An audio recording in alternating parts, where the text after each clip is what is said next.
don't know what he meant by that. Well, that would be good news. C-double with Harry.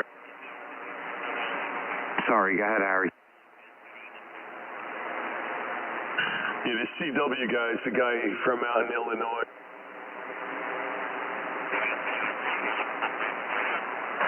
Yeah, it's the queen of all the fairies. That sounds about right.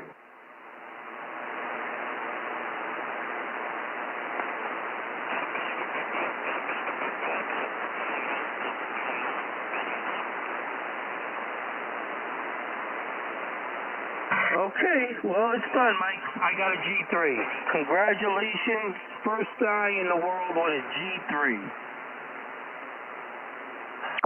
Is that Richie? He faded to nothing.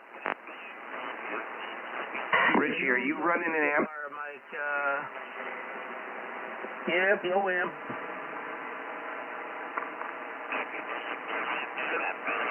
Plug it in, plug it in.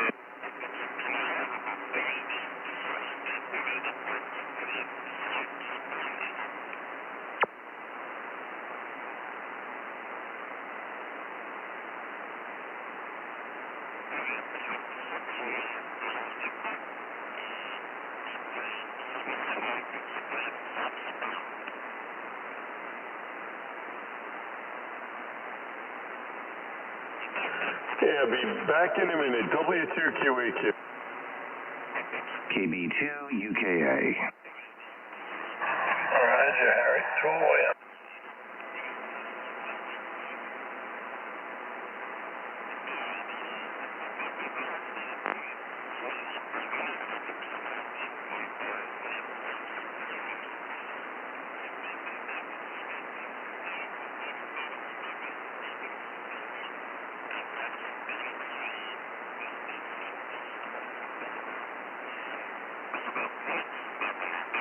So, Mike, you think he gets an emergency federal Supreme Court hearing and bypasses the state, or you think he's going to have to go through the regular appeal channels? I don't know, but what's going to happen is what's going to cause the general public to pay attention. Realize what you're watching is a movie. It's all been pre-planned. I think they're going to lock him up before the convention. The more money he's making, that's for sure. Well, see, if they lock him up, that means you could lock up Joe Biden, Barack Obama, Bill Clinton, and that cocaine trader, George W. Bush. Right. Because if you got a blue state doing this to, Trump, what's going to stop a red state from doing it to them? Because you could just friggin' bypass any federal charges and just bring up some crazy bullshit like they did. I don't know. I know they don't teach it anymore, Mike, but I remember learning as a little boy, you got to know what you're being charged with. And if you're going to tell me that I had to have done a second crime to make this first charge a felony, I damn well need to know what crime that is. You're missing the point. They're establishing a precedent to incarcerate a former president. You understand that? Who's the next one? Well, what did I just say? And realize these are bullshit charges. The charges the other ones are going to get, they're real, quite real. That's very interesting. That's extremely interesting.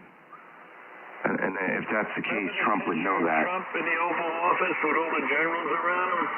Did you notice on one side there was 9 and on the other side there was 11? Yeah. That was a message. They were signaling there. Oh, 9/11. Unbelievable.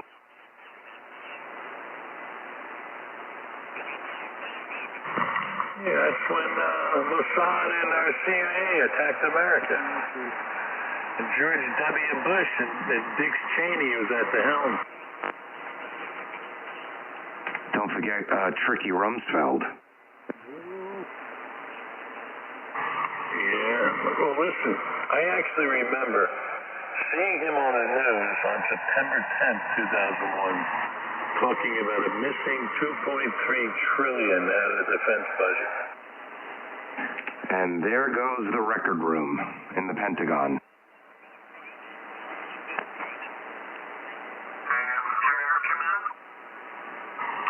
You triggered a faggot. Oh, yeah, they're real upset. They're losing. They know they're going to lose. They're losing their minds over it.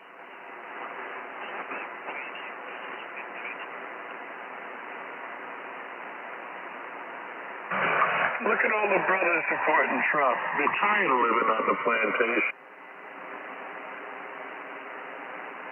His popularity with African Americans shot up in the last 2 days even more than it was. I just 6 months seems very far away. I don't know what can happen between now and then. Hello, radio. Overrunning 15% of the Democrats after that trial. Even they can see it's a flim-flam show. Right, regular red-blooded American Democrats, you know, like common sense people, like the way the majority of the country used to be. There's another station in there. You want to identify yourself? This is KB2UKA. Hello, this is N2MDX. Oh, hello. I got me Aries on the air. Just want to test out. My pure signal's still somehow not engaging right. I guess it's trying to find. Oh, there it is. It's trying to find itself. N2MDX on the Aries. All right, so it found it right there at the end. What are you on? On the Aries, the amplifier I built. Oh, yeah. No, it's sounding good. You're booming in here. Mikey, you hear him? No, he's actually low here. It might be the band. Hiya, Mikey. Hey, what's up, Mikey? Yeah, you're pretty low to me, too. Well, only we're doing about 400 watts.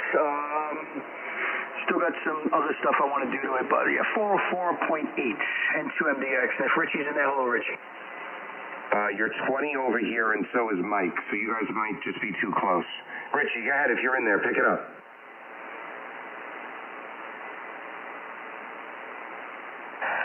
Richie was doing brain surgery on the G2, Mikey. He made it into a G3. N2MDX, KC2, there you are. Good afternoon, Mike. And your Aries is working beautiful. Sounds good. I'm operating, talking to you on the G3. I'm on the Apache Labs G3 radio, first one in the world. Ah, very nice, man. Well, it's working pretty good. And very, very nice. So I cut back my current on this amplifier for now because we're doing some testing. We're doing different testing on different bands, so she can do more, but I'm just holding back a little bit. I was trying, actually, what I was doing, I was testing 2 different types of LD MOSFETs. That's what I was doing. So the MRF 300s I wanted to see, I unsoldered them, took them out, put the 1803s, which I'm running now, and I'm trying to see a comparison between both of them. They seem to be almost running about the same. So just a little test I'm doing here with this amplifier. It's pretty unique.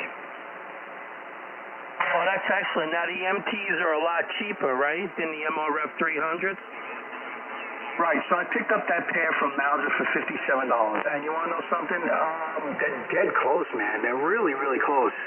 You know, I'm checking all the voltages, how much voltage it takes to draw the current, and then what bands, what current, how many amps, and how many watts, and so I'm documenting all this stuff. Measure the IMD. Well, I'll tell you what, those MTs are very affordable. And, isn't the VK amp using those MTs as well?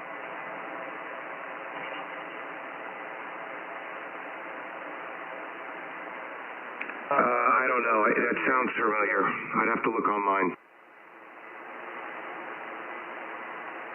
I mean, if they're using them successfully, I don't see any problem with them. The PA50s use the MTs. I got like 5 pairs of finals for the micro PA50. You know what it costs? $10 for 5 pairs. You didn't order those off Mauser.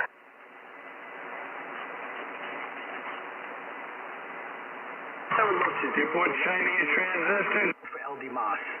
I know they have to be soldered down and all the heat and everything, but there's got to be a way where we can make it like it's a heated socket. What I mean by that is you could drop the LD MOS in, it'll transfer the heat through the socket into the copper heat sink, and at any time, when after the amp cools down, of course, anytime you could pop them out and try a different pair. You know what I'm trying to say? Or if you blew a pair out, you just pop them in.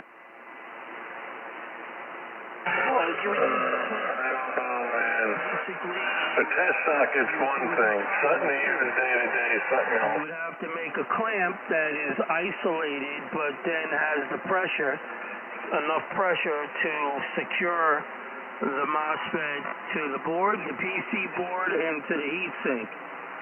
And maybe with a solution, there may be a solution, a better type of heat transfer that you could put in between. I mean, nothing's going to be better than soldered, and most of them use a paste. And I don't think every transistor needs to be soldered, but that's the optimal way to go. But I'm sure they make a paste, and with a good screw-down clamp that puts even pressure and will hold that down, you could just take the clamp off, lift up the MOSFET, take a new MOSFET, put a little paste on it, place it in place, and put the clamp on, and have it totally solderless. Now, Mike's going to flip out about that, but it probably can be done. Let me tell you something. They make a phase change metal that's probably your best bet.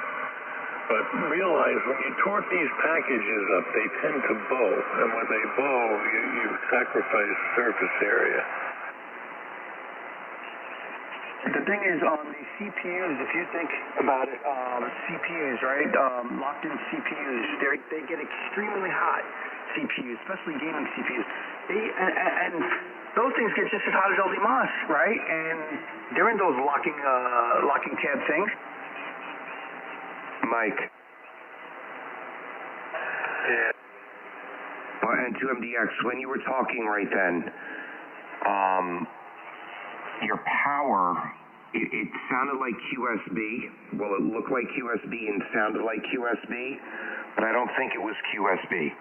It was as if your power was being turned down and coming back up. Can you see anything on the amp that would indicate that? Or do you have any meters on?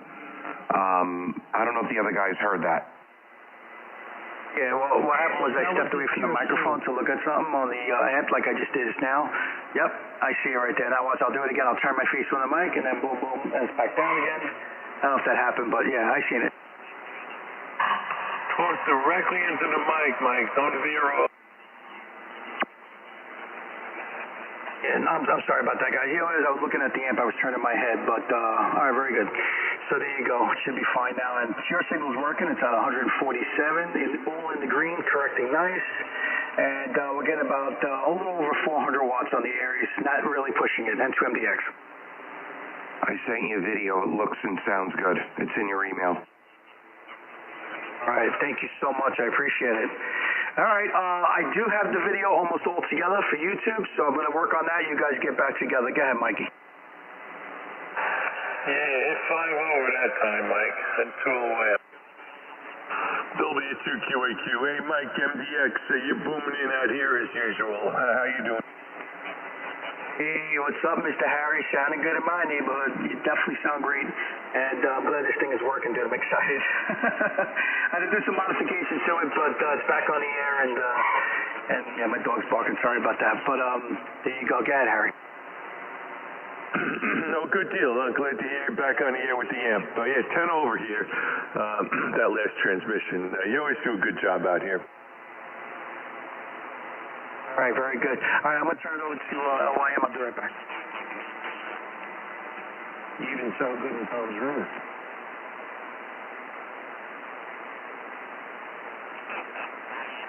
What's up there, neighbor?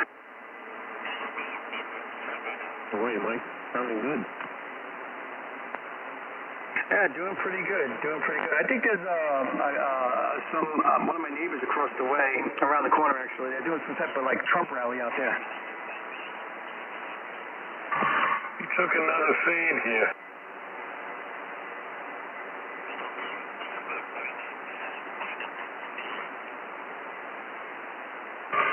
Might just be the band. When we go to 80, we'll really find out.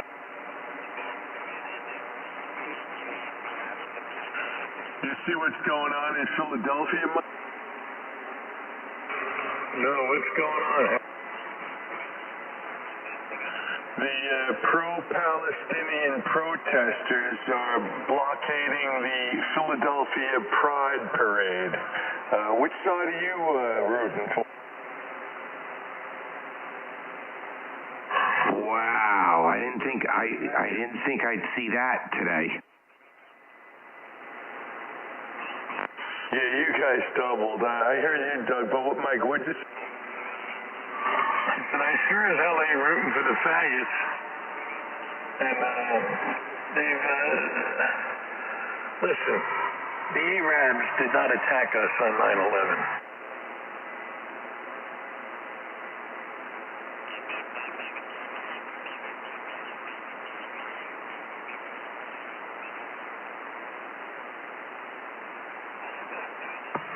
That was the Mossad, the CIA, the Bushes, and the Cheneys.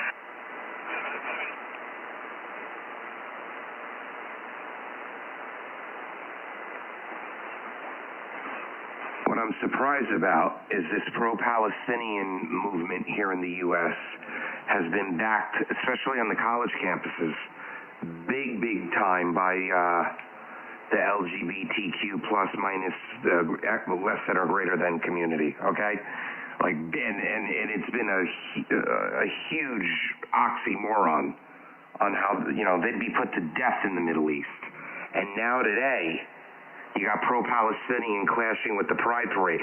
It's the snake eating the tail. It's unbelievable.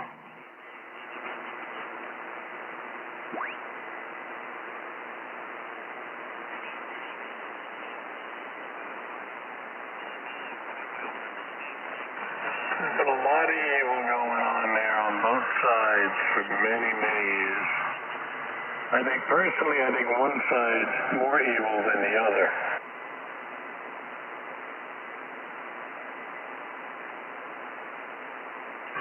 And it's not who you would think. Grow up.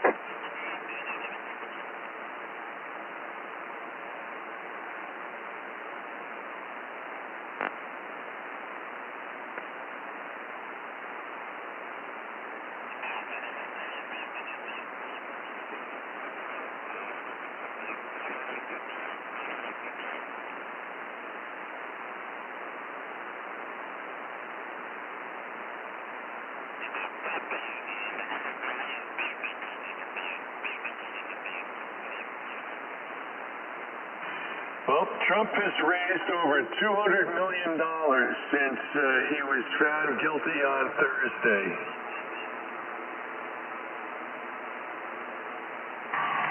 That won't bother the Democrats. They got Soros, Gates, Steer. They got all these communist billionaires. Yeah, it's not the money. It's all of those. All of that money came from small donations. So you know what that means. It's not about how much money. It's about how many people are donating. Yeah, I think it's record-breaking, Harry, in that amount of time during a political campaign. The volume of donations. It has nothing to do with the donations. It has to do with the amount of votes behind those tiny donations. Right. Hence the volume. I don't think they've ever had that much volume in donations ever.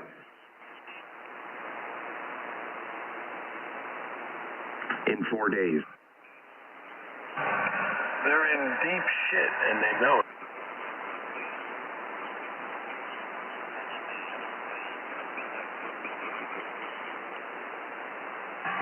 That should scare you. That means there's a big full flag coming. Yeah, they need to change the narrative quick. They're going to come up with a reason not to have the election. Mark my words. Oh, I've been saying that since, I've been saying that for the last year, okay? I thought it was going to be Iran-Israel, but it might still be.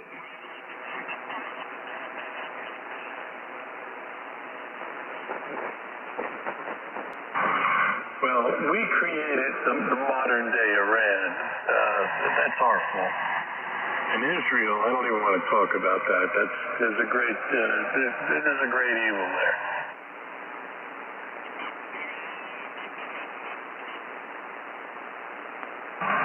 Do you know,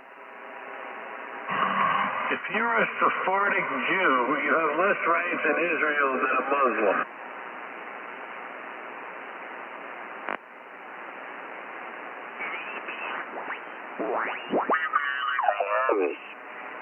You pass the test and everything, but that doesn't matter. It's usually 30 days before you get your actual license, and that's when you can start practicing. Over? Yeah, what I did was I took all my written first.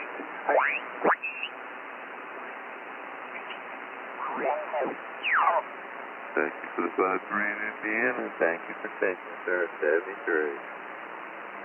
7-3. This is November Indian 4 Bravo Kilo for the Battleship North Carolina calling CQ and listed.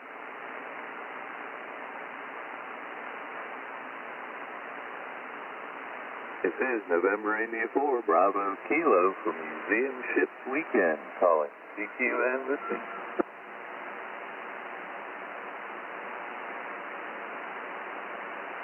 This is November India 4 Bravo Kilo for Museum Ships Weekend calling CQ and listing.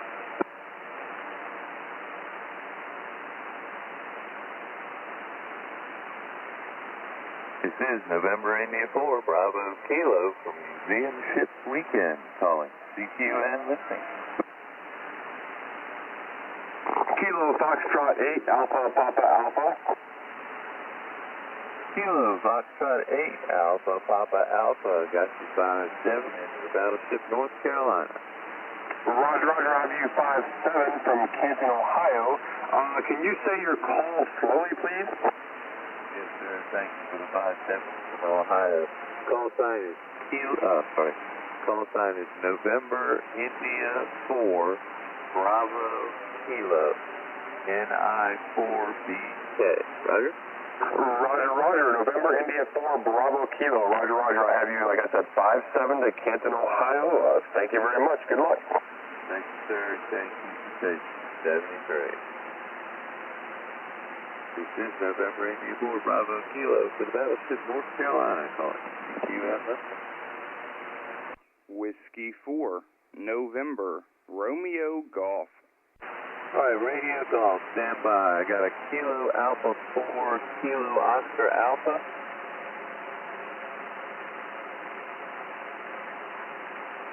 Kilo Oscar Echo, KA4KOE. That's a 5-7 in the Battleship North Carolina. Yes, sir. The Battleship USS Battleship North Carolina.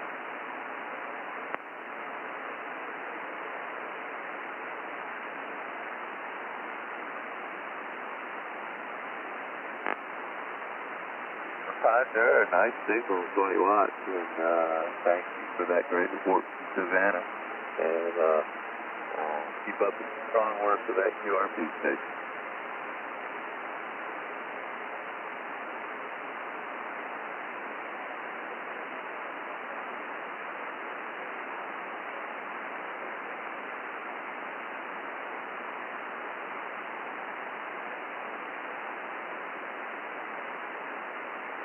Yes, sir, it absolutely does. We were frying eggs on it earlier. But thank you very much, and thank you for taking 73. All right, station ending in Romeo Golf. Yeah, that's Whiskey 4, November, Romeo Golf, and I've got you a solid 5-9 here in the Southern Maryland. QSL, thank you for the 5-9 out of Maryland. You're also 5-9 into the Battleship North Carolina. QSL, well, thanks for the contact and have fun, 73. Thank you, 73. It's November India 4 Bravo Kilo to the Battleship North Carolina. Calling. Thank you and listen.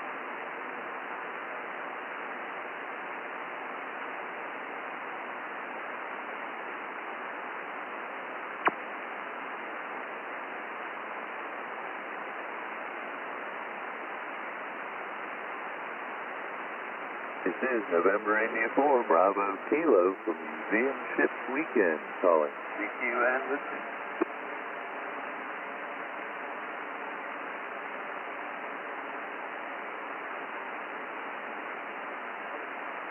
This is November India 4 Bravo Kilo from Museum Ship Weekend calling. CQ and listening.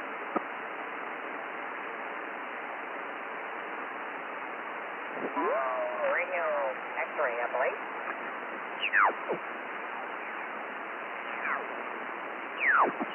¿Y no aparece ni los centros? It's North Carolina. Roger, Roger. I have you 5-9 over into Charlotte, North Carolina. Thank you for the activation today. Thanks for Charlotte, 73. QRZ, KG4AKV. Kilo Echo 2, Charlie Bravo. I think there was a November station there, kind of weak. November station, go ahead. Oh, it's very weak, and I got a S7 noise floor. November station, give me one more shot.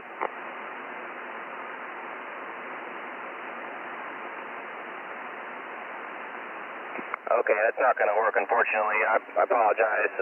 QRZ, Kilo Golf 4, Alpha, Kilo Victor. Kilo Echo 2, Charlie Bravo. Charlie Bravo station, Charlie Bravo. Kilo Echo 2, Charlie Bravo. Kilo Echo 2, Charlie Bravo. I have you 5-9 into North Carolina. I got you 5-7 in New York. Okay, thank you for the 5-7, 73. QRZ, Kilo Golf 4, Alpha, Kilo Victor. Kilo Charlie 2, Papa Charlie. Kilo Charlie 2, Papa. Kilo Charlie 2, Papa Charlie. Kilo Charlie 2, Papa Charlie. I have you 5-9 to North Carolina. Yeah, you're about a 5-7 to southern New Jersey. Thanks for taking my call. Okay, thanks for the 5-7, 73. QRZ, Kilo Golf 4, Alpha, Kilo Victor. Parks on the air.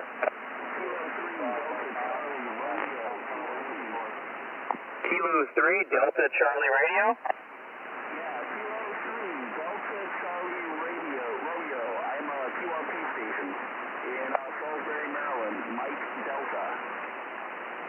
Okay, QSL, I have you 5-7. Good job with the QRP. I have you 5-7. What's my signal report?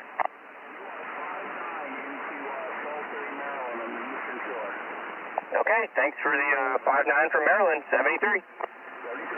QRZ, Kilo Golf 4, Alpha, Kilo Victor. Parks on the air.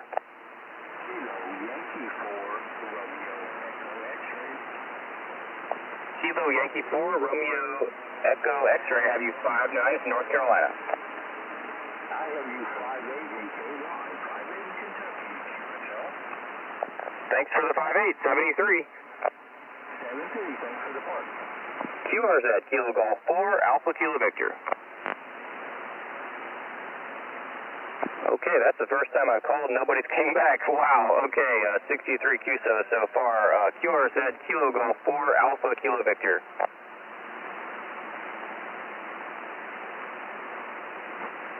CQ Parks on the air. This is Kilo Golf 4, Alpha, Kilo Victor. Park number US 4853, Clemens Educational State Forest in North Carolina.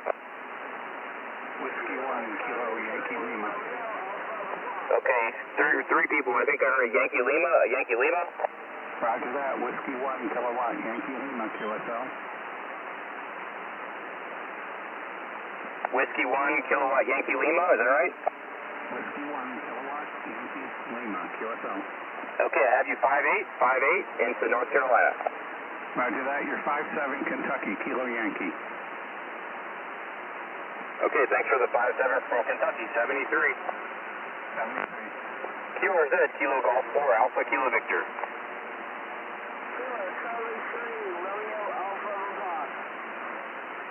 Kilo Charlie 3, Romeo Alpha Papa.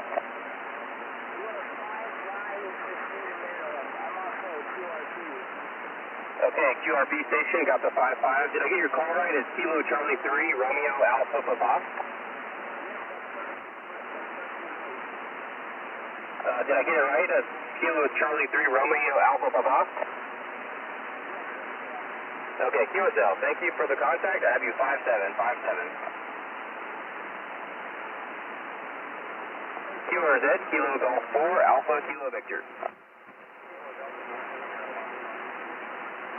Kilo November 4.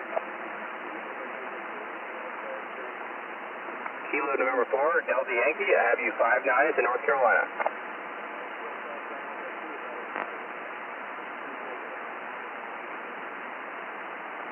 Okay, thanks for the 5-6 from Georgia, 73. QRZ, Kilo Golf 4, Alpha Kilo Victor. CQ Parks on the air. This is Kilo Golf 4, Alpha Kilo Victor. CQ Parks on the air. This is Kilo Golf 4, Alpha Kilo Victor.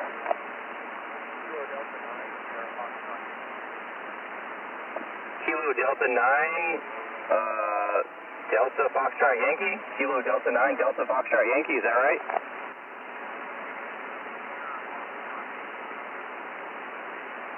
Okay, Kilo Delta 9, Sierra Foxtrot Yankee. I have you 59 to North Carolina.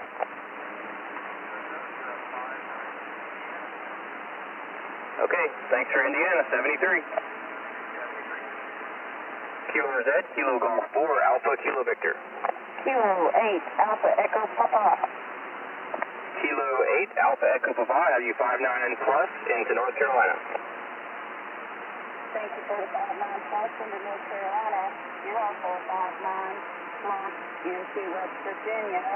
The name is Donna, and I've got your call sign as Kilo Golf 4, Alpha Kilo Victor. You're in US 4853.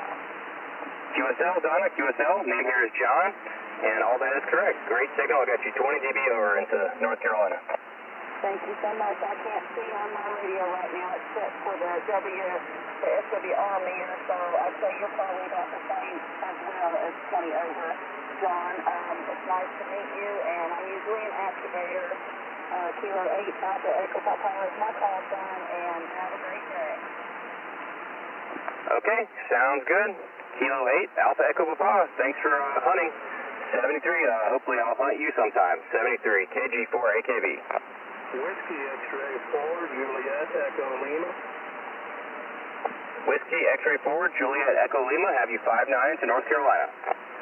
Roger, John. You're 59 plus 10 down into South Carolina. Great signal. All right, I got you 59 plus 20 dB over, so good connection to South Carolina tonight. 73.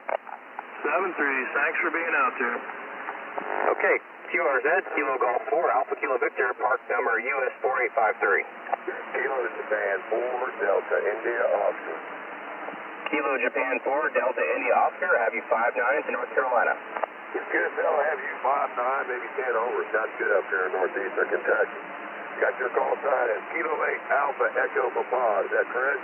That was the other station. My call is Kilo Golf 4, Alpha Kilo Victor. Kilo Golf 4, Alpha Kilo Victor. KG4 AKB. Okay, Kilo Golf 4 Alpha Victor. I think I got it correct here. 73 is sounding good today.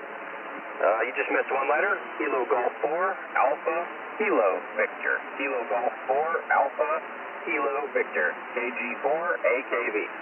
AKB, got it. Have a good day. 73. Okay, QRZ, KG4 AKB. Kilo Alpha. I heard somebody there. Go ahead. Whiskey Bravo 9, Hotel Foxtrot Kilobyte. Whiskey Bravo 9, Hotel Foxtrot Kilobyte. I have you 59 to North Carolina. You're 56 Illinois, 56 Illinois. Good luck, 7-3. Okay, thanks for the 5-6 from Illinois, 73. QRZ, KG4 AKV. CQ Parks on the air, this is Kilo Golf 4, Alpha Kilo Victor. Kilo Charlie 8, Tango Delta X-ray. Kilo Charlie 8, Tango Delta X-ray, have you 5-9 to North Carolina. Copy 5-9, and the same to your signal there into Central Ohio, name is David. Okay, David, thanks for working me, 73. 7-3, God bless. QRZ, Kilo Golf 4, Alpha Kilo Victor. Kilo Echo 2, Charlie Alpha Victor. Kilo Echo 2, Charlie Alpha Victor, have you 5-9 to North Carolina. I have you 5-7 to Endicott, New York, which is in the southern tier, about an hour south of Syracuse, 73. Okay, thanks for the 5-7, 73. QRZ, Kilo Golf 4, Alpha Kilo Victor.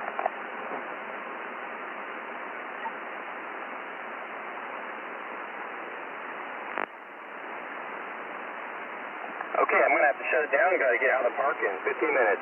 73, Kilo Golf 4, Alpha Kilo Victor. Kilo Echo 4, Papa Tango Papa. Got time. Okay, Kilo Echo 4, Papa Tango Papa. Have you 5-9 to North Carolina. USL, you're 5-9 plus here in Murphy, North Carolina. Okay, thanks for Murphy. 73. 73, thanks for picking me up. Whiskey 4, Yankee Tango November. Whiskey 4, Yankee Tango November. Have you 5-9. Roger. You're 5-9 plus. 5-9 plus in Victor Alpha. Roger. Yes, sir. Got you 60 dB over. Thanks for Virginia. 73. 73s. Whiskey Delta 4, Oscar Lima. I got you 5-9 North Carolina. Whiskey Delta 4, Oscar Lima. I got you a 5-7 into upstate South Carolina near Table Rock. Okay, USL, 73. November 3, Delta Romeo Kilo. 3, Delta Romeo Kilo. November 3, Delta Romeo Kilo, 55, New Jersey. Okay, 5-5, thanks, 73.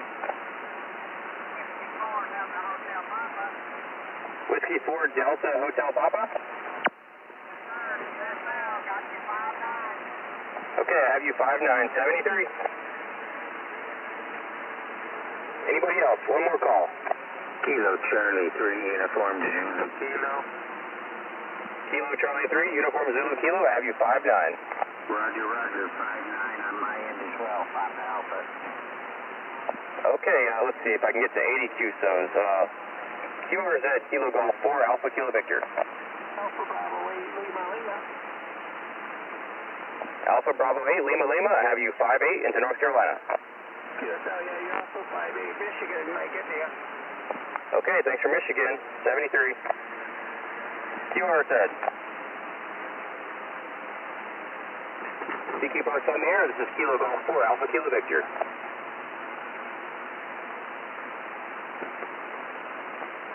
Anybody else? Kilo Golf 4, Alpha Kilo Victor. Kilo Quebec 4 Golf. Kilo Quebec 4 Golf. Roger, Kilo Quebec 4 Golf. Okay, got you 5-9 North Carolina, 73. Roger, got you 5-9 in South Carolina around Charleston, 72. 73, okay, I'm turning it off. Bye. KG4 AKV, QRT. Hey, Kilo Golf 4, Alpha Kilo Victor, this is Kilo 8, Papa Echo Papa Ghana. Check your comments on the spot. I left you a spot. Okay, I'll go check it. Thank you. Thank you, 7-3, God bless, have a good one, and have a safe trip home. 73. KG4 AKV.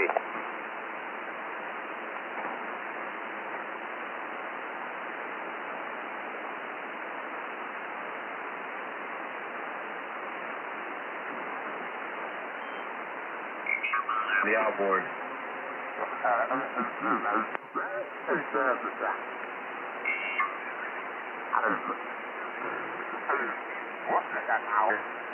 Because he ran one with the, I don't remember what microphone it was. I think he's using the 718 microphone.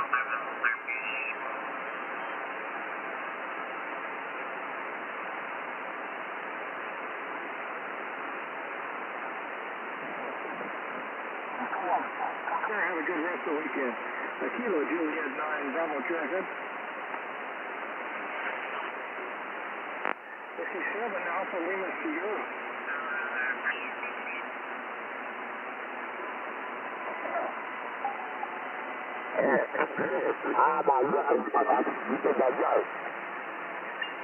Exactamente, eso digo yo. Voy a cambiar para 7300 porque me gustaba.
Driver transformer with the 811 cold center.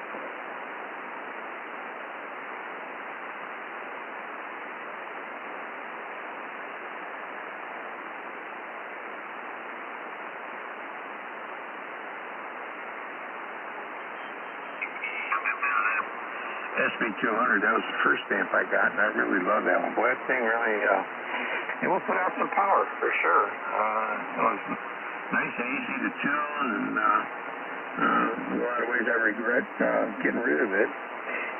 But you know, I wanted to get 160 meters, and I only did that for a few years. So that was kind of a waste getting rid of it just to get an AL811 so it would go up to 160. But, yeah, that's just kind of how that goes. Now I'm, I guess, fully automated, I guess, with the, you know, solid state amp and an LDG 1000 Pro 2 tuner, so, you know, it handles that power and just have to push a button. I guess I got a little bit lazy after all these years, but I really like that SB200. You got to pull it up out of the basement and put it in line when you need it, over. I've thought about it a couple of times, but that thing's not the heaviest thing in town.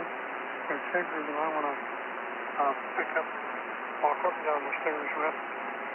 Last time I think it was used, some of the guys wanted to use it for field day a while back. And I think that's the last it was used. Yeah. Oh well. But I do like the receiver. What have I got sitting up here on this track above me? Well, that's a Holocraft. What is that? SX 99 and one over here. A little bit newer than that. I don't see the number on it. But I've got a few radios sitting around. I'm trying to think of it down in the basement. Sitting next to that Heathkit, I think I told you.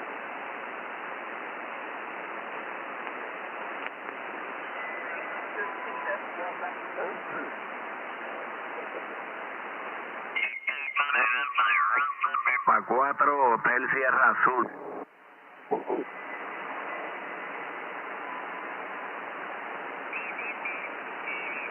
Into US 41.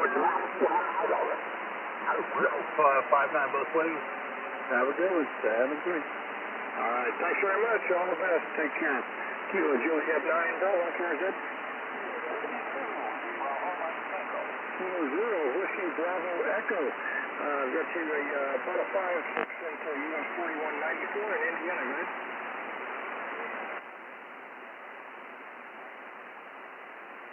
Very good. Thanks for the call from Iowa. Appreciate it. Kilo Juliet 9 Bravo, Jersey. Whiskey 2 Bravo Mike Tango. Okay, I believe the Kilo Bravo 9 QFP, try again.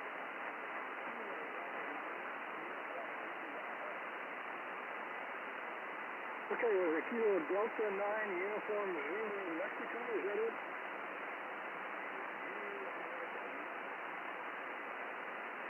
Thanks for the correction. Uniform Zulu America. Kilo Delta 9 Uniform Zulu Alpha. Appreciate it. So I've got you about a 5-5 into US 4194 in Indiana. Go ahead.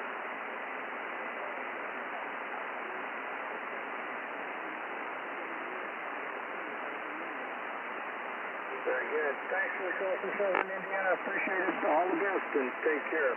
Kilo Juliet 9 Bravo calling CQ POTA and standing by. Whiskey 4 Tango Oscar. Kilo Whiskey 9 Uniform. Got you a 5-7 into US 4194. Go ahead.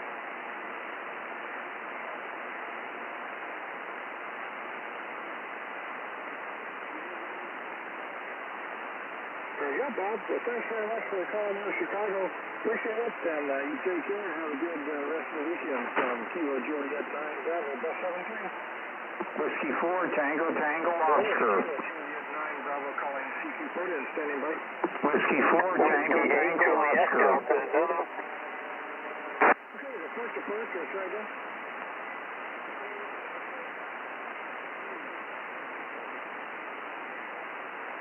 Got it, Kilo Delta 9 Zulu India.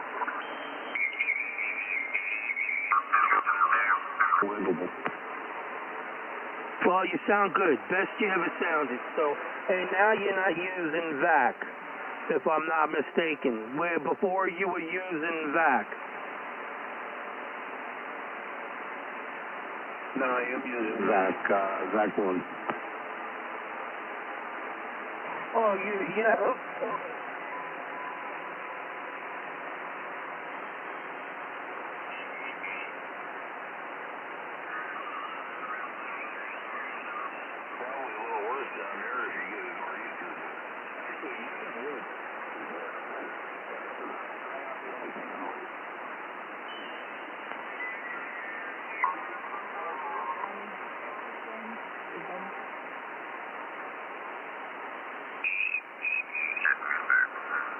I thank God for all the things I do got. You know, this material junk anyway, mine. Yeah, roger that. Yeah. How many acres you got up there? I had 7. I'm down to 5 acres. I got 5 acres. I sold 2 acres off about 3 years ago. Nice, nice. And you got a big old antenna up there, And it's a homemade one. Just the dipoles I built myself there. A couple dipoles and a little end fed for other areas there. That's about it. Nothing special, but I do got it up about about 60 foot to the apex. You know, pretty flat top. It inverts down a little bit, about 15 feet on the one end. I just got lazy. So yeah, it's got a 40 and a 75 up here. Oh, that's nice. Yeah, you made the cycle? Yeah, really easy to make, man. I'd rather make my own, man. It's cheap, dirt cheap, don't cost nothing. You know, I had a bunch of coax, so I ain't got no money in it except for a little time of building it. Check. Got a checker. You're checking good.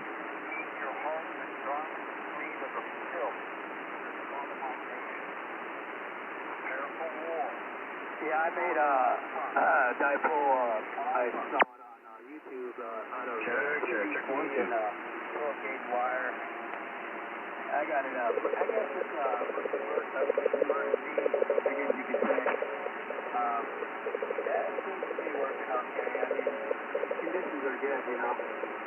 We have money to make it start opening up. 40 meters starts opening now. Hey, you got about 15 over on me. Doing damn good. doing phenomenal. Anyway, here's some people checking, and here's somebody playing some recording or something there, talking about doom and gloom of the world. We already know that. Read the Bible and tell what time of day it is. Anyway, I didn't catch the first name. The first name over here is Paul. Anyway, down there in Tampa, you have a good one there. I'll let you button it up there, and I'll find out. All right, Paul, this is Jose. I spoke to you the other night, man. Good talking to you, my friend. It's not a lot of clear. You're getting me 40 over here. 40 over. Unbelievable. Well, thanks for the report, man. You have a good night, man. Take care. I'll talk to you later. Yeah, you sound different, like you're on a different radio. Your audio sounds different there, Jose. Man, I didn't even catch you, man. I should have. Anyway, take care of yourself, Jose. I'll be around. Just taking a break there for you, but somebody else might want to get in there. Jose, take care of yourself. Sound choice. I don't know where, Mr. Prince. We're approaching 350 members there, and room for more. It's all free, and you'll receive a copy of the log report from today's net with your check-in prominently displayed. And the net reports usually contain some topic of interest of goings on within ham radio. Right now, for the next month, we're going to be focused a lot on a upcoming special event. You may have heard me talking about a few minutes ago there, the Kilo for America, the launch edition of the celebration of America's 250th anniversary of the Declaration of Independence. So check out K4A on QRZ as well. All right, Kilo Delta 8, Uniform Oscar Lima, a pleasure to have you. Hope you'll come back, Rob. Over. Roger. Good to be here, and I will be back. And 7-3, KD8 QOL, and I'll be clear. All right, 7-3, and all right, Evans, I got your message there. Yeah, you were going gangbusters there. It sounded like a breaker flipped or a fuse or something. There, maybe the SWR protection circuit kicked in. I'm guessing it's one of those three things. But good luck. All right, it's a pleasure to welcome Rob there. Let's say hello to Daryl in Knoxville, Tennessee, not far from the home of Tentec back when they were operating in and you're good to go for a lifetime, Roger? Yeah, Roger. Well, I appreciate the info there. I think I've heard you guys in here before, because I've definitely heard some very, very much traffic here in the evenings here. Very good. But you guys go ahead and do what you need to do. I'm going to go check on the XYL, and I might look around here. I might come back later on. I don't know. But anyway, thank you very, very much for the report. And KC2 HCE, K4LJE. Thanks, man. It's Kilo Delta 2, Hotel Charlie Echo. Okay, well, thank you much, K4LJE. If you want, we'll throw you on the list. If you approve, we'll check you in and out if you want. Well, go ahead. Just go ahead and check us in and out. That'll be good. I appreciate it. We don't throw people on the list unless they ask or we ask them, Roger? Kilo, Tennessee, so always can use some to knock down the pollen, so thank you. All right, anything to report from Knoxville today, over?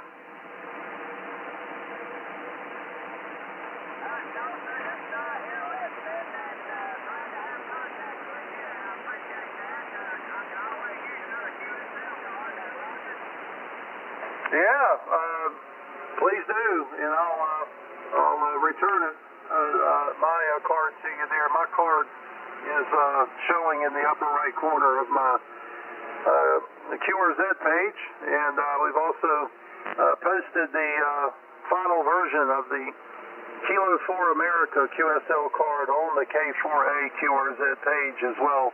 So I hope you'll check in with us at some point during the July 4th week-long event there planned for Kilo for America. All right, Daryl, 7-3, Whiskey 4 Delta, Hotel Papa, good to hear from you again, over. Thank you very much. Good to hear from you. 73. All right, let me go back down to Alpharetta, see if David is ready to talk to us. Kilo Charlie 4, Yankee Bravo Tango, any copy? No Nothing heard. John, Kenosha, Wisconsin, November 4, Juliet Yankee, N4JY. Good evening. Oh, hello, Mark. N4JY. How come? Yeah, nice signal. The band is really starting to come into its own here. How you doing? Well, pretty good. Been a long time since I've talked to you. I saw you were running the net here. I thought I would pop on down and say hello. We're running a Signal 1 1030 Charlie today, and that's exciting. A single 3/400 fan grounded grid, and we're getting ready for a vintage net a little later on tonight. But we picked up a Yaesu 7 or FT 710 also on the ham bench incentive, and picked that up and got it delivered last week, and we're still getting used to that. That's how the auxiliary position here, and we got that fired up on 10 meters so we can get used to navigating around those menus on that thing, and I sure love that thing over my old FT 100, so that's working out sweet. But the Signal 1 here this afternoon is the 1030 Charlie. It's a model 1996 from Signal 1, and it's doing pretty good. And we're running a hollowed out D104 microphone today. We picked up a D104 and it's stored up here for $30, and cosmetically it's just 10 out of 10. But the head was burned out, so we picked up one of those WCNY electric conversion kits, and put that in there. Doggone if that thing doesn't work good. So that's what we're running here this afternoon. Back to you, Tom, from N4J1. Yeah, very good. So let's see, the Signal 1 that you're talking on, what's the model number of it? It's a Signal 1, SIGNAL, Signal 1, and it's a 1030 Charlie. Yeah, those were just absolutely gorgeous radios. You know, I remember those having Collins at the top of the list until I saw a Signal 1, and I'm like, you know, I think I may have to move Collins in the second place. Just really handsome radios there. So sounds great. Yeah, Bob up at W2ENY. He sent me the hi-fi element for my D104, and it worked well. So yeah, your audio is nice and crisp there. So thank you for bringing us Signal 1. Now, what net are you referring to that's coming up? Well, there's a vintage net. It's the Moonlighters up on 72 or thereabouts, and they fire up here at about an hour on Sunday nights. They've got a vintage net, so I say thereabouts because there's a lot of old kits that we just kind of follow and then we go around. Oh yeah, I did know about that. So we've got the vintage net with the Moonlighters on Sundays, and then the Drake net and the hybrid Kenwood net. Those have already taken place. So that's great. That's great. Keeping the history alive of all of the vintage classic ham radios. That's awesome. Well, I know the owners of the Signal 1. In fact, I'm on the signal1.org website right now. So for those of you who aren't familiar with those gorgeous radios, go out to that page, and you'll be able to see some of the images, and you'll see what I'm talking about. A really nice looking rig. All right, sounds good there in Kenosha, Wisconsin. John, November 4, Juliet Yankee. Good to hear from you again, 7-3. Okay, Mark, good to hear you, and we have the full complement of Collins mechanical filters in this, so really enjoying the radio. So we'll say 73, let's pick up the rest of the list, and we'll catch you later. W4OBC from N4JY. Good afternoon, all. All right, very good. Thank you for bringing a radio of excellence to the net there. All right, let's see. Looking back up the list here. Before I go to Bob, one of our regular check-ins in Granville, Ohio, is there anybody that's checked in that I might have missed or would like to recheck? Call now. All right, Kilo 8, Lima, Juliet, always a pleasure, Granville, Ohio. Good evening, Bob. Yeah, good evening, Mark. How's the signal there? You need some more beans. I'm not running much. No, plenty of beans there in the pot. Sounding good. Okay, should be a couple more beans now. No, fighting gremlins there. Good grief. Weather issues and, well, anyway, I won't get into the whole thing, but our internet has been going nuts off and on all day here. I won't go into all the particulars of that, but it drives the ex-YL crazy because she's involved in a lot of stuff, and of course she's also, as you know, going through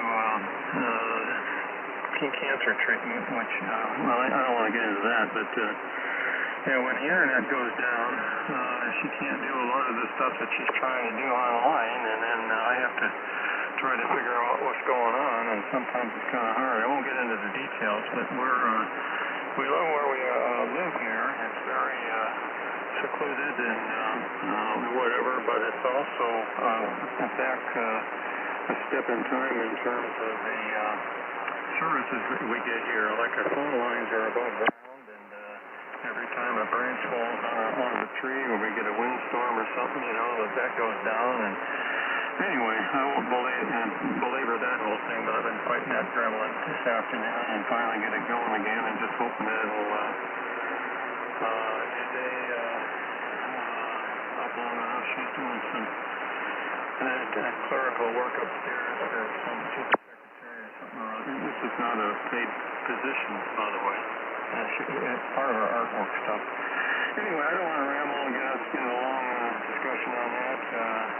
I would like to give a quick greeting to the gentleman in Kenosha there. I can tell you stories about that. I used to go up to Kenosha. There was a ham store there, and that's where I bought my first receiver back in I won't even tell you, it's so long ago. I couldn't even drive. I was only about 14 years old. My parents had to drive me up there. Why are we going all the way up to Kenosha? They just didn't understand at the time, but they supported me and always did, and unfortunately they're both no longer with us, but anyway. So I'm starting to ramble. I don't want to do that. I'm going to turn it back to you, Mark. I go a little bit here, but I do have to go up and help the ex-YL. I think you understand that. W4OVT on the net, late night Juliet, and hope I'm still putting out some RF here. Yeah, well heard. Got all of that there. Sounding good. You're on the Icon 7610, yes? Yep. Until it blows up, that's my main rig here. I have others, but yeah, that's my go-to rig. Yeah, well, that sounds good. Like everything is working well there. Well, I'll let you get to the happy wife, happy life thing. You can try this out in your favor. A happy house is a happy spouse. And get back to me. Let me know how that goes. Kilo 8 Lima Juliet W4OVT. Good luck, and you might not want to try that. Over. Well, I've already tried that. It actually works pretty well. Oh, how about that? You're the first ever. Good luck, Bob. 7:30. Thank you. Yeah, and on a serious note, if your wife has trouble with the nausea with the chemo, there's a wonderful a drug they have out called Amend. It's Echo Mike Echo November Delta. So ask your doctor about Amend. It treats nausea in the reverse way. Most nausea agents work in the signaling from the stomach to the brain. This one they have working in reverse. The brain just stops the signals from reaching from the stomach. And pretty expensive drug, though. Last time I took one, I looked at the insurance printout, and one pill was $800. But I think it's gone generic now.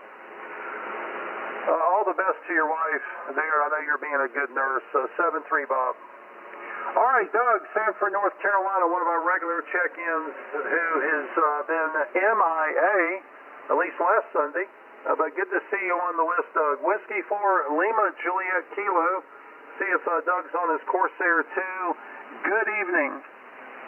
Now W4OVT, W4LJK right back. Mark, yeah, I'm on the Corsair 2. How you copy? Well, your audio sounds superb. I like your voice on that radio better than any other. So I hope you're doing well. You feeling okay? Yeah, I'm feeling fine. Last week my antenna was down. I finally got the ZS6B BKW antenna up, and I'm talking on it right now.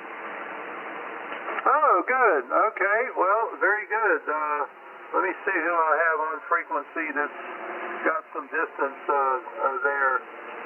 Bill rides along a lot down in Key Largo. Kilo Golf 2, Charlie Sierra. Are you still by the radio, Bill?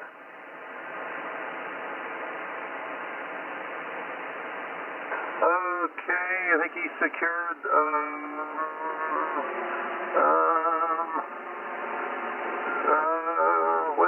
I'm not seeing Sam secured. He would have been a good test. Well, let me ask you. You've been making contacts, I guess. How do you feel it's working for you, Ever? Sounds good in South Carolina. Well, you're not far enough away. Be quiet. Okay. No, thank you. Thank you. That wasn't nice. I'm sorry. I'm going to write on the chalkboard 100 times. Who remembers that? I don't think they do that anymore. Well, Doug, you got a booming signal up here, and that was my bestest dear friend in Anderson, South Carolina, K4NMP, giving you the good word before I snapped at him. He'll forgive me, but he deserves it. So, Doug, back to you. Yeah, okay, Mark. Yeah, I haven't actually been doing too much on it. I just real short time ago got it out. My tree climbing fella fell through, so what I did, Mark, I went and got me a slingshot, and I bought me a cheap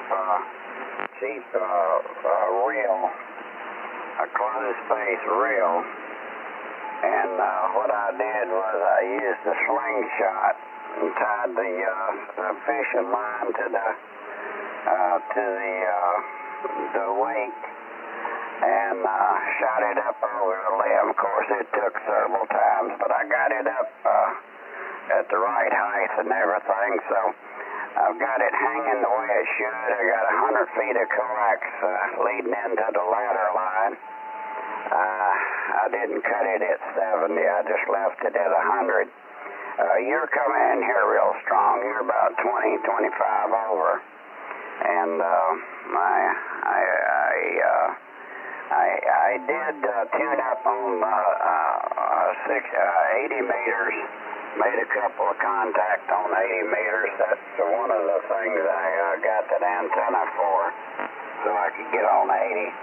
And I was listening down on some of the higher frequency, or I should say up on the higher frequency bands, and everything sounded good. I haven't really made any,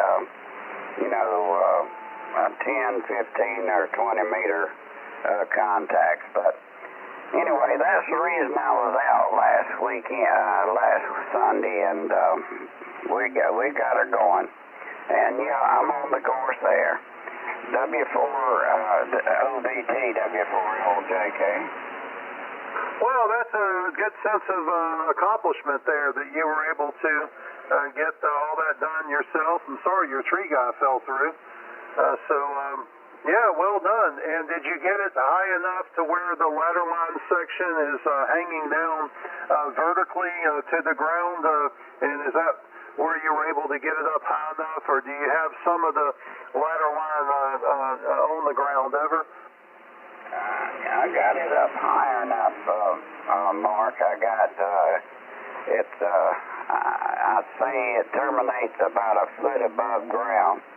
And I'm sure if I go and pull, I've got one end of my antenna set up on a pulley. And I'm sure if I go out there and pull it up a little bit more, it'll go up a little bit higher. Excuse me.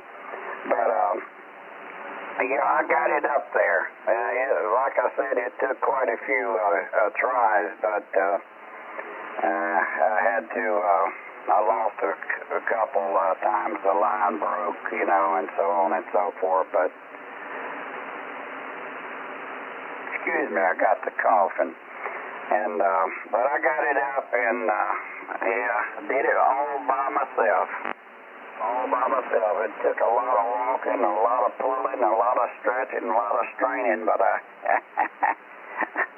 finally got it up there.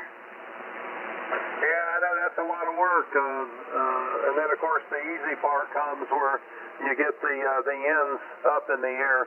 And getting those at least about 10 feet high to make the shape of the inverted V. You know, higher is good. Some people believe in the flat top where it's all at 55 feet there. So sound like you've got yours between 50 and 55 to have the vertical ladder line off the ground. And that's good. So our antennas are almost identically installed. And of course I'm tuning mine with the same tuner you've got. So, yeah, do you feel like you're getting used to using the tuner? And if you are, it's pretty simple to use. Over. Yeah, Mark. Like you say, it's pretty good. Everything is working fine. Starting off at the 50 ohm position, and then, you know, if it's go one on low or one on high, and of course the inductor, just tune it down, get the tip, and she's working. Tuned up on 80 meters, real nice. Well, I just listened to you as you were talking on Pennsylvania K3FEF, and you were booming in there. NA5B, same. And Lumpkin County School there in Dahlonega, Georgia, the same. So, boy, from those SDRs, 2 thumbs up. So, yeah, look forward to hearing the future reports. Glad you're able to get on 80 meters, and I can't do that. As I've shared with you before, I got the 40-meter version, which he doesn't, he only custom makes those. I've got a call into him. Henry, N1GQT, is looking for that antenna. He's down in Texas. And if I can get Chris to call me back. He does travel a lot with the business and family, so he's probably just out of town. All right. Well, that's a great update. Good to hear from you, and congratulations on doing the install there all on your own. Whiskey 4 Lima Juliet Kilo on the Tentec Corsair 2 and the Zulu Sierra 6 Bravo Kilo Whiskey variant of the G5 RV installed. 7-3, Doug. Okay, Mark, 73s to you. My SWR, of course, was pretty flat with the other antenna, and it's flat here right now, too. So, yeah, 73s to you. Thanks again for being there, and sorry I missed last week, but it couldn't be helped. Didn't have anything to transmit on, so 73s, everybody on the net. We'll be standing by here. W4OBT, W4LJK. All right, well, hang around if you have some time. I'll see if I can't get stationed with some distance on them. In fact, this next check-in would fit that bill if he can hear me. Joe in Waukon, Iowa, Kilo Zero Whiskey Bravo Echo. Joe, any copy?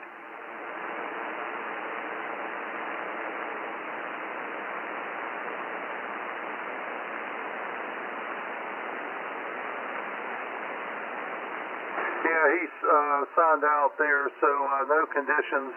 I did listen on the Utah server 4 for your signal, Doug. Let me see if I'm making it at all here. Hello, radio. No, not even a whiff of signal yet, so the band hasn't gone long yet. All right, well, we'll be able to hear from Dave here, I'm expecting, because K3FEF heard you pretty well. I guess it's hearing me too. Let me see. Hello, radio. Yeah. So, Kilo Echo 3, Hotel Juliet, Allison Park, Pennsylvania, one of our regular check-ins. Good evening, Dave. Good evening, Mark and the net. This is KE3HJ up in the Pittsburgh area. And by the way, I did have a good copy on Doug. Good copy, solid 5.9 on W4LJK. So his antenna is reaching this far with this propagation. But good to hear everybody. Signals aren't quite as strong as they have been, but I still have a plenty good copy on you, Mark. So happy to be able to jump in and be counted, as it were. And thanks again for running the net. W4OVT, KE3HJ. All right, well, thank you. I'm sure Doug appreciates that. And Doug in the chat window on that logger, John, N4JY, said you were S7 in Wisconsin. So that's good. Yeah, anybody else on frequency that's quite a few of you are still in that logger, if you don't mind typing a message as to how well you were hearing Doug. So thank you again, Dave. And let's see, going into my memory bank, I think you're on a 7300, right? Yes, sir. Yes, sir. 7300, and for now I'm using the hand mic, which I don't like. I don't like using hand mics, but that's what I've got. I'm kind of stripped down, ready for relocation situation. Over.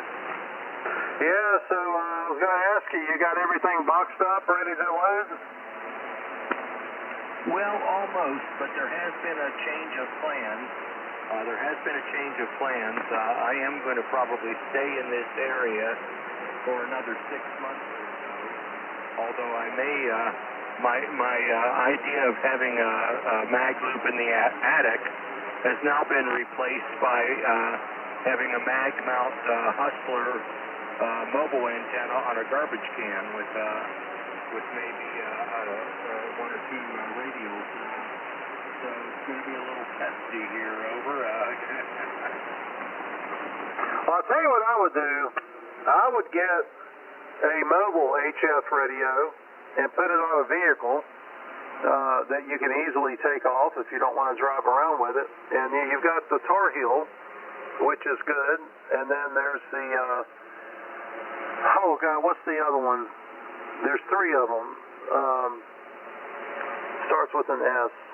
But the one that I've heard performs the best of all of them is called Hi-Q, Hi-Q.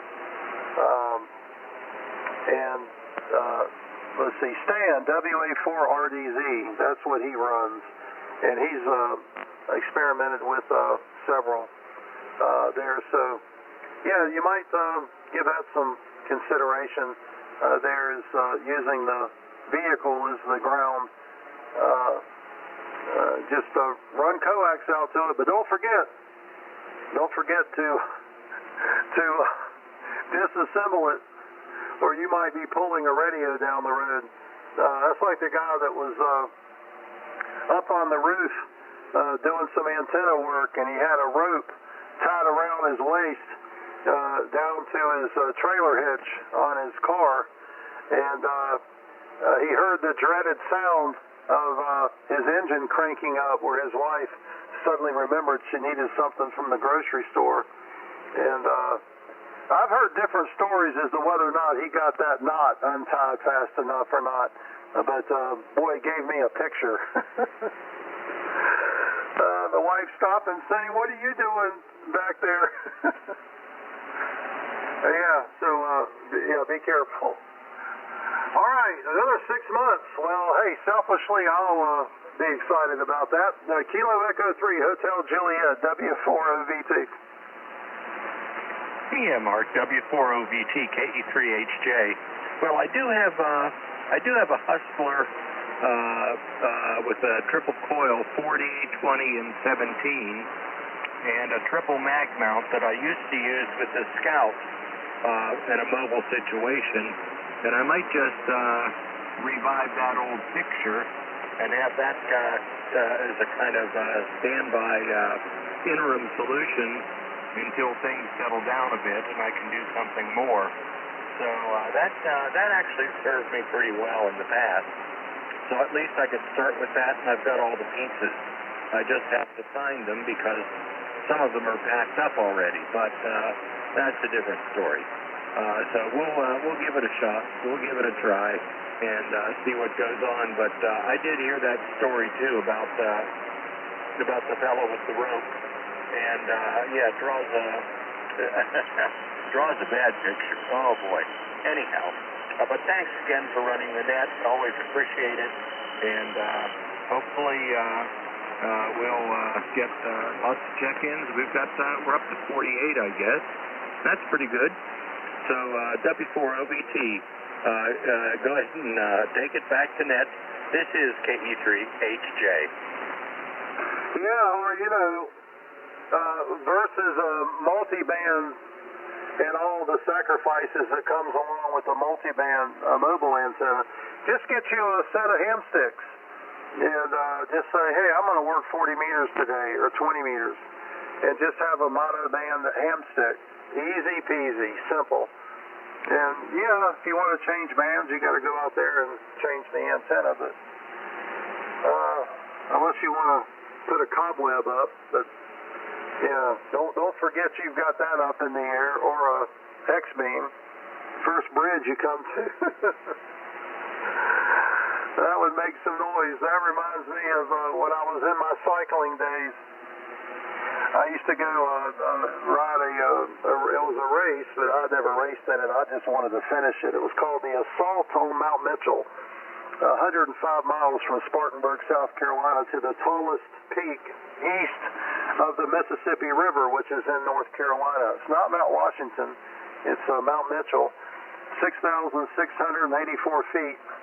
And I've done that ride 6 times, finished at 5. But we go down, of course, the night before, and I'm down there and I'm staying at this hotel that had a overhang there, and it wasn't my bike and it wasn't me driving. I wasn't part of this group. I didn't even know who they were, but I was unloading my car and I heard the horrible sounds of carbon fiber and aluminum and steel crumbling into little bits as this car was pretty excited about getting to check in at the motel there, because he had to be doing some speed because that was carnage.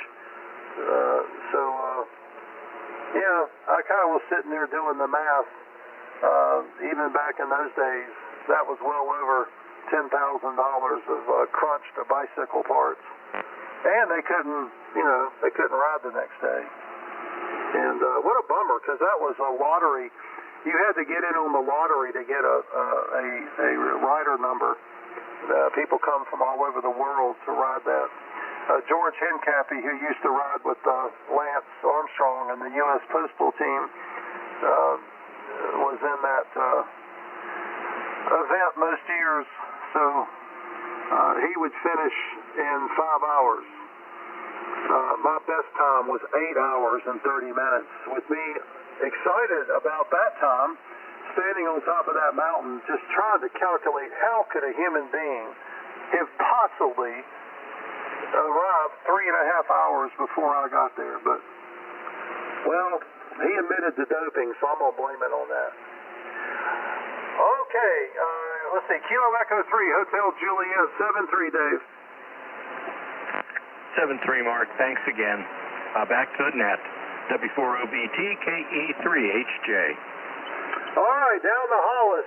Let's see what Hollis thinks about the ham stick idea. He may have another one. Whiskey Bravo 4, Juliet Echo, one of our regular check-ins, as is Dave. We just enjoyed chatting with. Hollis in Wildwood, Georgia, on his Yaesu radio. I hope you got your antenna fixed. Hello, Hollis. W4OBT on the net. This is WB4J in sunny now, northwest Georgia. And I have not. I went out and looked at it yesterday. Well, it was raining most yesterday, but it wasn't raining all day. Just in the morning I went out and I was looking, trying to figure out, do I want to try to fix what's there, or do I want to put my tower out? Because right now it's up about 30 feet, my dipole is. And, like I said, one end of it's fine, but the other end, you go about 10 feet away from the center, and it starts bending over some. It's not as bad as I thought, but it is in a tree, old wild cherry tree. And fortunately, the wire's insulated, but it's still laying on branches and stuff. Probably why it's working. I'm still getting U20 over. And I see mine runs east-west, so I'm getting you off the ends of it, which is really pretty good, I think. I don't talk to too many people on 40 meters. This is almost it, really. But as far as antennas go, I think hamstick's good idea. I think if changing them out is probably the best way to go. I don't like the multi-band mobile antennas that much. I haven't used many of them. I don't do much mobile work on anything, really. I have the capability of 2 meters and 220 and 440, but I don't do that much. Right around here, 2 meters is about it in this valley where I live. And really the longer the antenna, I like on 2 meters, 5/8 flows, I think is a good way to go, but I don't think I have a 5/8 flow. I have a 3-band antenna on my truck for VHF and UHF. I didn't realize it was a 3-band. I thought it was just 2 meters or 440, but I found out it's also 220. And I don't get on it much. I have a handheld I take with me when I go in my truck, but I just don't do it. I don't like talking on the radio. I don't go that far anyway, too. About 2-3 miles out of it, and get on the radio and talk to somebody, you got to say, well, I got to go now, and then there you go. But I think hamsticks are good. I think, having one for each band is a good idea.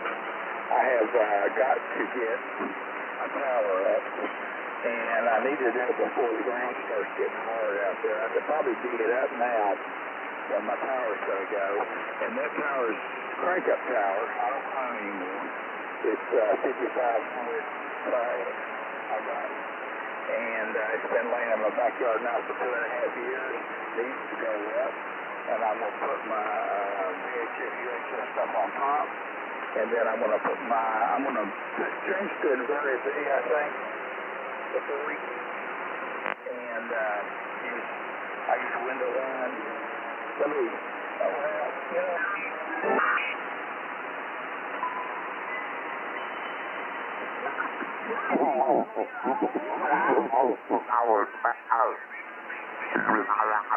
don't know, but I can't see him here.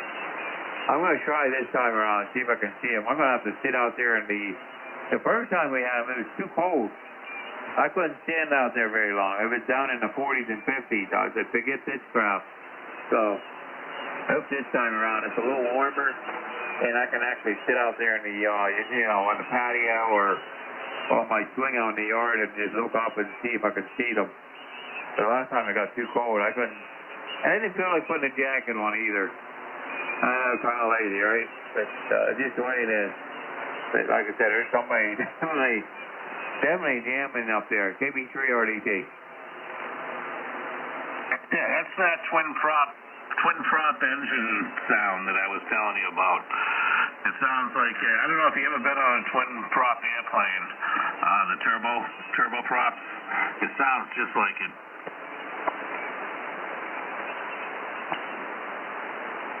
Yeah, but why so wide? They're probably doing a two-tone. Probably testing two-tone. That'll move, Carl. you wait about an hour, and that'll stop moving down frequency. It moves as slow as a clock. Are they going up or down?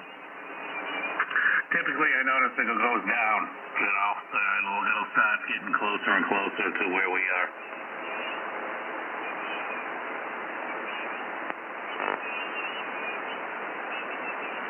I think it's Russia.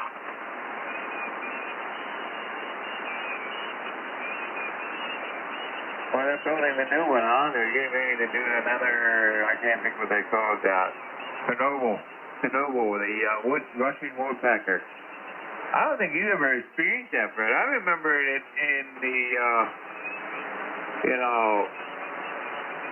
the people talking about it on 11 meters and stuff.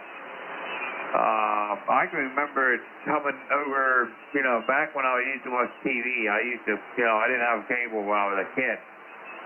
But I remember the knocking sound. I used to tell my mom, I said, the TV's knocking again. But she told me I was nuts, but I could hear that. It would sound like a woodpecker, like somebody knocking on something.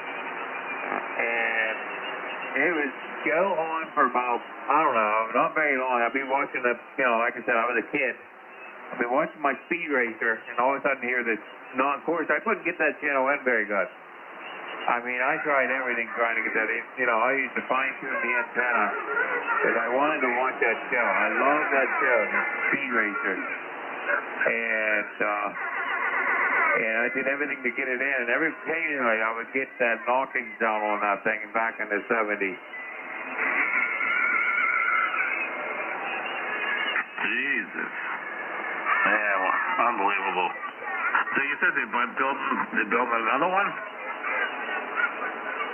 I hope not, but like I said, there's something about, that's what they did. They jammed, it was on all the HF bands. I mean, 160, 80, they heard them on all the bands. You had to be here in the mid-70s to, I think it shut down in 83. So in 83, they finally, somebody blew that thing, and they did a lot of, you have to read it, there's a discovery thing on it. I don't know if you have, I know it's on one of my prepaid, I pay for it. I don't know if it's on, I don't think it's Hulu. I don't know if it's on Amazon Prime, I don't know. I watched it on, I think it's on my HBO. I could be wrong. But yeah, just look up Chernobyl. And I think you can even YouTube even has it on there for free. It's just a piece of history, man. That thing is just, they blew.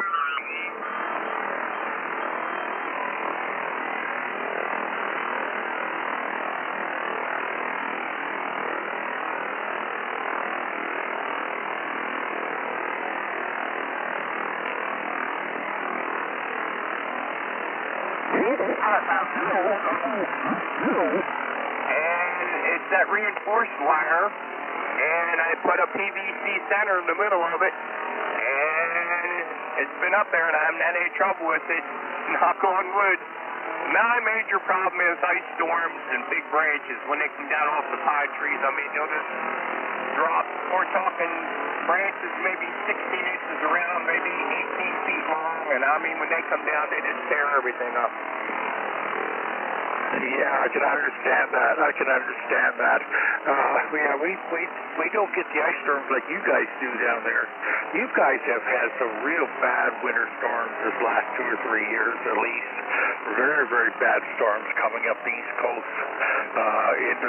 into Washington and into our province of Nova Scotia and the PEI, the Maritimes of our country here. Yeah, you guys, boy, you guys get battered with everything, and even hurricanes you get. So I don't envy you there, my friend. Back to you. Copy, and I can say probably the worst one was Sandy. It came up the coast, it took a left-hand turn, come up the Chesapeake Bay, and came right at us. And I lost I guess it was an 80-foot blue spruce tree out front. Absolutely beautiful. I decorated it over the years for Christmas. And it came down, and I lost that that day I think I lost 7 antennas that day. Yeah, I can believe it.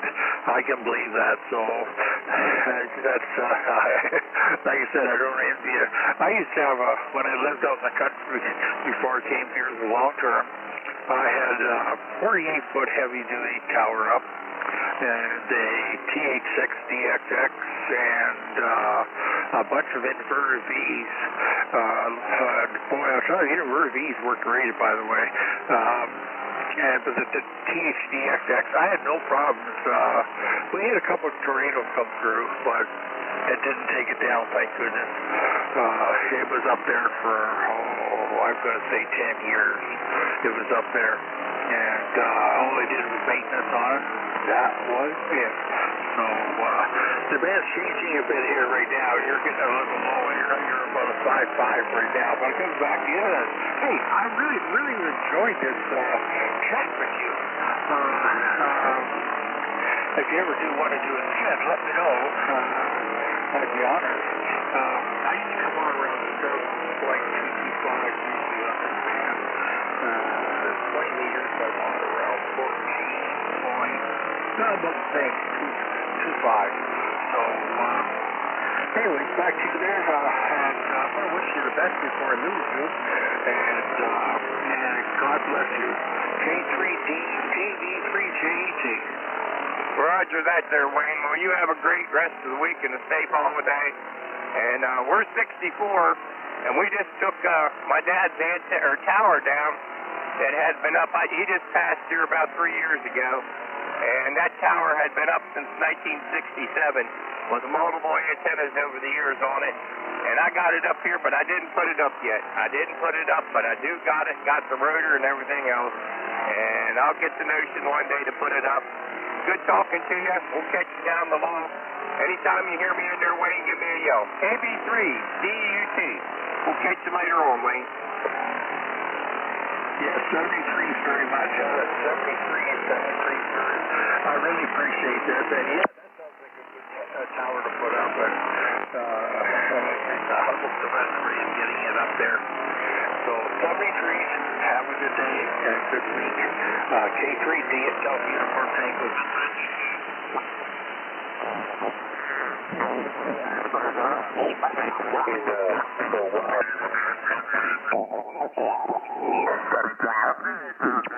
Tan igual para allá, como que a veces como que da un bajón.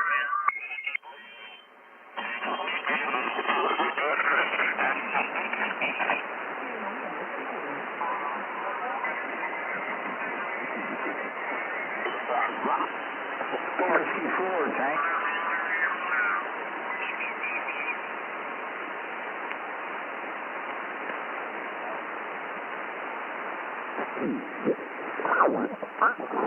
$9-4-87-94 and Uniform Sierra 39.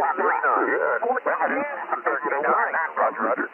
Okay, I copied 59 into 879. Roger, Roger, Roger. Roger, Roger. Kilo Maker 3, Charlie Mike Tango, Whiskey 7.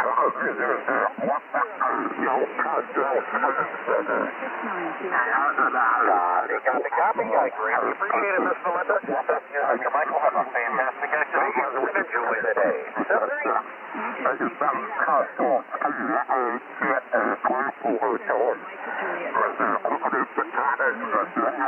Kilowatt 4, Charlie Alpha Echo.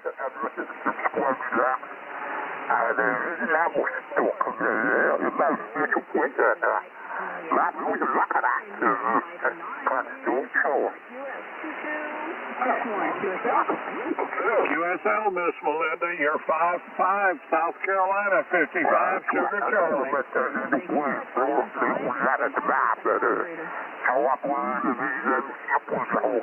Charlie Alpha Echo, this is Kilo 7, Papa.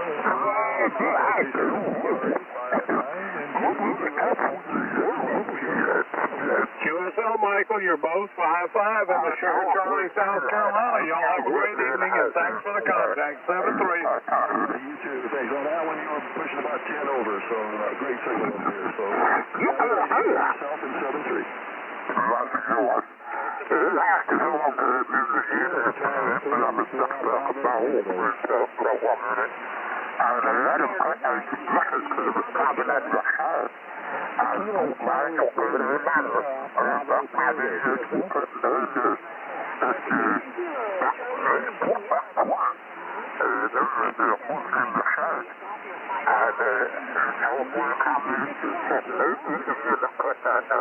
You're 5-9 in the clear. Settle down.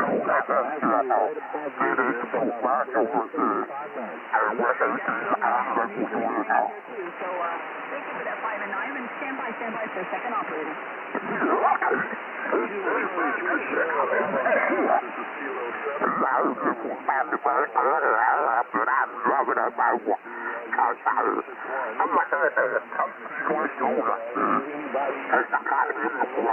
You can hear, or it might shift down a couple kc.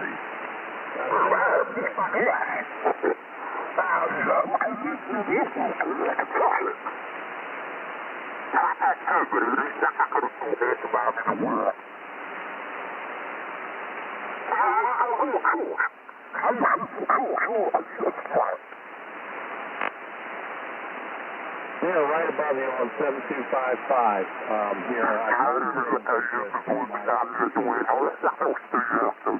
So down to like 7252, be kind of in the clear down there? Yeah, I think so. I think you will. All right, well, I'll take the QS1 down that way and see if I can do a little better. Well, I appreciate you, honey. Have a great evening, and 7-3.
Message about 8 o'clock and tell them I'm not going to make it today.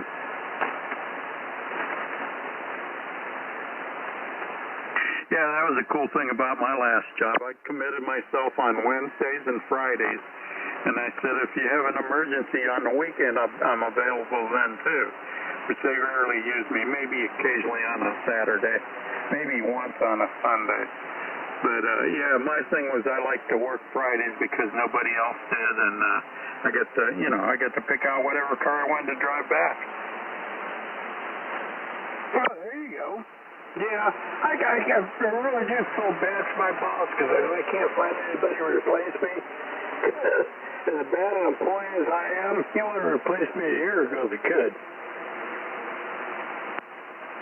Well, that was my thing. I was replaceable very easily, and they knew it, I knew it, but yeah, I kind of helped them out a lot. Did a lot of extras.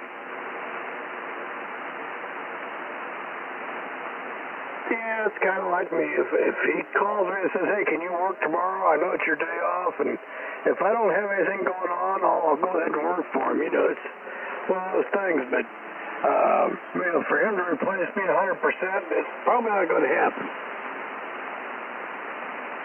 Yeah, there was one of the car lots that we went to a lot up in Pennsylvania, or one of the auctions, and you had to park at the gate. You weren't allowed to bring a vehicle inside, and they would not transport you.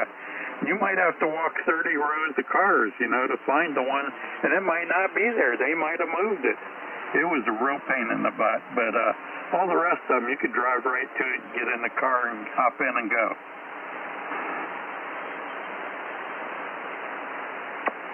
Yeah, that would have really bothered me. I mean, I can't walk very far. That's my biggest hang up. You know, I can do a lot of things, but I cannot walk very far.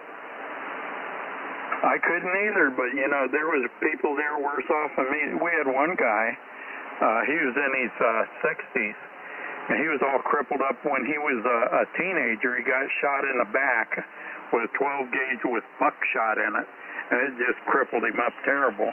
And that guy never complained a bit about it. We had another guy that got his leg run over and never had use of his one leg, so he kind of drug it along. So yeah, I couldn't complain. You know, even though it hurt, I managed to get through it. There was people there worse off than me. Oh man, that would suck. But the guy that got shot, I might know him. I shot a guy in the butt one time. Oh, when was that? Back in 1975, 76. He was trying to break in my apartment. And I jumped up with my 12 gauge, and he turned around and started running. I fired around. He was probably about 40 yards, 50 yards away from me. And he went down. And the next thing I knew, the cops were there, and they took me out there and showed me this blood spot out there by the railroad tracks. They said, well, whoever got shot was bleeding right here. I said, well, I don't know what to tell you. I don't even have a shotgun. There you go. They had a drop ceiling in these cheap apartments over at Akron at the time. I just stuck that thing up there on top of that drop ceiling and pulled the tile back down, and it was hidden. Yep. So anyway, yeah, that was my point, though, is there was people a lot worse off than me, even though it hurt to walk. I did it. And you know, I wasn't any better or any worse now than I was then, so it would still be a struggle. I figured time to give that job up.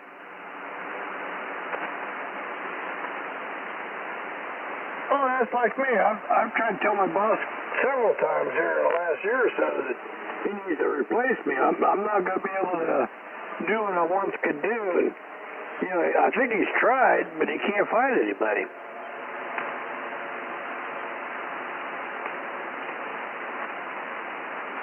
This is KA8YOR. Kilo Charlie 8, Oscar Romeo Papa for ID.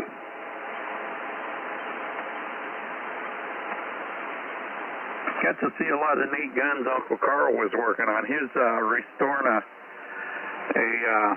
I guess it would be considered an antique. It was a 31 caliber flintlock, and somebody had broken across the wrist, the stock, and they took it apart and put it back together and pinned it.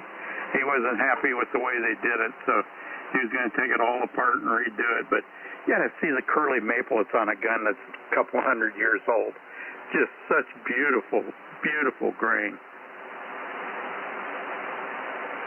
Oh man, I'll bet. Yeah, anytime you get a 31 caliber, and you just know how old that thing is.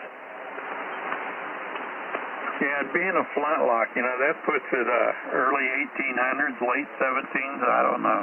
It's an old one. Older than they ever known, that's for sure.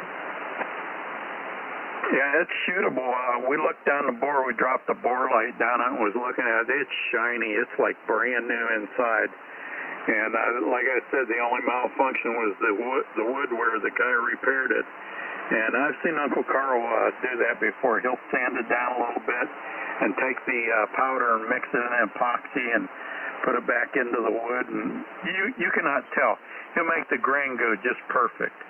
And it'll become a good shooter for him. I think he's going to use it just for squirrel.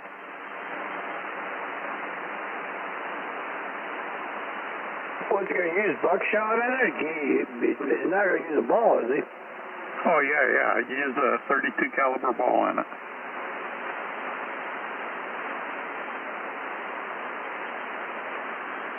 It's a rifle barrel. It's, what did he say, a 36-inch long barrel. Hey, you can reach out and smack the squirrel on the forehead with it. Dude, the barrel is 1 inch across the flat. Can you imagine a 1-inch barrel with only a .3 hole drilled in it? 0.3 of an inch? That's going to be one heavy gun to carry for squirrel.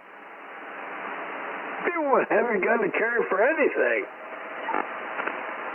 I mean, Uncle Carl's a big dude. He goes probably 6'3", 6'4", and maybe 180 pounds. Tall and lanky, but man, I wouldn't want to be carrying that all day.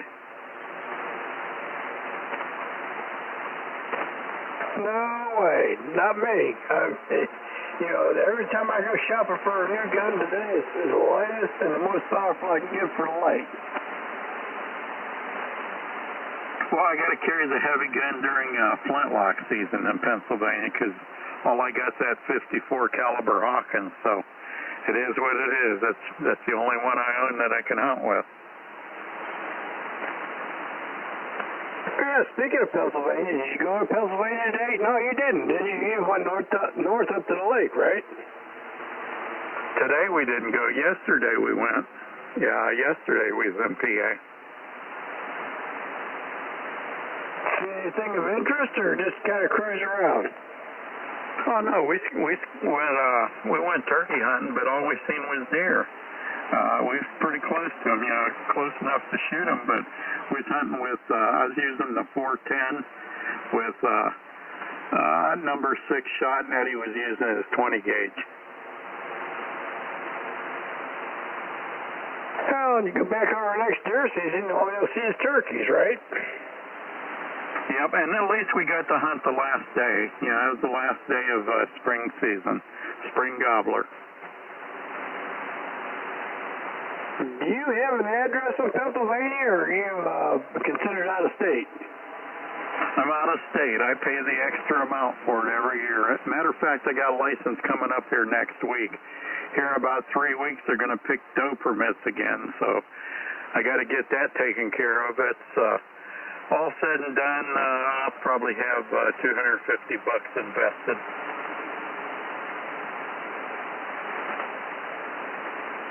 Well, that's not too bad, because you enjoy it, and you know, it keeps you busy every day.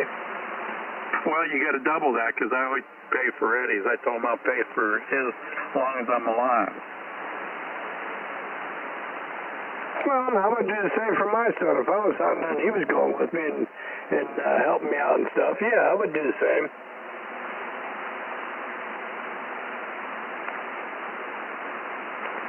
So we will be back there hunting, you know, groundhog and all that stuff. We do it all. Contact. I wish you guys come over here and hunt cats. I put my trash out the other day. They were supposed to pick it up Thursday afternoon. They didn't pick it up till Friday afternoon. When I got up Friday morning, all my trash was strewn all over my driveway. And I noticed these damn stray cats over here. Yeah, there was a contact out there. Go ahead. This is Kilo Delta 2, Victor Romeo Zulu. Wanting to say hello? Hey, hello to you there, KT2VRZ. This is KA8YOR. How you doing tonight? Doing well. I was just spinning the dial, and you stopped me at Black Powder, and this is a little passion of mine. Yeah, some QSB on your signal. You was up and down that time. Last time is about a 5.7 to 5.8, but a little bit of QSB on you. Over.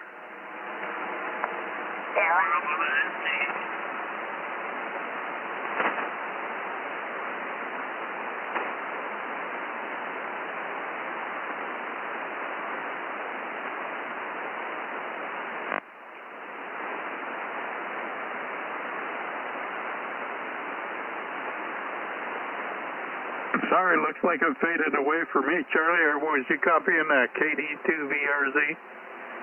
I had a little bit of a copy on him when he first came in there, and he faded off to nothing. I don't hear anything. November 3, Zulu, Echo Papa. November 3, Zulu, Echo Papa. Go ahead. Name here is Larry, Lima Alpha, Radio Yankee. We're in southwestern Pennsylvania. I just got a Buckmaster antenna up, and I'm putting it through its paces. I'm just wondering how it sounds your way. Over. Yeah, no problem, Larry. Yeah, name here is Ed, Echo Delta. I'm in Ravenna, Ohio, and I had 20 over 9 on you, so the antenna's doing good. What's your power output, and what's the situation there, Larry? It's about 100 watts with the FT1000. Go ahead. Sounds nice. Sounds very, very good. Plenty of signal and doing a good job for you. Must have got it up nice and high, huh? Yeah, it's about 35 feet in the center. It's kind of like inverted V, I guess. You know, the ends are lower. Yeah, man, this thing's just really worked good. That's the longer one, isn't it? Yeah, it goes to 80 meters, and I think up to 6. Nice. Coming in nice here to Ravenna, Ohio. Well, thank you for the report. I'm going to cut out here. I just want to make sure it's working. Wife's called me for dinner. You guys have a good day. Nice talking to you. 73s. You betcha. Take care, Larry. 73s. And 3ZPKA8YOR. Hey, Larry, tell you what, to cook you some bacon. I just had bacon and some toast for dinner. It was delicious. KC8RP, Garrettsville, Ohio. You're 5'9" up here. Roger, on the bacon. Yes, sir.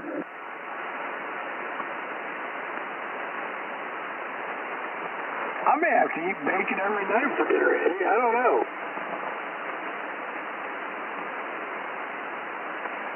Yeah, I'll tell you what, Charlie, you want to get you some good bacon to cook on that. Go out to that meat place out there by Rick's house there. It's and you got to request it a week ahead of time. Get the double smoked bacon. It is just, I can't explain how good it is. Oh, man, we got some good smoked bacon out here, too. Bonner Farms up there just north of me. And I'll buy a pound and a half of that stuff. And I'll throw it as my steak and cream of mushroom soup and onions and whatever else I throw in there. And let it cook all day. And the next day, and I'll tell you what, that is like heaven. Yeah, it's stuff up there on Johnson Road I'm talking about up there from Rick's house. They smoke it. It takes 3 days, and then they take it out and they let it cool, and it forms a crust on it. And they put it right back in the smoker and smoke it again for 3 more days. And you get it a week later, and it is just the best bacon. Can you imagine that with steak and gravy mixed in there? When I cook mine, it cooks all the bacon all the way down to nothing. All you got the flavor. Yeah, gosh, I don't know what I'd want to do with an expensive cut of bacon like that, because I think it costs more to get that double smoked like that. But it'd be worth it. Oh, yeah. I mean, steak and gravy with a bacon flavor in there like that, oh, man. That'd be just fantastic. Over biscuits? Yeah, there's that place up there when I was working in Portage Lakes. It's called the Mediterranean Market or something like that. It's in a little strip plaza there, right off of Killian Road, I believe. Anyway, it's European Market. That's what it's called, the European Market. There's a Russian lady who runs that place in there, and she gets that double smoked bacon that they do in Russia, where they hang it out for like 6 months in a smoker, and they hang it out for another 6 months. It takes them a year to make it. And that stuff, you don't even cook it, Charlie. You cut that off the slab and eat it raw. Man, as many years I lived out there, I never heard of that place. I'll have to talk to Randy about it and see. He's lived out there a little bit longer than I did. He may know about it, but I've never heard of it. Well, you know where the sheet store is there, don't you? On South Main Street? Yeah. It's right around the corner from that. Just right around the corner is the next road, the next intersection. Huh. Yeah, I know exactly what you're talking about, but I've never heard of it. You know how where you used to go out toward your house from there? Be on the left-hand side in the little plaza there. It's across the street from all the quick stop restaurants. Oh man, it's been 20 years since I've been over there. My son lives right there in that area. He's got a house right there in that area. I'll have to ask him if he's ever heard of it. Yeah, dude, they got the most amazing stuff in that store. They have, you ever have bologna or sandwich made out of blood? No. They got a blood bologna in there. You got to eat it while it's cold or it melts and turns back to blood on your sandwich. But, man, is it awesome. I think I'll pass on that. Oh man, you don't know till you try it. I was just taking I was asking the lady about it. She's very knowledgeable, doesn't speak a whole lot of English, but I was able to convince her I was interested in trying unique stuff that she ate, and she picked out that blood sausage. Man, it was good. I think I'll just take your word on that. Charlie, you mean you probably wouldn't even eat chicken's toes, would you? Chicken what? The toes off a chicken. They ain't got no toes. No, when I'm done with them. Yeah, they do. They got kind of a toe there. It's about the only piece of meat on the foot. Hey, that's what you use to pick the stuff between your teeth with, isn't it? Oh, no. You kind of chomp on that, grind it down.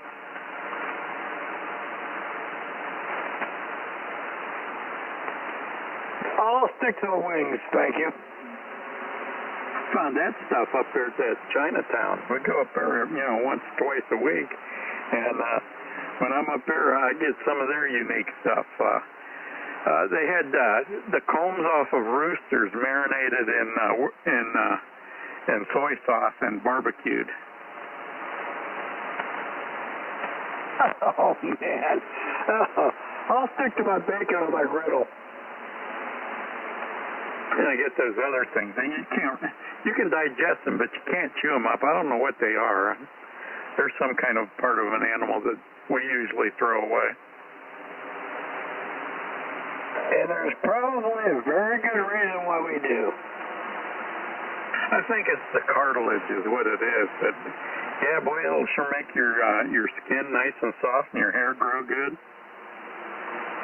I'm bald, and I don't care what my skin looks like. I'm an old man. Oh, boy. Anyway, yeah, I've eaten some strange stuff there, Charlie. Oh, man. You're killing me.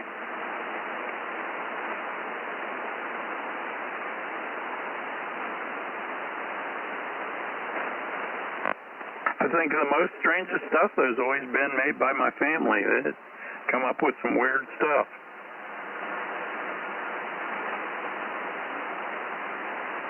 Yeah, my grandma and grandpa did squirrel, rabbit, all that stuff, and it was always gamey as all get out. You could just barely choke it down. I'll tell you, we didn't have that problem. Granny knew how to cook that stuff. She'd hide it. Yeah, it didn't have the taste that you'd expect it to. Well, my grandma didn't know how to cook, I guess, because it just tasted as gamey as you could get. My granny told me that the taste of gaminess means it's spoiled. It means you didn't handle it quite proper. And I can believe that. I never ate anything up there at their place that ever settled in my stomach good, and the next morning I wake up feeling all sick and dizzy, and I can believe that 100%. I can only think of a couple things that I've ever tried that I didn't like, and I guess maybe only once. Well, I guess it was okay, but I didn't really care for doves.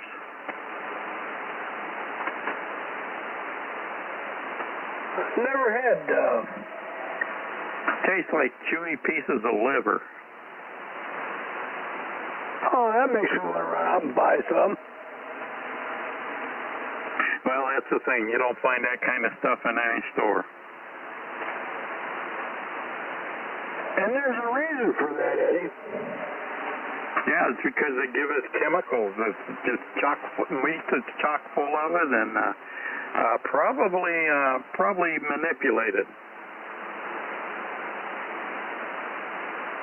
Yeah, but it tastes good. It doesn't taste like liver. Well, now see, there's where it got different with, because I like the taste of liver, but I didn't care for something that tastes like liver that shouldn't taste like liver. You know, that's what I'm saying. Yeah, I understand what you're saying, but I'll just stick to my bacon and beef and steak and pork chops and stuff like that. Gotta watch that cholesterol stuff, man. It's hard on us old guys. I've been hard on me since I was 30 years old, so I'm not too concerned about it anymore. Oh, see, I started before then. I'm catching up. It's catching up with me, so I've kind of slowed up a little.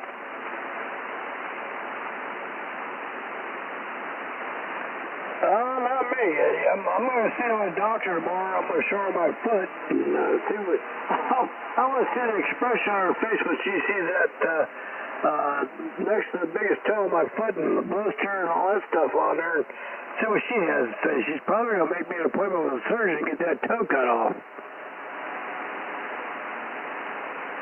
Yeah, I know. Whenever I get any kind of foot injuries, I got this stuff that's I can't remember the name. It's salacious.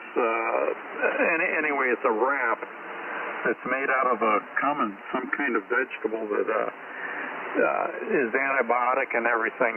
But anyway, Rick had told me about it, and I buy sheets of this stuff, and you take alcohol and clean it first, then the area. Then you put some of that stain on it. It's like an iodine stain. He recommended that. You put that on it, and then you coat it with water, this cloth, and you wrap it on the affected area. Like if it's a toe, you wrap it around the toe. If it's between them, you put it between them. And you tape it up, and you don't take that tape off for a week. And when you take that tape off a week later, that store that's been there for months is gone. Huh. Well, yeah, I'm going to let her look at it and see what the deal is, but I'm pretty sure she's going to just roll her eyes back in her head and say, you've got a blood clot down here, we need to take that toe off. Yeah, blood clots are a different thing. Yeah, I'm talking about where you get a sore that won't heal. Well, I think I've got a little bit of both going on. I've got a sore that won't heal. It was a blister, and it turned into a sore.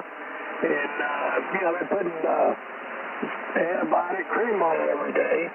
And the swelling's gone down, but it's really sore, it's numb, and the toes on both sides of it are really numb, and I think I'm going to have a problem after she sees this.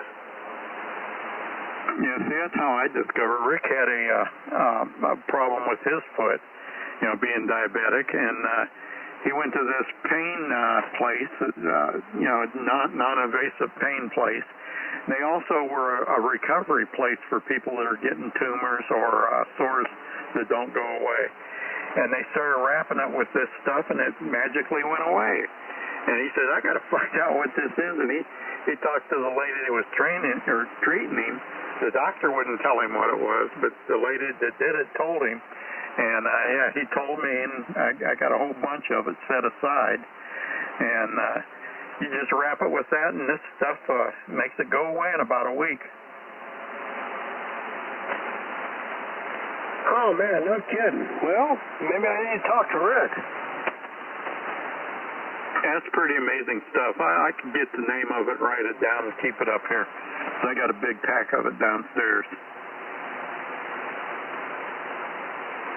I ordered from off the internet, and it's like, maybe a couple dollars for enough to last you for your life. Isn't that funny how that is? You can buy stuff over the internet that takes care of problems that you've had for years and years, and the doctor won't give it to you. Yeah, they don't use it in the doctor's office. They use it in these care clinics where you go to, for rehab. They're the only people that's using this stuff. Oh, yeah, they won't have you coming back every 2 or 3 weeks to be re-examined and x-rays and blood draws and all that stuff. They don't make any money off you to get it cured. Yeah, it gets pretty crazy how medications go some days, the way they treat you anymore. Yeah, it sure does. I'll have to get a hold of Rick, maybe call him up and ask him what the deal is on that.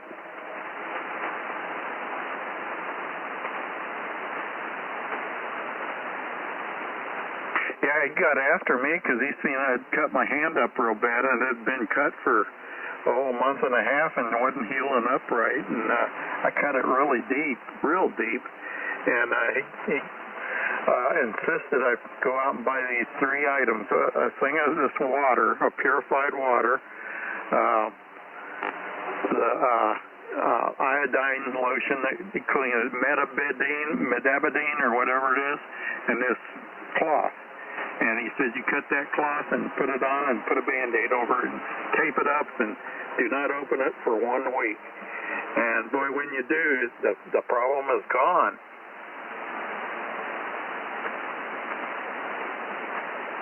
I'm sure there's a lot of stuff out there like that. We just don't know about it. Yeah, the first batch of that stuff I went to the drugstore and bought, and it cost me about $30. And I used that up real quick, so I ordered it online, and it was like $4. I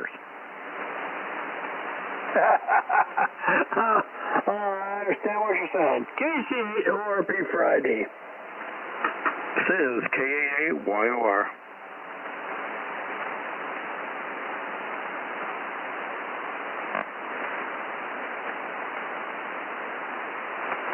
I found like the stuff that I use.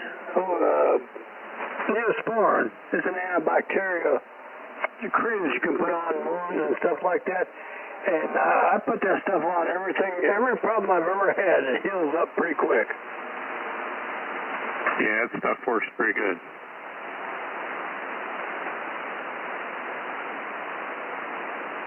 If I put it on my toes, where it hurt me the most, it'll go away for about 24 hours. But when the cream soaks in and goes away, the pain comes back again. So I don't know if it's the whatever it is that keeps the pain away or what the heck's going on. But if I put it on a Monday, I won't feel my toe again until Tuesday. It must suppress something.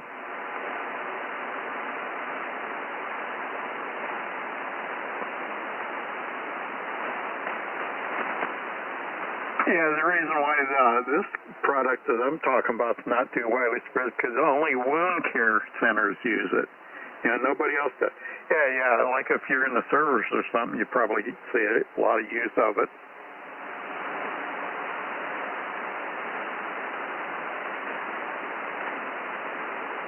When they started kind of cutting back on the emergency room at most of these major hospitals, those wound care centers got pretty popular. Yeah, they did.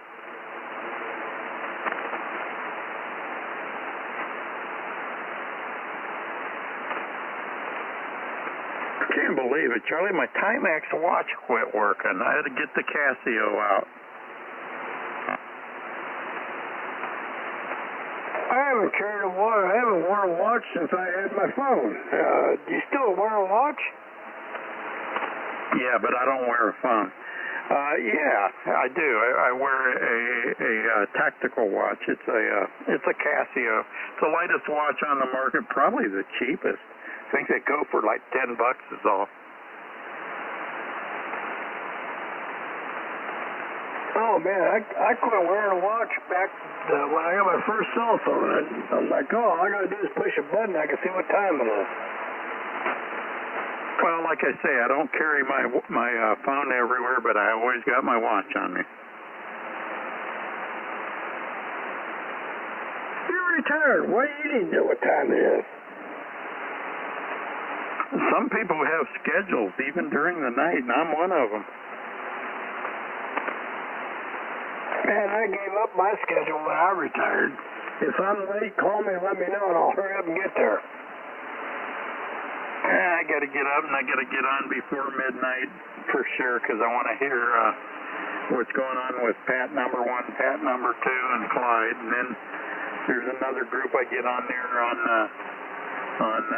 38 or 39, 33. Talk to Jimmy Jet, and the dog, and all them guys. And then I got that other thing. I get up. I've been trying to get up early on 3885, about 2 o'clock, 3 o'clock in the morning. There's a group of AMers get in there, and they get the first of the DX starting to come through about 3 a.m. You never know where you go. Sometimes Europe is just as strong as America.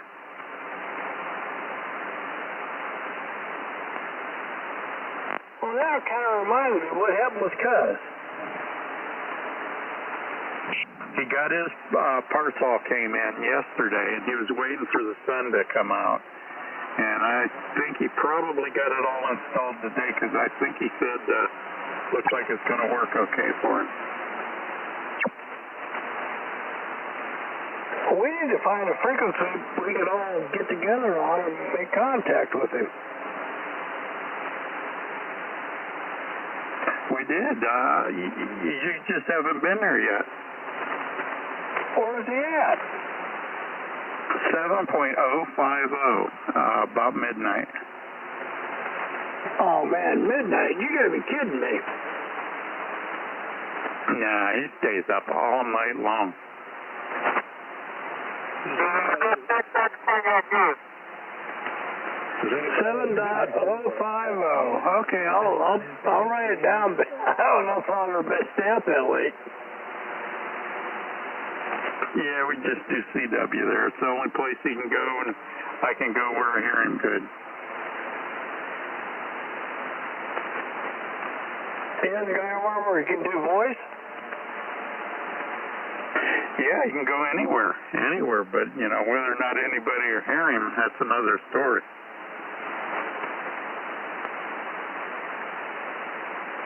He's got like 30 foot of wire just hanging from a tree, and that's it. No ballon, no tuner. Well, that's pretty much all you need, really. I was just doing some measurements on my antenna today. I might double the length of my antenna. Hold on.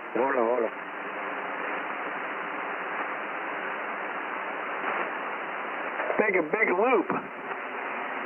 That'd be nice, wouldn't it?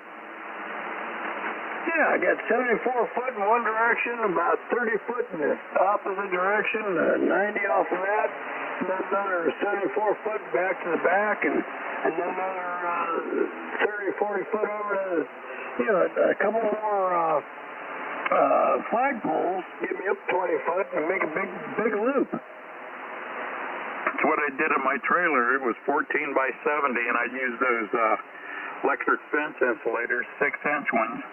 And they got a nail in them. You just nailed it into the roof along the edge around the trailer. And then I had a clasp in there to hold a wire.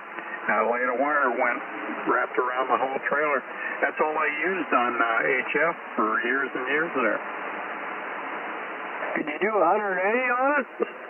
No, but it did 160. Well, that sounds like what I want to do. I'm going to get something stretched out here, make a big loop, about a 300-foot loop around the trailer here, and work all these other bands. Yeah, see, I didn't use a balun or a transformer or anything. I just fed it with coax direct. And fed one side with the center conductor, and when it came back to the coax, I fed to the shield. And it's just a big old loop. Worked really good.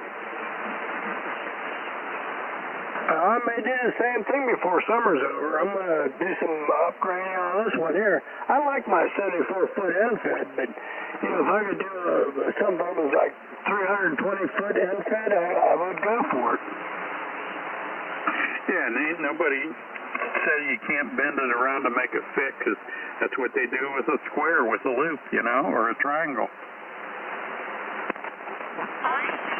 All I need is 2 more collapsible flagpoles, 20-foot flagpoles, and some more wire.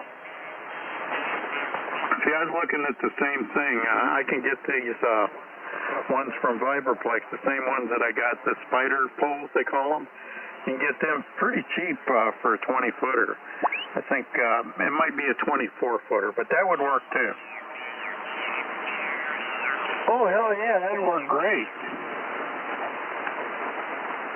And they don't weigh anything. They show them, a lot of guys are just taking a piece of parachute cord 3 foot off the ground in 4 directions, 5 foot out from it. I mean, it's hardly anything. And that holds it up. That holds it up even in the wind. Well, that one I put up, we put it in about 2 foot of concrete, and it's standing up nice and straight, and no problem. The wind's been blowing and everything else, it doesn't seem to bother it. Oh, no, that should be good to go for you. I need 2 more of them. One over on the other side of the trailer and one down at the very bottom of the trailer, and then I'll run it back over to where they originated from, and I'll be happy.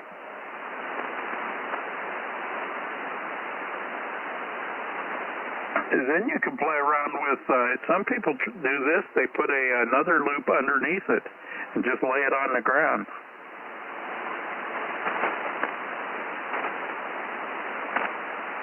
Yeah, that would work. I've got plenty of wire for that, too. Makes it like a beam shooting it straight up.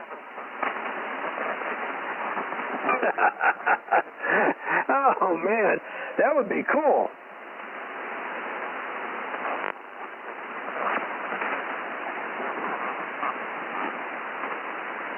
Yeah, it's 23 feet. I guess that would work. 23 feet, and it's $71.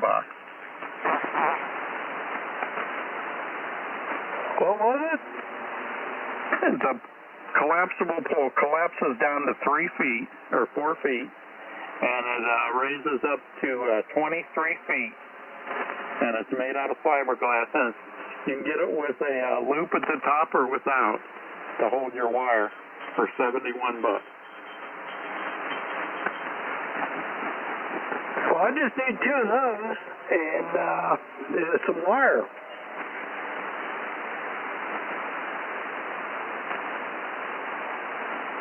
I'm real sure I could add on to this antenna I've got now. I don't really need to buy another antenna. I can just add on to this. Yeah, it looks like here for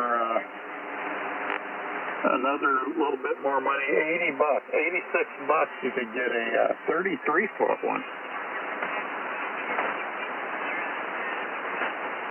Oh, man. I could tell everybody I've got this big loop up in the air, huh?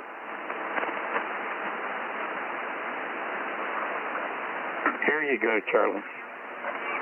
This is the one. 85 feet, an 85-foot push-up pole.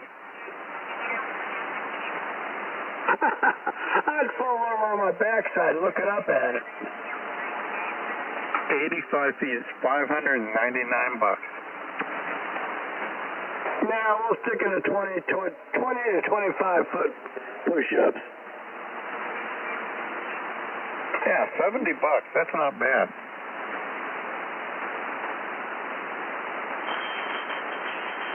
Yeah, but if it's fiberglass, I can imagine that thing wanging around in the wind out here. Oh, yeah, it definitely will. But so what? That's your shock absorber to keep it from breaking. That won't hurt it. Let it all move with the wind together. Now, 25-foot aluminum, between 20 and 25-foot aluminum is good for me. Yeah, see, I wouldn't do the aluminum because I might want to run a wire up it and use it for two antennas. One is a vertical and one is holding the horizontal up. Well, that's very possible, too. They sell antennas like that. Yeah, that's what they're recommending. This 85-footer is a quarter wave vertical for 160.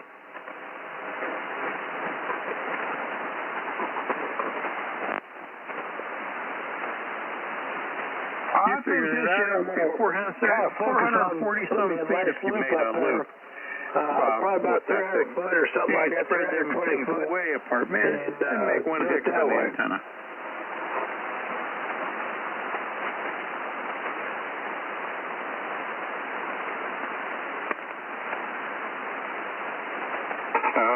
Got special instructions on how to install this tall one, though.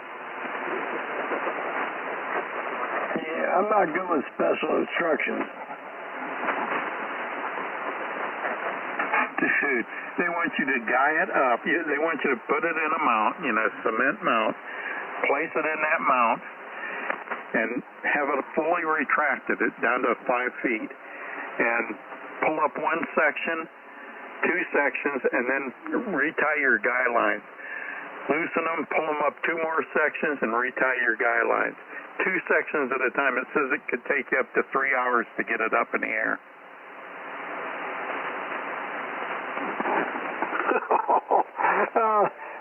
I'm good with what I got for right now, then. Yeah, me too. That one I got, it's 40 foot, and I can pull it down in less than a minute.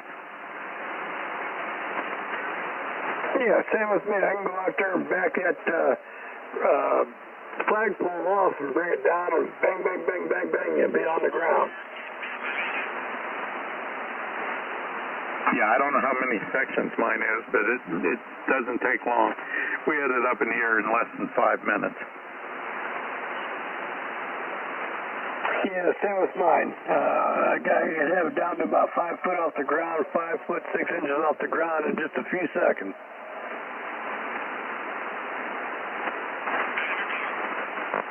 Yeah, now they claim on this pole of mine for permanent installation, you're supposed to put a hose clamp at each connection, but I did not do that. I just pulled it up and twisted it, and it stayed there. It's been up for over a year now.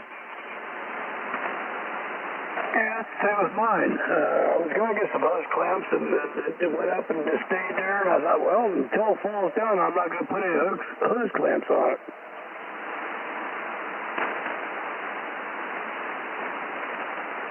Yeah, I don't think you'll have to.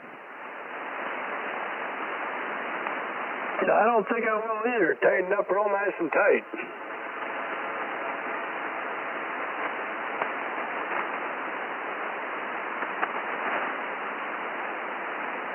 I'd like to find 2 more just like it. I bought this one off of eBay, or not eBay, Facebook Marketplace for $60. I'd like to find 2 more just like it and put them up on the other side of the mobile home here and run wire through it. Yeah, I don't think anybody'd ever noticed it at all. No, the lady that runs the park here, she's been by my place several times, and I've been sitting here looking out the window, and she'll stop in front of my place and look things over, and then move on down the road. I don't think she's ever noticed it. And you know, that's the same type of stuff I use. It just doesn't show, and I don't have to hide it here. You know, I can let it be seen. I was even going to get some of that fluorescent parachute cord, but I did not. But next time around I might, because I'm going to put some down guys on it, and that way if a kid runs into it, say, hey, can't you see? Well, let me know if you need some. I bought a roll about 250 foot fluorescent paracord at Harbor Freight. That's all I had. And I'll tell you what, after about 2 weeks of that stuff being up there holding my wire to that pole, it's not fluorescent anymore. That's neat. Yeah, I still got a spool left of the black. I think, what's the spool, 500 yards? Well, that's what I was going to buy, but they didn't have any when I went down there. I walked all over the store, and I can't walk very far, Eddie. I walked as far as I could, and that's all I could find was a 250-foot fluorescent cord. I'm sure they probably had some in there, but I couldn't find it. This is KA8YOR. KC8ORP. Let me see if I can do my recording.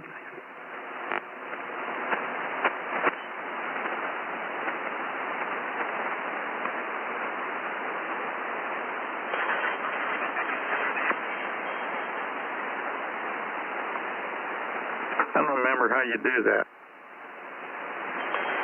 I never did know.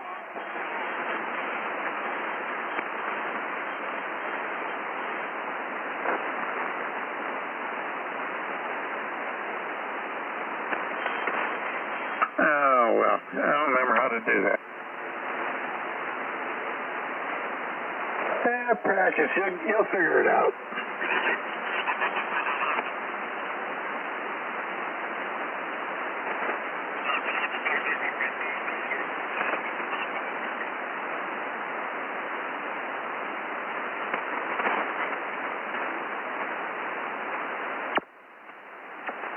Oh, no, I erased it. That's right, I put a new card in here.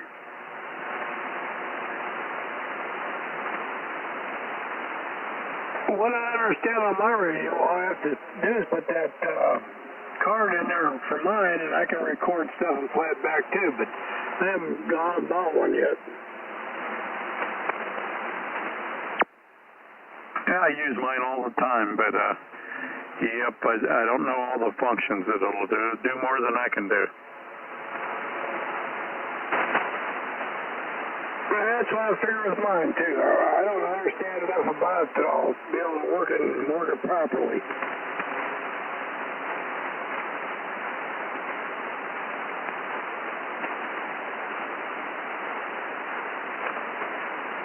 I gotta tell you, that bacon smells good all through this house tonight. I'll bet it does. I wish I had some taters to slice and fry them up.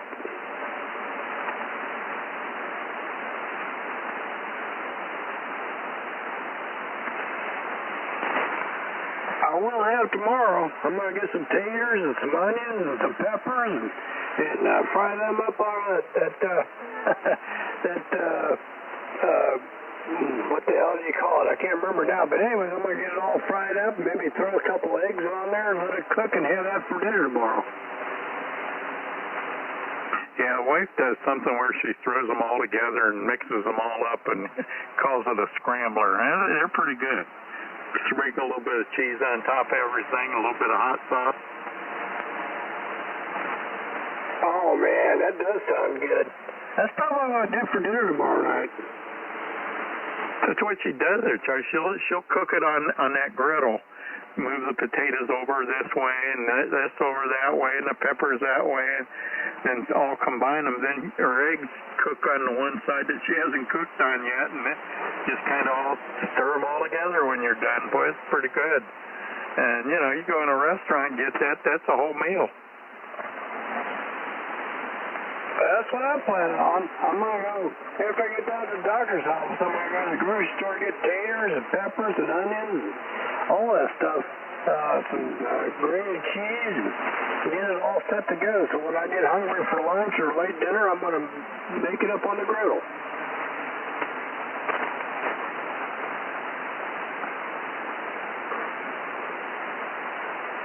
Lord knows it's already seasoned. I cooked some bacon on it. Oh, yeah, that's what I'm talking about. That'll help it a whole lot. You know, I was reading the directions that came with it. That's the first thing they said is if you can, cook some bacon on it right away when you get it, before you cook anything else, and season it with that bacon grease. Oh, it's the best thing you can do. And I don't know, she doesn't scrub it with soap or a scouring pad.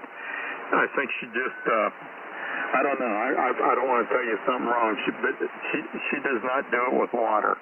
Or if she does, she cooks it right off or something. But she's really, really picky on how she washes it. No soap.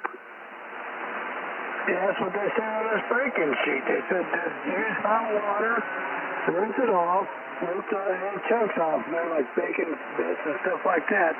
And then take a paper towel and dry it really good.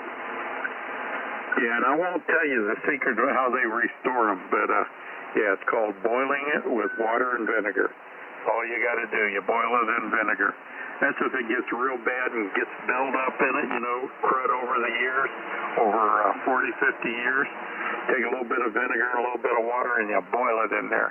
Let it set for a little bit and that stuff comes right out.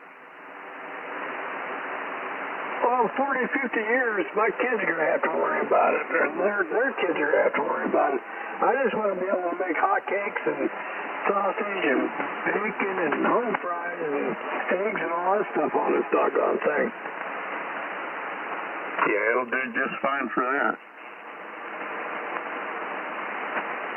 Can you still buy Crisco oil or no? Yeah, you can buy lard or oil, either one. Back in the day, that's what I used to season mine with, was Crisco, but I didn't know if you can even buy that anymore. You can, and you can also, you can just go to any butcher shop, will sell you the fat. You know, just throw a little bit of pig fat in there. All right, yeah. I don't think I'm going to have to season it anytime soon. I'm going to season it now. Like I said, I cooked bacon in tonight, about a half pound of it. And I'm just going to start cooking on it and see what happens. Yeah, Gloria was looking up some of her pots and pans, and some of the lid on one of the pans on one of those Griswold, I guess it'd be the Dutch oven. The lid for it alone is going for $600. Oh yeah, that stuff is crazy. People are trying to figure out, or they're starting to figure out how that cooks. And yeah, if you got a Griswold pan without a lid, you'll pay that money for it. Right. Well, that's what happened with us. My sister-in-law called and said that she had a bunch of her mom's ironware, and that her husband said she ain't allowed to cook in it no more. She got to cook in non-stick stuff. Yeah, it's got to use plastic spatulas and all that. Wasn't allowed to use iron anymore because their iron levels are high when they go to the doctor, which is normal if you cook with iron. It's a good thing. But they thought it was a bad thing, so they're going to throw them all away, and she gave my wife first dibs on them, and she said, absolutely, I'll take them all. She got a Dutch oven, a couple of the 12-inch iron skillets from Griswold. There's another company in Pennsylvania. I think it starts with a W. I don't remember exactly what their name is, but anyway, she got a bunch of them from them. So, yeah, they're going to throw them away, Charlie. Oh man, I check Facebook Marketplace all the time for that stuff. I haven't seen anything lately. But when I did see it, it was over in Indiana or Pennsylvania or someplace where I have to pay shipping and everything else on it. But yeah, I watch that stuff. Yeah, we just picked up a full set of Corningware from Uncle Carl. It's, I think it's the orange, but anyway, they're really, really nice. They're old. They're so old that you aren't supposed to use them. They got lead in them in the paint. And but it's a full set of them. I mean, she got everything. And she cleaned the china closet out and stored them all in there. Oh man, you can't beat that old stuff. I don't care if it's got lead in it or not. It's still good stuff. Yeah, we'll keep it for family, family remembrances and that. Because, yeah, it's definitely worth a lot of money. We was looking at the prices of it. It's ridiculous. Years and years ago, I was running over to New York City one night. And I stopped at a restaurant just after I got over to the PA to go to the bathroom. There was this guy who had his back doors open, and he was selling all that stuff out of the back of his truck. And I bought a complete set of Corningware for like $50. And I don't know whatever happened to it, but it was great stuff. Yep, so now she got that set and whatever she's collected over the years, which is nowhere near a full collection, that's for sure. But she had this hope chest before we got married. She had been buying crystal for like 5-6 years, investing into it. And I think we only used them one time, probably on our 20th wedding anniversary. Filled up some of the wine glasses with some champagne. But they're really nice champagne glasses too, made out of crystal.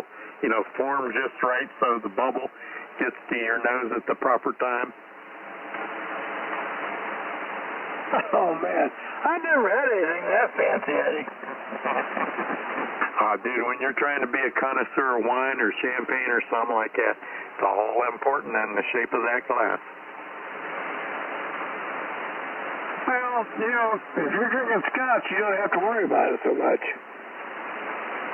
Dude, even if I'm drinking Mogan David, I want it to taste good. Scotch always tastes good. What are you talking about? I had to give that. That's too expensive for my use. Yeah, just give me a bottle of wine.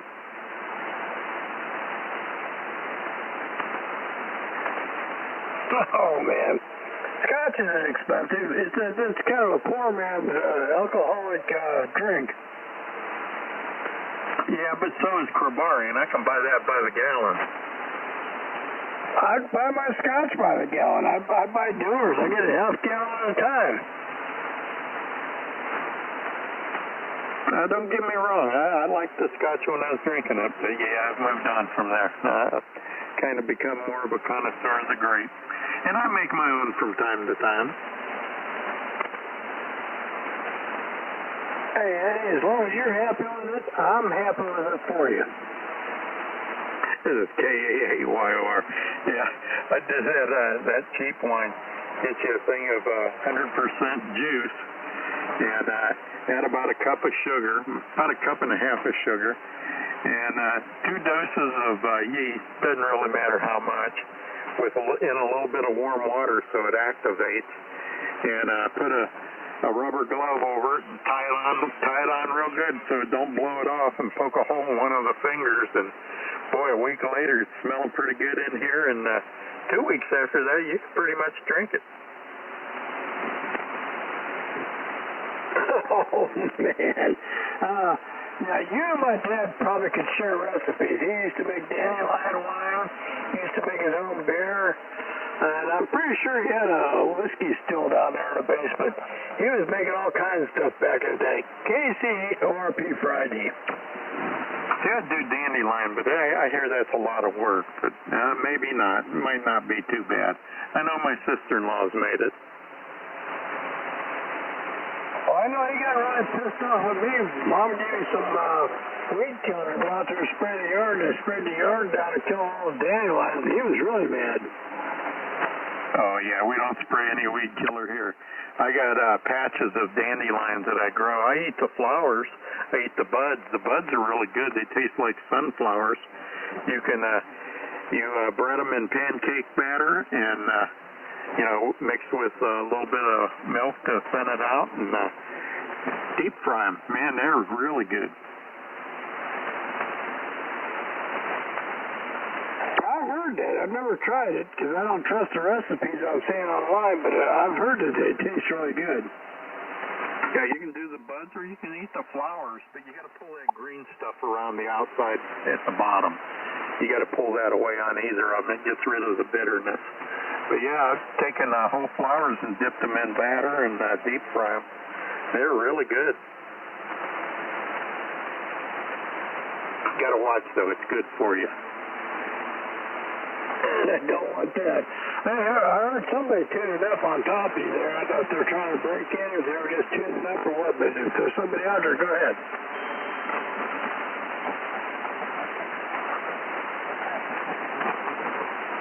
Don't think so. That's hitting you too. Oh, okay. Just tuning up then, huh? Yeah, they're way off our frequency, but when they do that, it throws a carrier right close to where we're listening. Well, it throws it 700 hertz off, so you hear the tone. Yeah, I couldn't look at the needle to see where they were at, but it sounded pretty loud, so I just thought they were right here. Okay.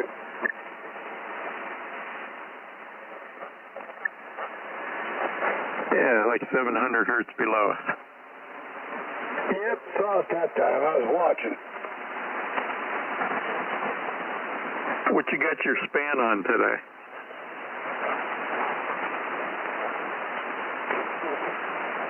My span? Yeah, if you touch the span button, what number does it say it's on?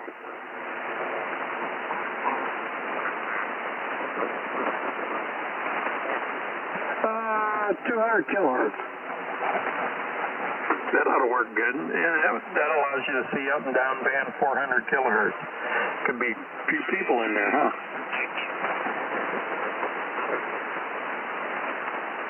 Should I tighten it up a little bit? 100 or 50 or something? Oh, no. It all depends on what you want to do with it at the time. Like if you want to watch someone's signal and see how flat their signal is, you put it at about 10. And you'll see me.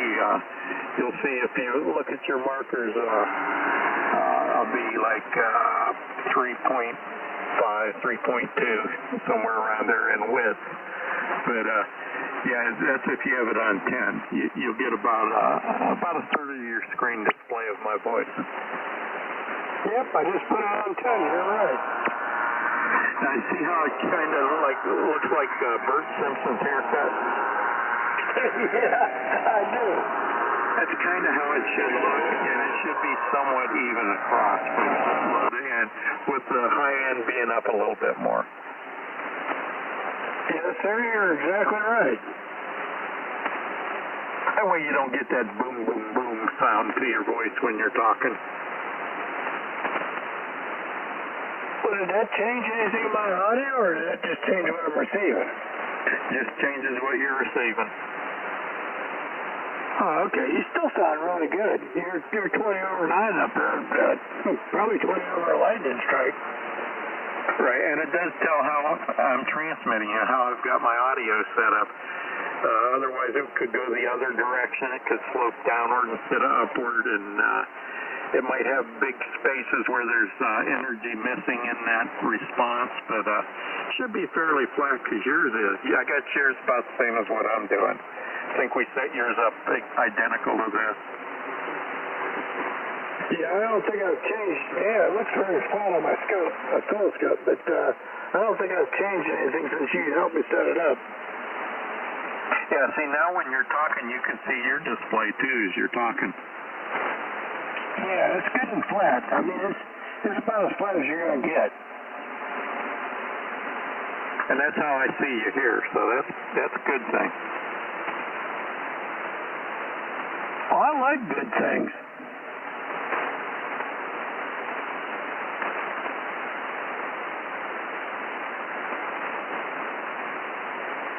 Yeah, you ought to be pretty happy with the setup you got. You got a pretty nice sound station there now. And that's a good deal. You know, I was on the radio for a long time. A lot of things had changed while I was gone. I'm really happy to have this thing up and running, and people giving me good audio reports and all that stuff. Even Jeff over there in where the heck is he at? E-Cars. Anyway, he always gives me a good audio report, and I'm pretty tickled with that because I think he's kind of finicky. Yeah, buddy, I'll tell you what, though, right out of the box, you do got to do a few things to these Yaesu. Got to modify it a little bit for your voice and that, but yeah, yours turned out really good.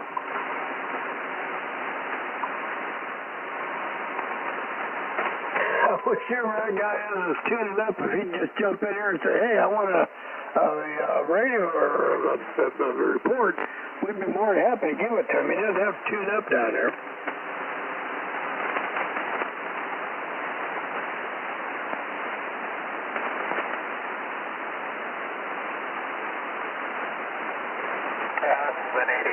I've been listening on the side. Yeah, some people just want to watch the world burn, I guess. Yeah, yes, sir, no doubt. How you doing, N8AB at KA8YOR?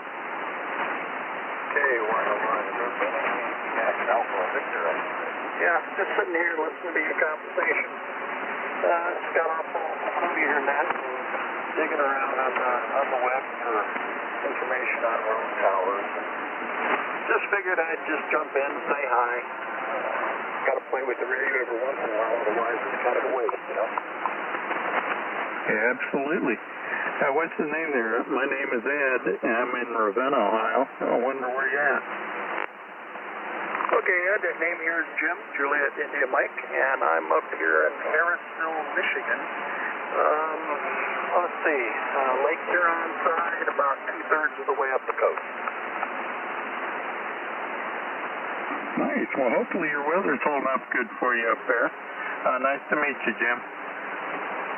Yeah, nice to meet you, too. The weather was, well, it's sunny now. It was a little bit rainy earlier. It was nice yesterday. Went out on a trip to the lake, and, you know, since I'm retired, it's like, when do you want to go to the lake? I don't know.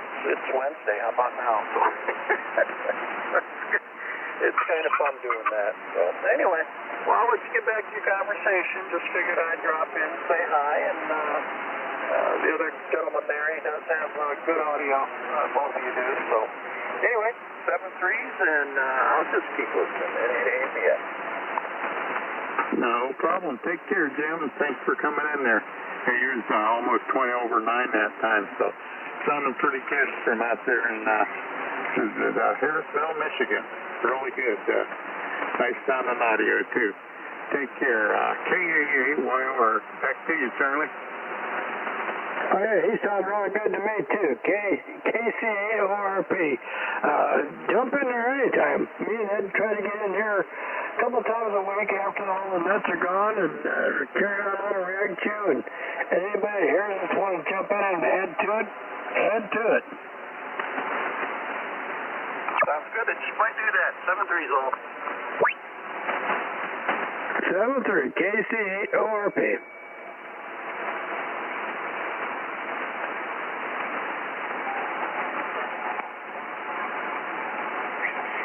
You never know, Ed. We might get a real rag chew session going here some night for people all over the country. Kind of happens that way from time to time here, don't it? Yeah, I mean, they all have really good signals, really good audio. I'd be proud of having a rag chew net this time of night with all these good radios out there. That's just like, you know, you sit there and listen to a frequency for hours, and unless you call CQ, ain't nobody going to come back to you. Exactly.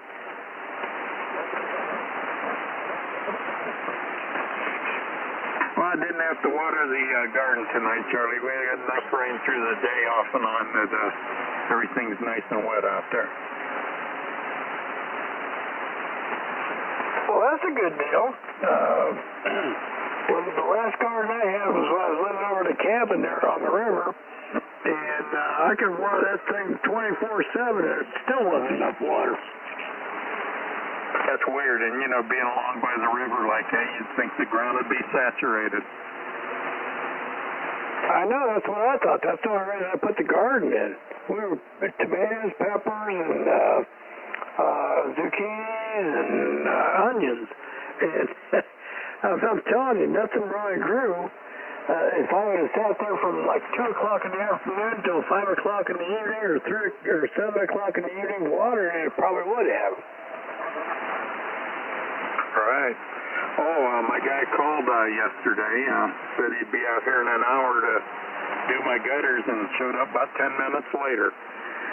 Did my gutters on the house for the price that he quoted me, and he said, what about your garage? And I said, what about it? And he says, well, I'll just do that for nothing if that's okay. Absolutely, buddy. So I got my garage and the house done for the price of what they quoted for the whole house. Oh, man, you can't beat that. Who was that? What company? I think it's Gutters Are Cleaner. We clean gutters. Had a truck with the logo on it. Oh, man. Well, I don't have any gutters here, but Mary does. When you find out who it was, either send me a text or let me know next time we're talking. I'll write it down and tell Mary. Yeah, he quoted me a price. He says $115 to $170, depending on how much stuff we remove from it. He says it's usually closer to the higher number, but it could be as low as $115. And he got out here and looked it over and said, yeah, it's going to be like $170. Is that right what he said at first? And then he threw in the garage on top of it. So, hey, what the heck?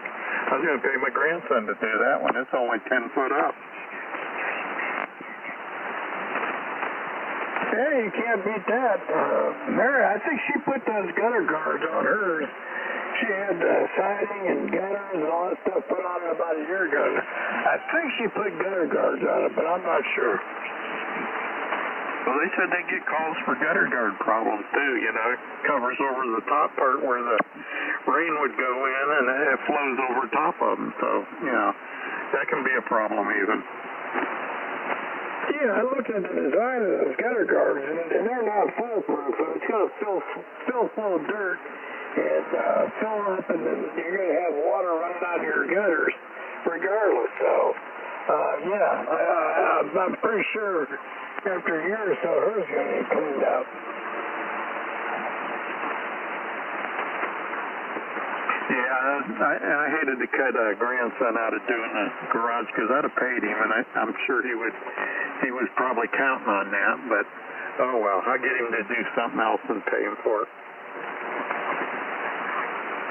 Send him up here. I'll have him put a couple of collapsible towers up for me and run a wire for me. Well, his problem is he doesn't have a driver's license. He's 24 years old and doesn't have a driver's license. Did you lose it or just never got it? Never got it. He says, Grandpa, just pay somebody to take me. Oh, man. Mary had a daughter-in-law like that. She was 25 years old before she got her driver's license. Oh, Eddie doesn't have one. He's 30. Eddie didn't have one? Are you kidding me? No, Eddie don't drive. Oh, come on. Never had a reason to. Eddie, get your damn driver's license. Nah, you don't want to. He drove off the hill and off-road for me, you know, when we was out running around in the mud. But yeah, never driven on a highway. How old is he? He'll be 31 here pretty soon. Eddie, we gotta have a talk, son. We're gonna sit down and drink some scotch, and we're gonna have a talk. He has no interest in it. Yeah, otherwise I'd outfit him, you know. I'd hook him up. Well, what's he gonna do when you're gone? Is he gonna walk, ride the bus, get a taxi, what? Your guess is as good as mine. Oh man, that's kind of crazy. You know, I had my learner's permit when I was 15. Charlie, I was driving my what was a 53 Chevy, my 53 Bel Air. It wasn't a Bel Air, it was a 53 Chevy of some sort. But I was driving that when I was 14, back and forth from Kent to Ravenna on Friday night. Oh, I know. My dad had a Chevy panel truck. Cut the antenna up. Go ahead. Roger. Kenwood TS430S into a handoff hole. Send John his report again.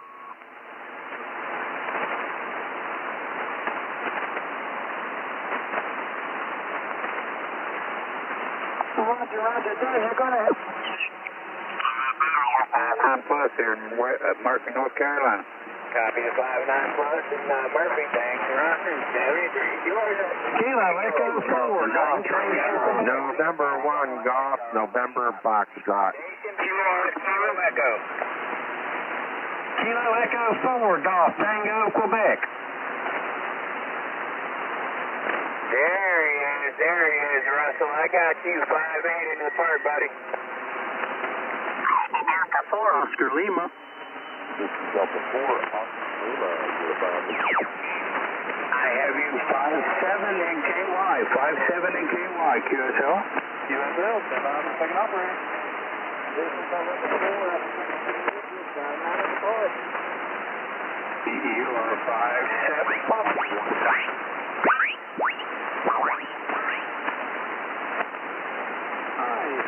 Echo 2, Echo Tango, park to park. You're about a 5 and 7 right now.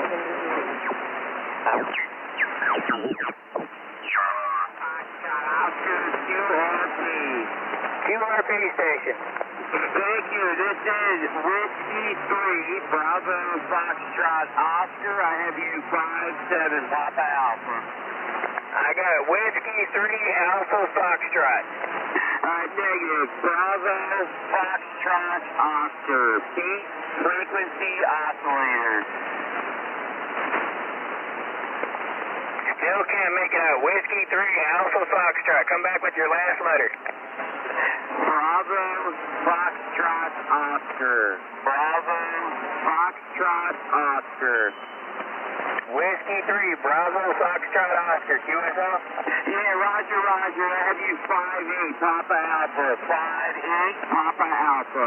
Roger. I got you about a 4-4 into the park. QSL? Thank you for the 4-4, 17, many blessings. Thanks, Ron, and 73. QSL? November 1 Golf, November Foxtrot. Whiskey 2 station. Whiskey 2, Zulu Papa Juliet. Whiskey 2, Zulu Papa Juliet. I got you 5-5 in the park, QSL. QSL, I've got you 5-9 here in East Central Indiana. Copy the 5-9 into Central Indiana. Thanks for hunting. 73. QSL. November 1 Golf, November Foxtrot. November 4 station. November 4, Romeo Delta Juliet. I got you 5-9 in the park, QSL. 5-9 Alpha Lima. Copy 5-9 Alpha Lima. Thanks, Ron, and 73 QRZ. Kilo Delta 4, Mike Mike. Bravo Papa. November 1 Golf, November Foxtrot. Roger, 5-9 into New York City, QSL. Copy the 5-9 into New York. Thanks, Ron, and 73 QRZ. November 1 Golf, November Foxtrot.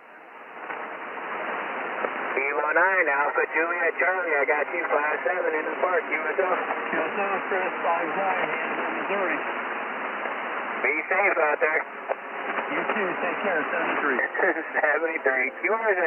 November 1 Golf, November Foxtrot. Station heading with Delta.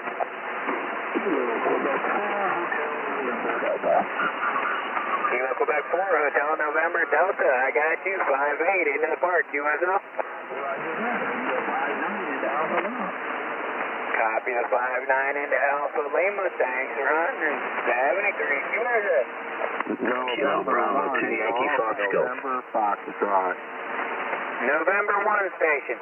November 1, Golf, November Foxtrot. Was that November 1, November Foxtrot? Roger, Chris, you're 5-9, Clayton. Roger, I got you. You came down to about a 5-1 on that last one. Roger, thanks for the activation. Have fun, 73. 73.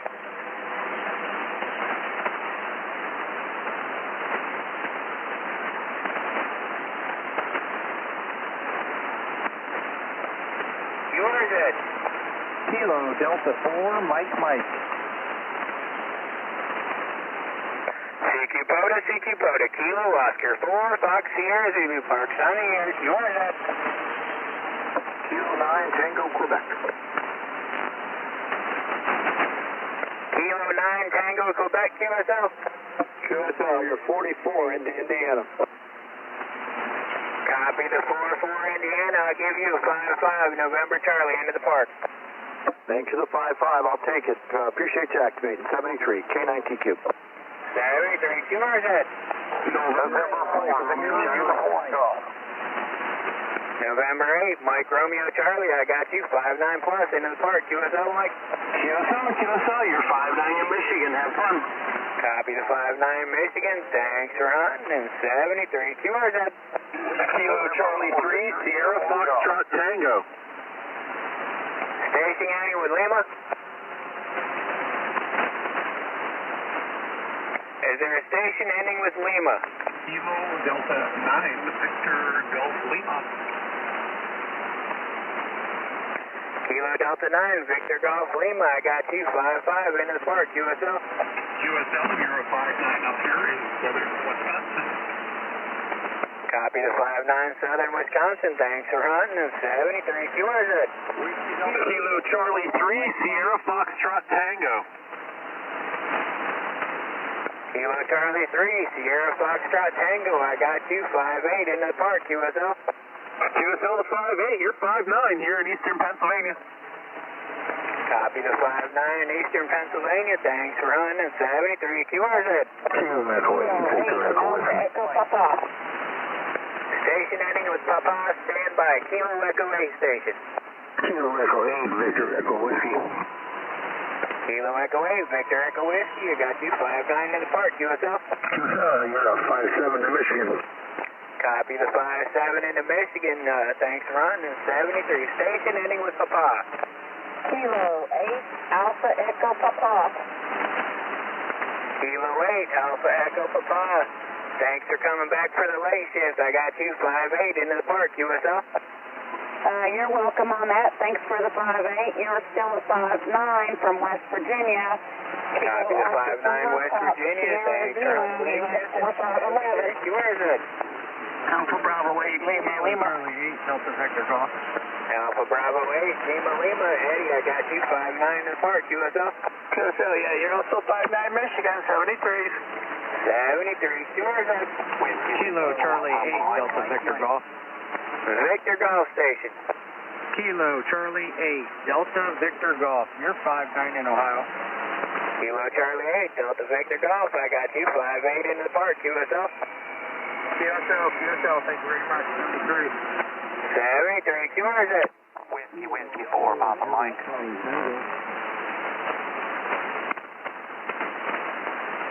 Station ending with Tango. Kilo Mike 4, Juliet Charlie Tango. Kilo Mike 4, Juliet Charlie Tango. I got you 5-8 into the park, USL. QSL, you're 5-9, Golf Alpha. Copy the 5-9 Golf Alpha. Thanks for hunting, and 73, yours it. Whiskey Kilo Oscar 4, Kilo Alpha Delta. Kilo Oscar 4 station.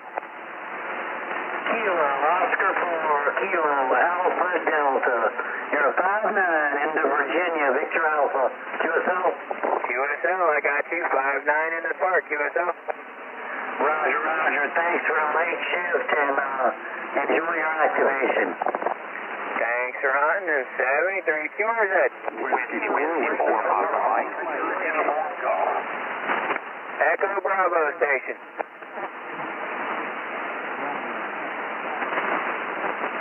I got the Romeo Echo Bravo. Whiskey 0, Romeo Echo Bravo. I got you. 5-7 in the park, QSL.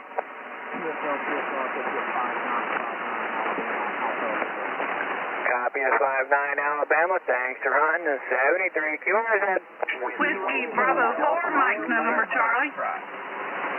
November Charlie Station. Whiskey Bravo 4, Mike November Charlie. You're 5-9 in Albemarle, and I want to thank you for building my in-fed halfway. Roger, roger. I got you. 5-9 into the park, and I appreciate your purchase, and thanks for hunting tonight. 73. 7-3 QRZ. Whiskey Alpha Golf. Kilo Bravo 4 Tango Victor QSL. Roger, roger. You're 15 over 9 into East Tennessee, QSL. Copy of 15 over East Tennessee. Thanks for hunting this evening, and 73 QRZ. Whiskey 4, Papa Mike. Whiskey 4, Whiskey Alpha Golf. Whiskey 4, Whiskey Alpha Golf. I got you. 5-8 into the park, QSL. QSL, I have you 5-8 also into Southern New Jersey, November Juliet. Copy the 5-8 Southern New Jersey. Thanks for hunting, and 73 QRZ. Whiskey 4, Papa Mike. Whiskey 3, Romeo Delta Zulu. I think I hear a Y on there.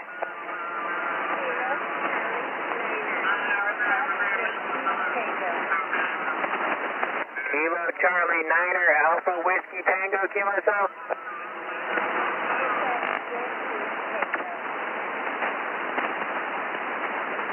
Alpha Yankee Tango QSL. Copy to 5-9 Indiana. I got you. 5-7 into the park QSL.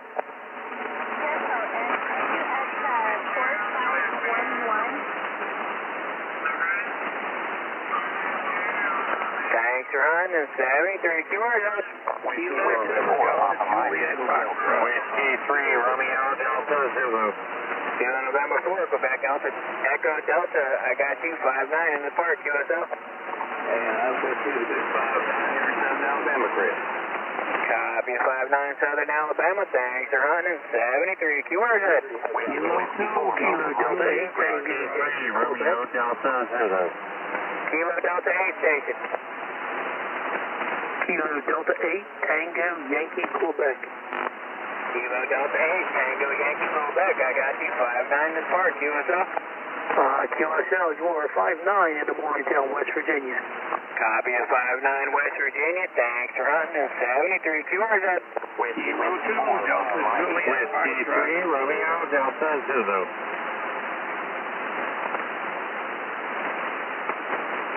Whiskey 3 Romeo Delta Zulu. I got you. 5-9 in the park QSL. QSL, I have you. 5-9 in Erie, Pennsylvania. Copy of 5-9 in Erie. Thanks for hunting, and 73 QRZ. 73 Juliet Foxtrot. Juliet Fox Bravo.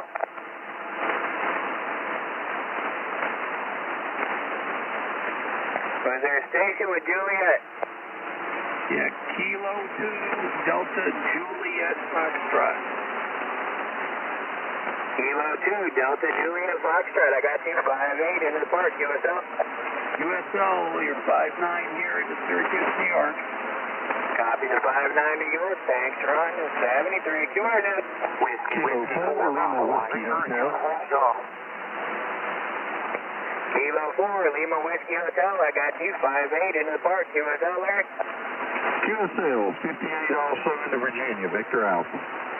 Copy the 5-8 into Victor Alpha. Thanks for hunting, and 73 QRZ. Bravo. Sierra Foxtrot Bravo. Kilo, Oscar 4, Sierra Foxtrot Bravo. Kilo Oscar 4, Sierra Foxtrot Bravo. I got you 5-9 into the park. QSL, Mike. Roger, Roger, 5-9 plus Virginia. Copy of 5-9 plus Virginia. Thanks, Ron. 73 QRZ. Bravo, Oscar Kilo. Oscar Kilo Station. Kilo, Bravo 9, Bravo, Oscar Kilo. Kilo Bravo 9, Bravo Oscar Kilo. I got you 5-8 into the park. QSL. QSL, Chris. Good clean 5-9 coming to Illinois today. Sounding good. Copy the 5-9 Illinois. Thanks for running. 73 QRZ. Whiskey 4 Alpha. Whiskey Mike. Whiskey 4 Alpha. Whiskey Mike. Whiskey 4 Alpha. Whiskey Mike. QSL. QSL, you're 5-9. In Virginia, you're Washington, D.C. Over. Roger, Roger. I got you 5-1 in the park. QSL. QSL, thank you very much, Al. Thanks, Ron. 73 QRZ. Whiskey 4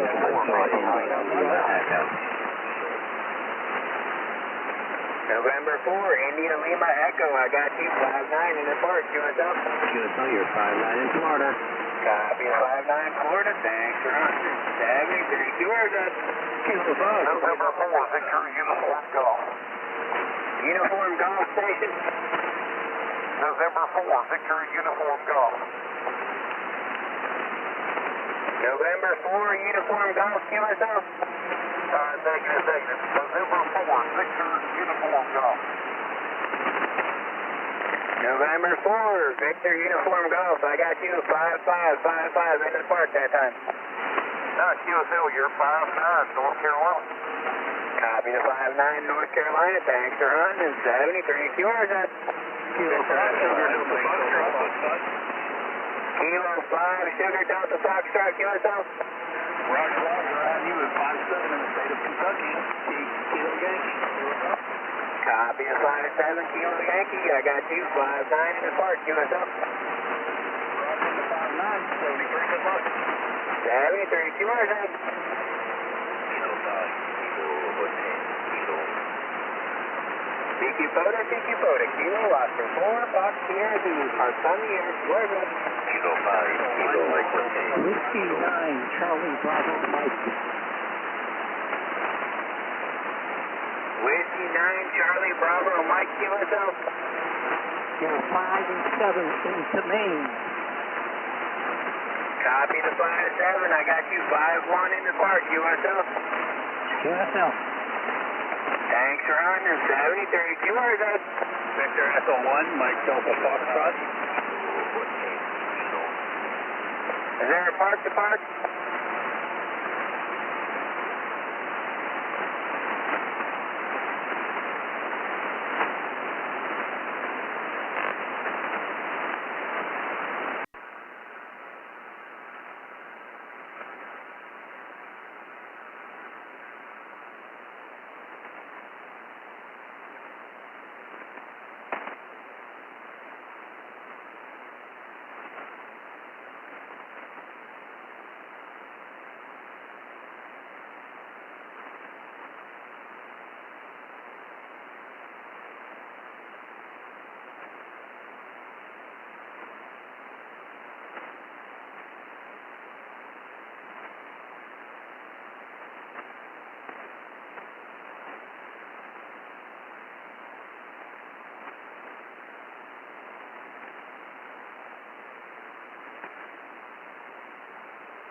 You're a little light to the repeater.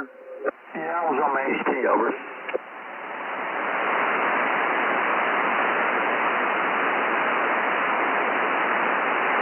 What time did the counts come, Bobby?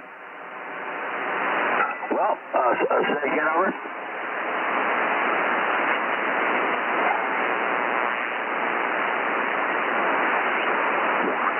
AFS? AF4J8. WD1U. How you doing, Wally?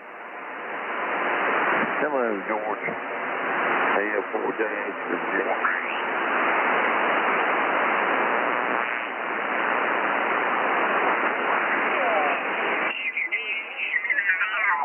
get better precision off you guys, but I'm not sure it'd make a huge difference. I could probably, like my end of my antenna's almost pointed, Dougie. It's just, it's about south, I guess.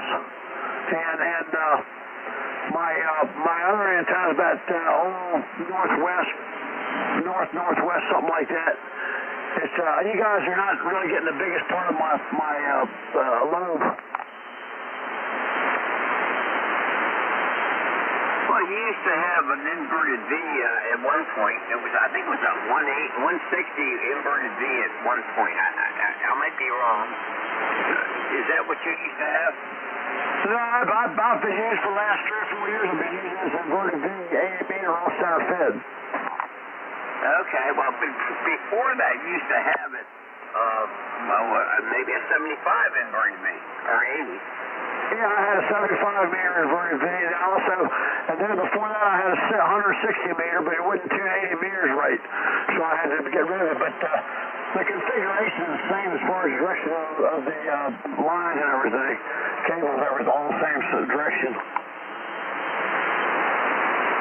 That's what I thought. This one's done me about as well as any of mine. I've done better with this one than I have any other ones. So that's why I left this up. This just seems, it tunes everything, and it, my response, my range is really good with this antenna. Until this month, everything this month has been awful. The 20 meters has been down during the day. I mean, terrible. So all of a sudden, man, it's awful.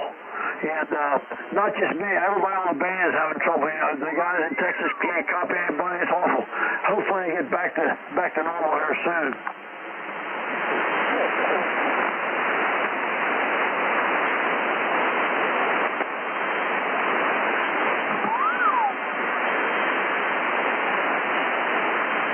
It's working.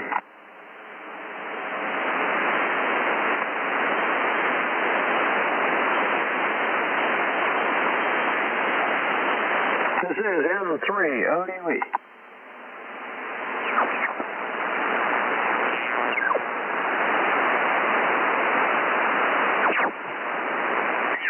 What's first? Because here's one for me, Bruce. Anyone have one?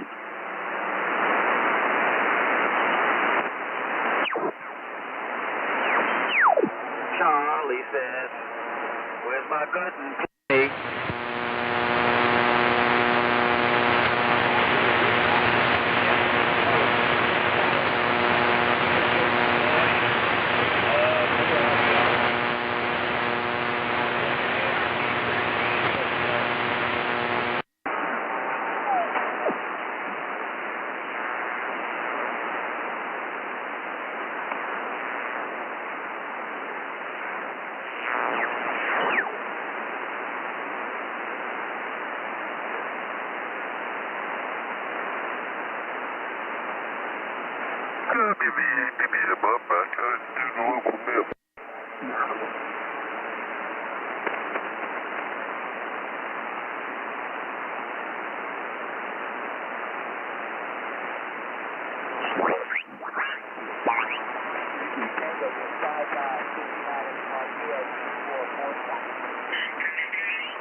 Alpha Bravo 8 Lima, Lima, 56, 56 Michigan, Mike India.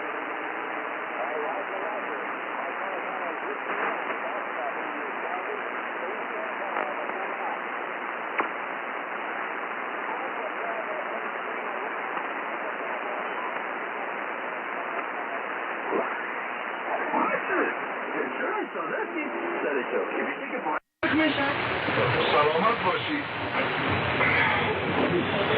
Basmomidikas بیشتر یاد من فرسان زمانت کنم چطور هستن؟ نباشی ملک شکر خوب است. What's coming in is some other people that we met in there. Go out. Stop playing computer and coffee room.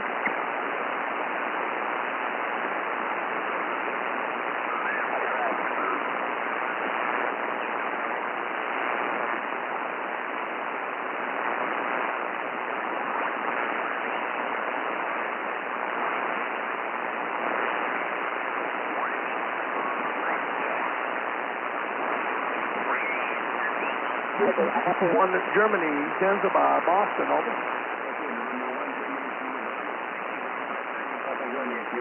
Roger, roger. You're 5x9 into the state of Maine, over. Okay, thank you very much for calling back. 72. Have a good day.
Outside of Motor City getting down. I'm swinging for the fences. Bobby, take it easy. Dr. Blue got down. Take care, number 2, 12. I yelled to you earlier, man. But I had put some more peas in the pot, man. Hey, Dougie Fresh, up to around New York. Yeah, monkey your brain on the bottom side of Motor City. Well, stay away, go away, Dougie Fresh.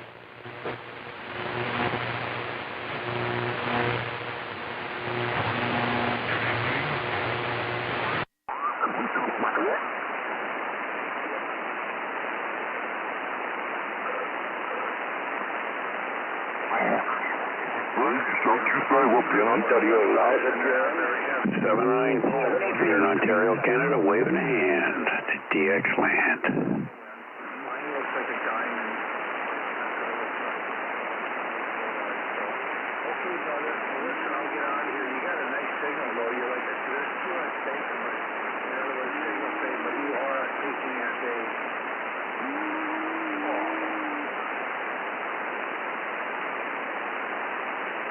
127, 127. PG. Next on the list is November 5, Romeo Tango, go. James, come on in, please. Hey, Fred, this is Jim. November 5, Romeo Tango, golf. Let's try it this way. There you go. A little more power this time. This is Jim, November 5, Romeo Tango, golf. In North Carolina mountains. I'm about 120 miles west of Joe. Good copy on you, Joe. And good evening, Celine. And, well, I'm hearing everybody. I even heard Herb real well out there in northern Illinois. So, yeah, we're glad to be back. We got back yesterday evening about 6 o'clock after a 10-hour drive. We'd been away for 3 weeks. And disappointed to find out that the Buckmaster 7 band is kind of blown up. Had a big storm here while we were gone, and Buckmaster is not okay. But, well, it's good to have another antenna, isn't it? So I'm working on the half-wave dipole, and it held up real well through the storm. Anyway, so we're near Boone, North Carolina, Fred, where it's 60 degrees, 60 degrees, and going down to 52 tonight. And that's about all I've got to report. Well, except I got the trailer washed and the car washed today, and a whole bunch of grass cut. So tomorrow I get to go play tennis because I was a good worker today. Fred, thanks for doing the net. Good to check in and hear everybody. Kilo Alpha 2, Hotel Papa Golf from November 5. Go to Romeo Tango Golf in Fourland, 73. November 5, Romeo Tango Golf, KA2HBG in the RV Radio Network. Okay, Jim, very good. And you got back last night after a 10-hour drive. That's a long drive. Found out your antenna was on the ground. But I'll tell you that quarter wave vertical is doing a fantastic job for you up here in Syracuse. Absolutely fantastic.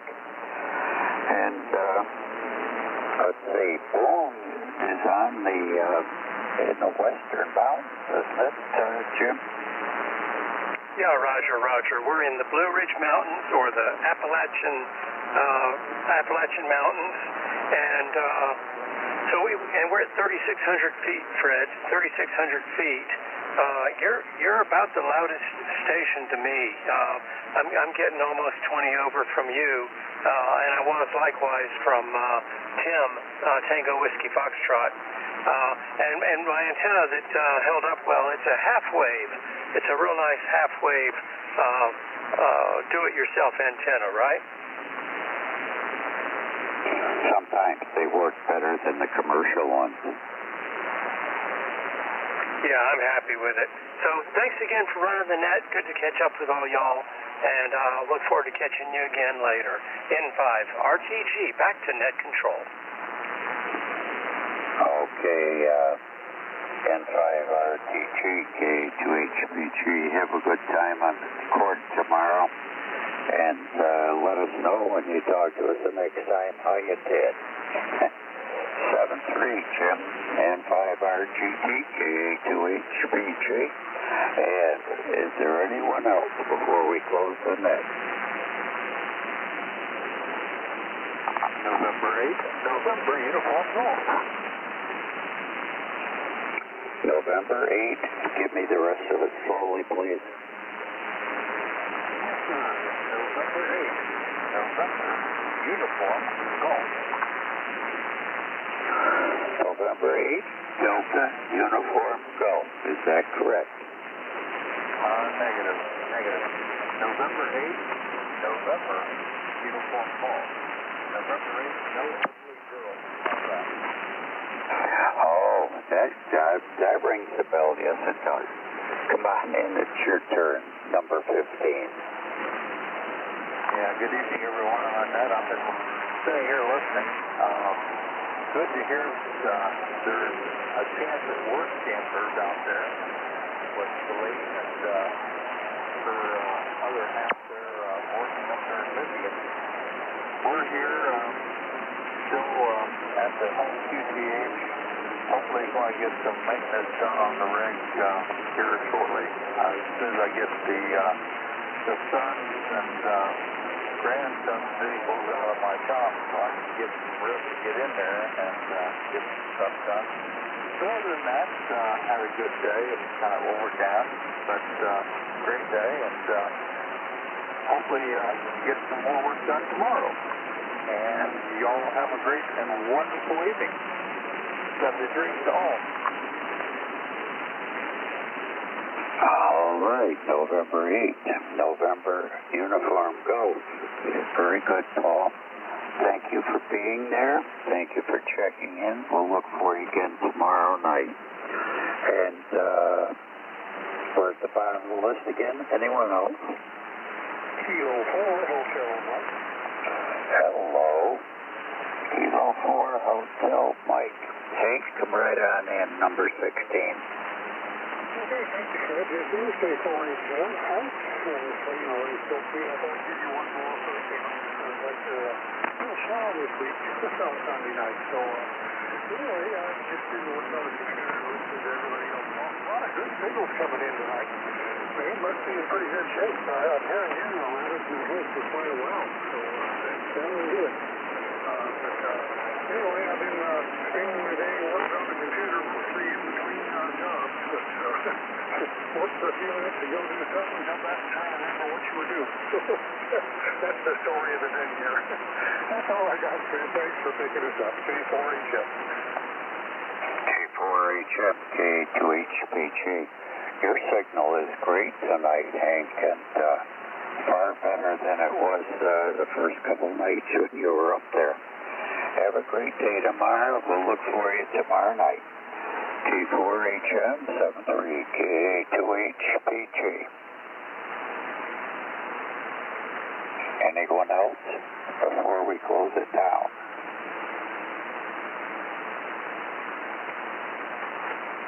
Any relays?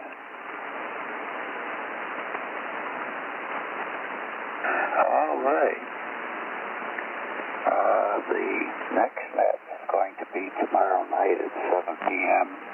Central Time, and hopefully it will be here on 7.264 or within 10 kc up or down. I thank the relay stations. Welcome to the new check-ins. Don't be bashful and don't be a stranger. And you're always welcome here. This has been the RV Radio Network. This net is in operation Sunday through Friday, starting at 7 p.m. on 7.264 megahertz, plus or minus 10 kilohertz. And I should say that 7 p.m. is Central Time, plus or minus 10 kilohertz or QRM. Your net control for this session has been Kilo Alpha 2 Hotel.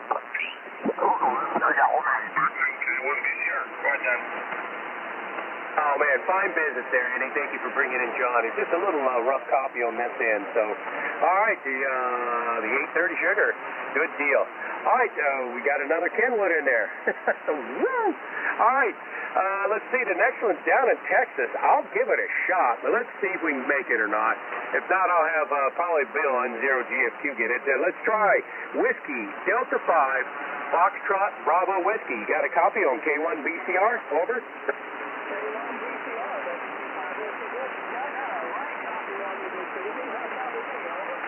Hey, Rick, I got a copy on you. Good evening. You're making the shot to Connecticut there. Over.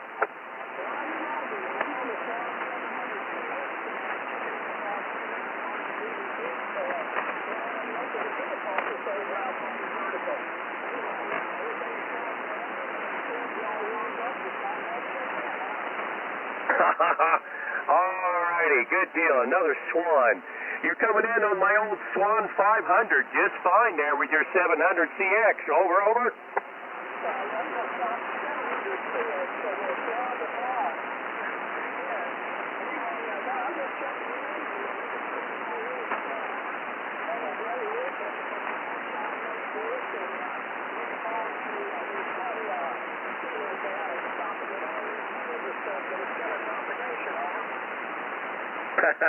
Roger. Well, it's that time of the year, man. I'm sure the heat's going to be building there for sure, Rick. Man, I'm sure glad that you warmed up that old Swan and came in and joined us with us here from Round Rock, Texas. Roger?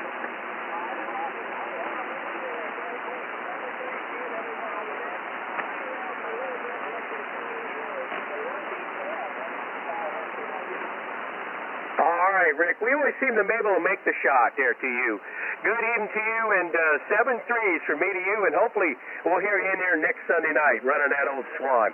All right, I'll be breaking with you, Whiskey Delta 5, Foxtrot Bravo Whiskey. Good evening. Let's see. What happened just now? Never mind. Let's see, Kilo 7, Lima, Zulu.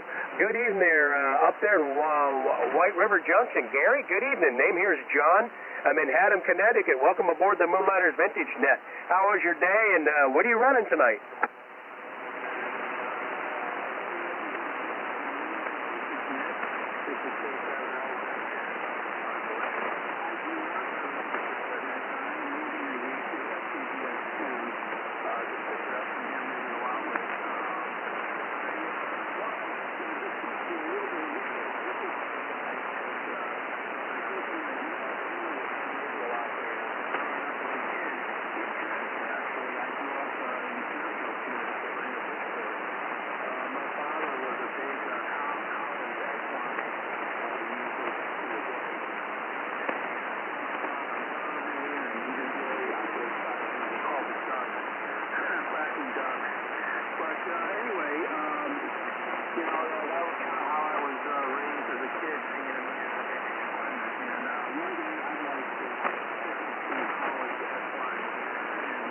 get on the air with that. Relive some old memories. But, yeah, anyway, we're up here in White River Junction, Vermont. I am a nomad. I live full-time in an RV. And right now I'm at the KOA, the Campground of America here, just outside of White River Junction, running a vertical up on the roof of the RV. And I've operated pretty much all over the country. I got back in ham radio about a year ago. I was on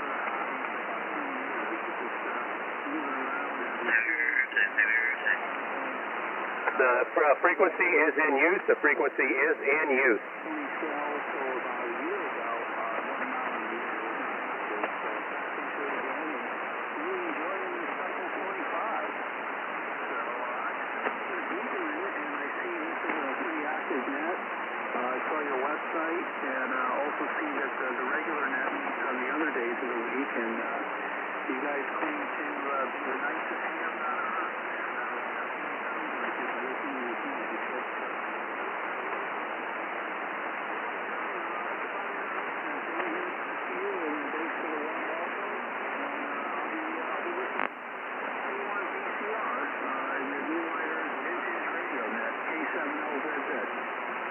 Well, all right there, Gary. Nice to meet your acquaintance here tonight on the old Moonlighters Vintage Net. And you don't have to have a vintage radio to participate, so your FTDX 10 new radio is sounding good.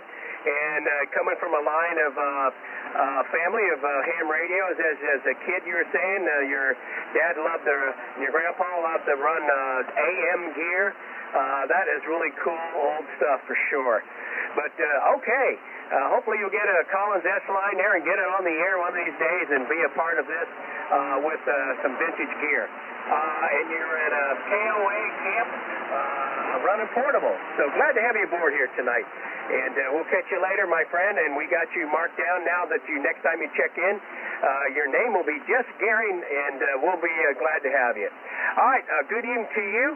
We'll let you go, and I got a couple more on this list, and we're going to start the 73 round. So, all right, please hold tight. If you'd like to ride along, we'll give you another shot at it there. All right, Gary, let's pick up Kilo Charlie 9, Quebec Juliet Echo. Do you have a copy on K1BCR?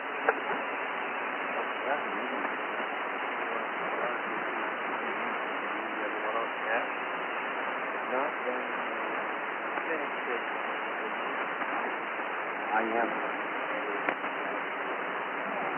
I'm running a on 200 feet and 1500 amps. Running about 12 o'clock. I do have a vintage station. I've got a fully restored FT102. Yaesu FT102 to 7,000 amps. I've got it. For one of those stations, but I do not have it up right now. Bunch of AM, a lot of AM transmitters. Anyway, thanks for picking me up. 73 everybody. Have a great time on the KC9QT. All right, there, Tim. Running a non tonight, coming in from Illinois. No problem. All the way to Connecticut this evening. Glad you found us and come in here and joined in with us tonight. All are welcome, no matter what you're running, but sounds like you got some vintage rigs that you could love to come in and check in with us. We're here every Sunday night, the vintage portion of the Moonlighter, so come in and join us again. We started up at 7 o'clock, and usually like to wrap it up around 9 o'clock, but it's run a little bit late tonight, so if you'd like to, ride along, we're going to be starting the 73 round real quick. So with that, good evening to you, Kilo Charlie 9, Quebec Juliet Echo. This is K1BCR for the Moonlighters Vintage Net. Let's see, Jeff, you want to try to line 44, then we will start the 73 round. Roger?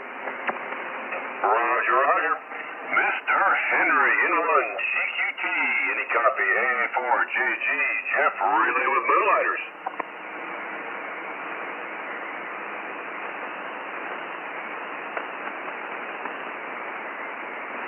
All right, didn't hear you, Mr. Henry in one, GQT.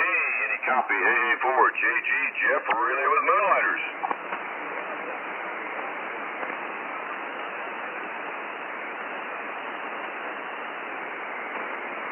All right, Henry, I can hear you in there, but you're light. Did anybody else copy Henry? I heard him in there. I could hear him in there too, but I couldn't make it out. Same here. All right, Henry, we're hearing you. We are hearing you, but we can't really make it out. But you are our final check-in tonight. Late or not, you still got in there, so glad you're in there, and we will holler 73 in a bit to you, Roger.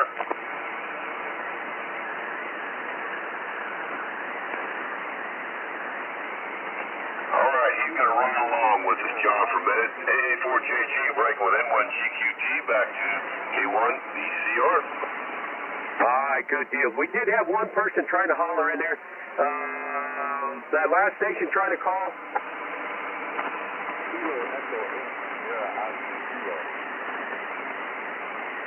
All right, we'll get you on the list there. We'll just consider yourself one and done. Let's see, it's Kilo Echo 8 Sierra Oscar Kilo. Good evening to you. We just got you on there at the bottom of the list. Name here is John. I'm in Connecticut. How was your day, and what are you running for a rig tonight?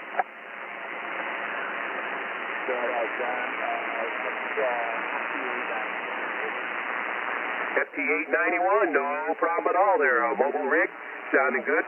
Nice to have you here with us tonight. You stumbled across the Moonlighters vintage test there, but you don't have to have a vintage radio, of course.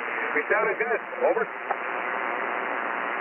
Yeah, I've been listening to you guys for off and on for about a week now, so I forgot this today. I just checked it in, just trying to talk to him. Over. All right, man, no problem at all. No problem. So glad to have you aboard. All are welcome here at Spark on a Sunday night, whether you have a vintage rig or not. All right, well, good evening to you. You are our tail gunner, and we're just getting ready to start the 73 round, so come in and join in a little bit earlier next time. Roger? Well, I'll do that.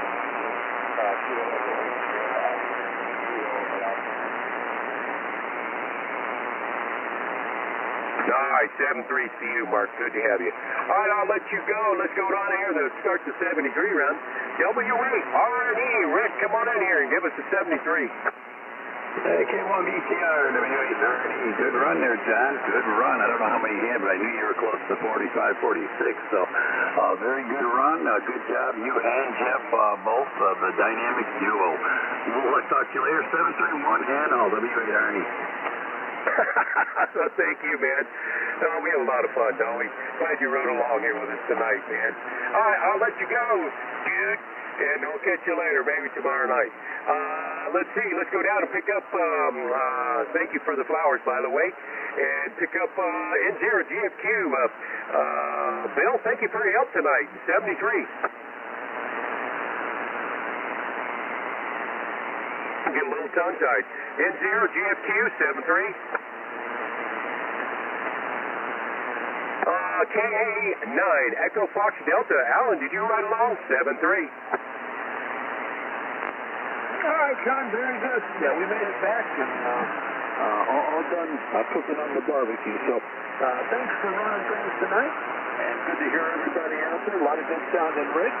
And then heard a couple other games in 990 Euros tonight, so that was pretty awesome. Thanks to all of the newcomers and Alan up in Michigan. I heard you in there. Good to hear you in there. 7 all. Until next time, this is Alan, KA9EOC, Portage, Indiana. All right, Gary Allen from Portage, Indiana, running a Yaesu FT990. That is definitely a vintage rig, man. You and yours have a good evening. 7-3. We'll catch you later, my friend. Next up is Kilo Bravo 8. Tango Alpha, 7-3. 7-3. Good talking to you guys tonight. KBAPA, have a great night. You too. Thanks for riding along here with us tonight. All right, I'll let you go. Let's pick up, go down to Cincinnati. Whiskey Alpha 8, Sierra Delta Fox, 7-3, Tim. I must be feeding the cat. Kilo Echo 2, Delta Charlie November, 7-3.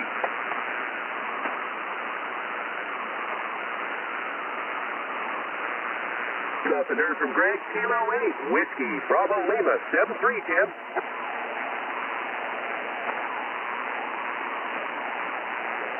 All right, let's go to the Great White North up there. It is Greg, B3GLJ. The tired guy moving dirt. 7-3, Greg. 73 John and 73 to all the moonlighters. All of us are Great White North. Oh, by the way, what was the final combo, John, as far as radio? Let's see. Let's have Mark. Were you copying Mark before? Yeah, I did copy on Greg. I'll give it to you right now. If you want to wait 1 minute, there's Greg coming down to me, and I'll say 73. Okay, absolutely. 73. All right, Greg, good evening there. I'm glad you rode along with us tonight. All right, it is your turn. Nope, not quite. We got one ahead of him there. KK4, LGK. Scott, did you ride along, or are you eating tuna? He went to the grill to cook tuna. All right, WA1, NIP, it's your turn, Mark. Give us the countdown and 73. Thank you for your help. Well, thank you, John. Another great night tonight. Thanks, Jeff. A lot of double multiplexing going on there. Well, I'll tell you, it was an interesting. We had a couple of firsts tonight, John.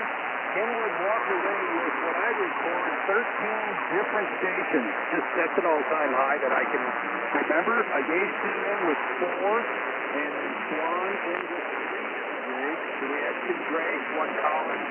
If we count Bill checking in with his KWM2 and then coming back on his TS440, we hit 30 distinct rigs tonight. That's an all-time high. Congratulations, John. 73 all, y'all have a good night. WA1 NIP. Well, thank you for keeping a tally on all that there, Mark. And it's not about me. It's about us all, that's for sure. Sure is good to have all these old rigs coming in. And those are not our old rigs, but everybody gets a chance to hear and come in. So that's what it's all about. Thank you very much, Mark. 7-3. All right, I'll let you go and see if Paul rode along, KY4BF. 7-3, Paul. Yeah, KY4BF, KY4BF, 73 to you, John, and the whole group. We always enjoy it. A great night and a massive amount of check-ins tonight. So thanks for that, John, and we'll talk to you next week. This is KY4BF. Well, thanks to you there, Paul. Right back at you, my friend. Good to hear you and the old 10 Tech coming in good. All right, there, Paul. We'll hopefully catch you next Sunday night.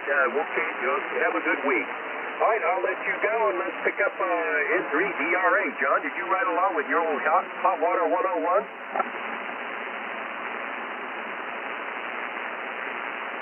He must have skipped out. Nothing heard from November 3 Delta Romeo Alpha. Next up is my buddy Tom. November 3 Victor Sugar. Come on in here and give us a 73, Tom. Yeah, 73 to you, John, and all the rest of the moonlighters. Good to hear so many sets on tonight. Things are really good. Great net. Norway 3 Victor Sugar. Back to net. All right, you're Swan 500 CX, man. Really sounding good. Sure it's fun to have you here with us tonight, Tom, truly. All right, I'll let you go, my friend. 73. Hopefully we'll catch you tomorrow morning. All right, let's pick up another one of our list keepers here on the Moonlighters. You catch me, Andy, on Wednesday night. Andy, W2, AJR. Come on in here and 73th. Thank you for your help. Absolutely, even though I think I called that guy the wrong name. But anyways, 73, John. 73 Moonlighters will catch you on another night. W2AJR. All right, there with the wobbly head C104. That Yaesu sounds good. All right, Andy, good evening to you. 73, let's go. See if I can pick up Bob out there with a tempo 1. N0 GMD. Bob, can you 73 us? Over.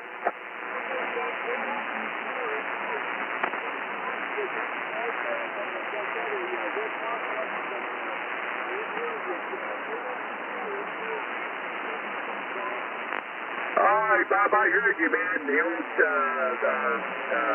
Tempo 1 is doing the job. All right, 73, my friend. Let's go to let's go back up north. Let's see if Eugene rode along. Victor Echo 3, Sierra Romeo. 73, Eugene. Nothing heard. Let's go to Whiskey Victor 8 Whiskey. Come on in and 73 is there, Al. Very good, John. Boy, fantastic job, and I'm just amazed how big the lift got. It's awesome for sure. Enjoyed it, and thanks again so much for doing a fabulous job with it. K1DCR 7-3 to you, and 7-3 over there, my voice. Whiskey Victory Whiskey. Take care. All right, buddy. Thank you for the flowers there. We have such a good time on Sunday nights, and glad to have you in here with us. All right, a good evening to you. Hope to catch you next Sunday night here, buddy. All right, I'll let go with you, and let's see if we can go down and pick up Kilo 4, Lima X-Ray Yankee, 7-3.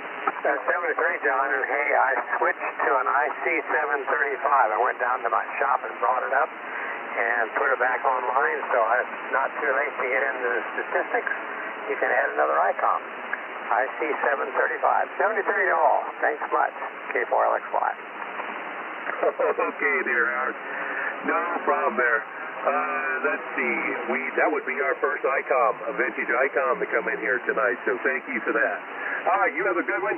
Hopefully catch you here again next Sunday night, my friend. I'll let you go and pick up the next one here. You have a good week. Kilo Bravo Zero Hotel Alpha Echo. Do you have a copy, Martin? 7-3.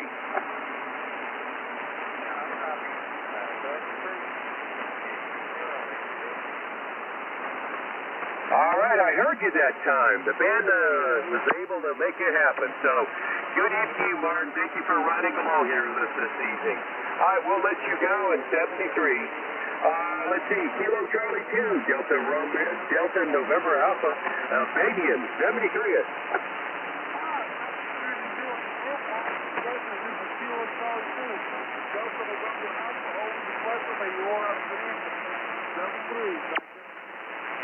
All right, buddy. Good evening to you. Have a good week. Don't work too hard. All right, Kilo Charlie 3, Quebec Yankee Papa, 7-3.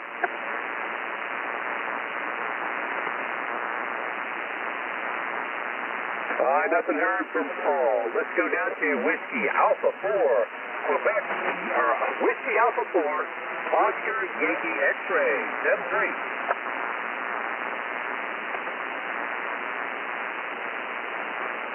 Nothing heard. Kilo Alpha 3, Juliet Papa Echo, 7-3.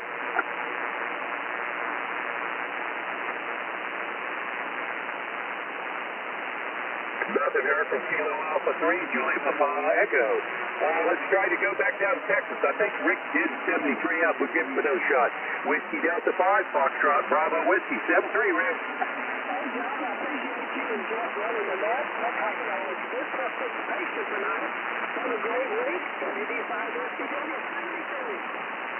All right, I heard you, Rick.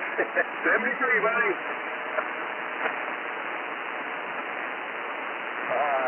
Wow, man. Am I too late to check into the net?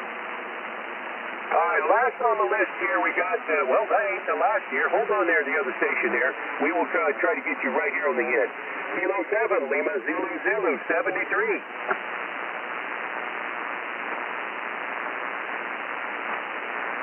Nothing heard. Jeff, you want to try to get N1 GQT to give him a 73? Roger, Roger. Mr. Henry, N1 GQT, 7-3. Nothing heard. Back to K1 BCR. All righty, good. Thank you for giving it a shot. All right, Kilo Echo 8, Sierra Oscar Kilo, 73. All right, nothing heard. The station that was trying to check in, we will get you on the list. Give me your call again. Kilo Charlie 8, amateur radio. Wow, that was nice and slow, but I still struggled with it. Kilo Charlie 8, something, Romeo something. Atlanta Rhythm Section. Line 46. It's not coming up yet. Oh, there it is. Kilo Charlie 8, Alpha, Romeo Sierra. Good evening to you. Henry, come on in here and tell us how your day. What are you running?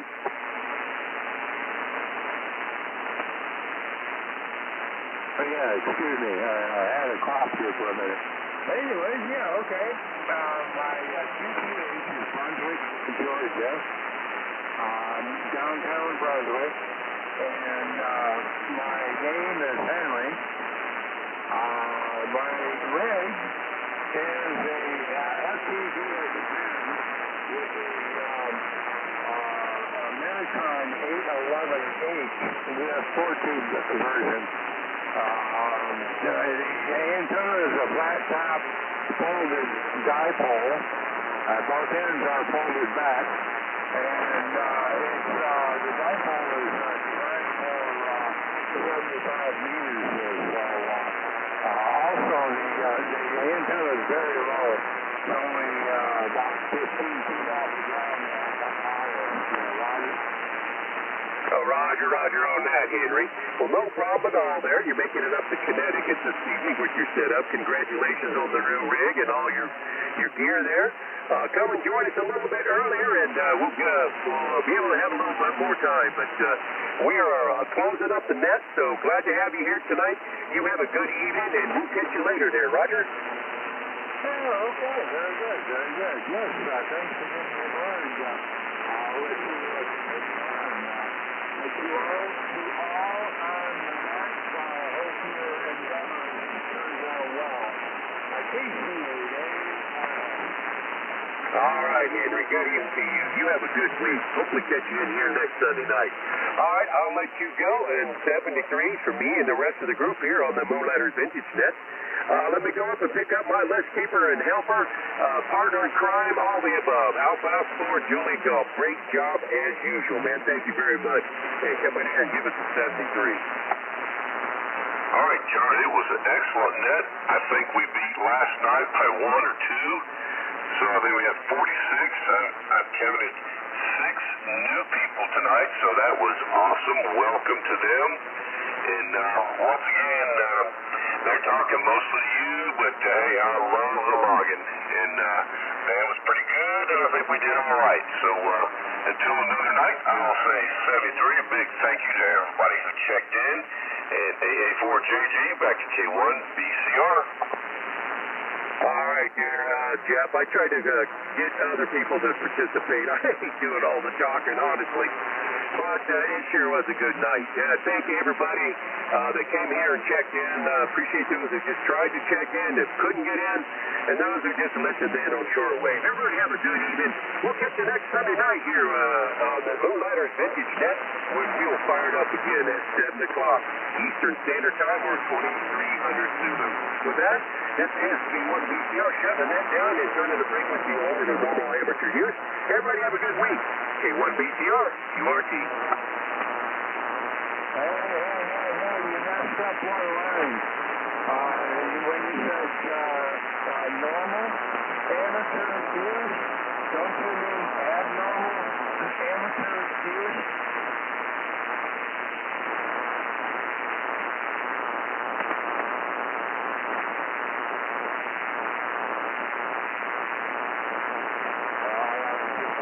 Anyway, 732 and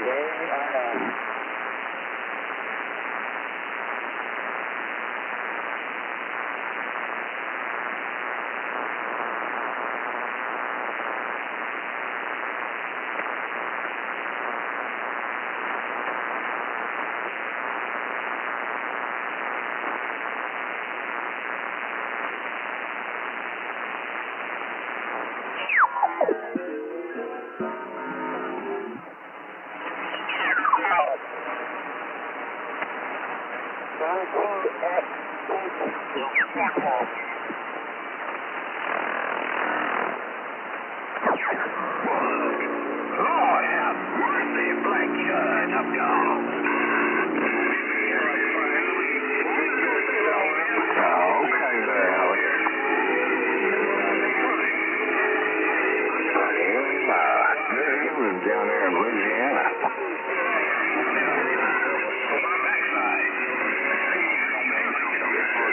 Former President Donald Trump.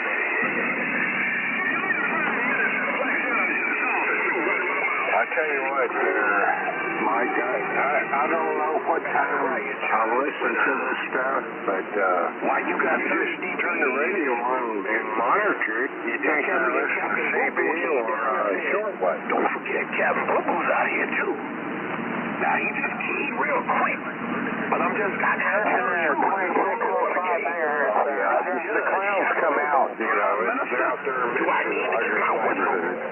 Am I truck shut yet?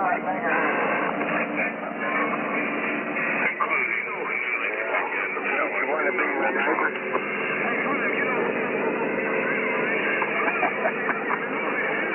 That's all here.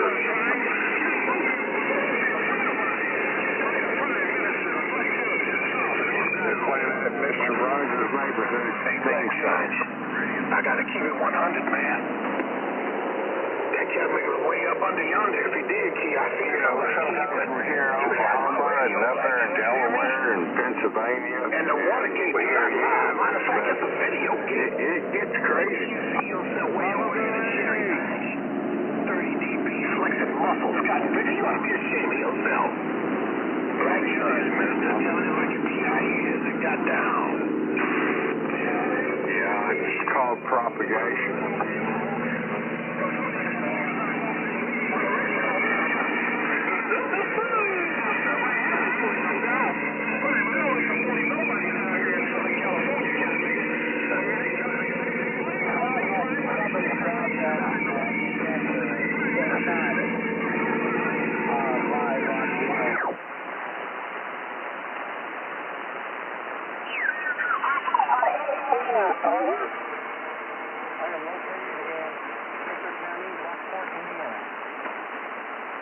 Okay, that's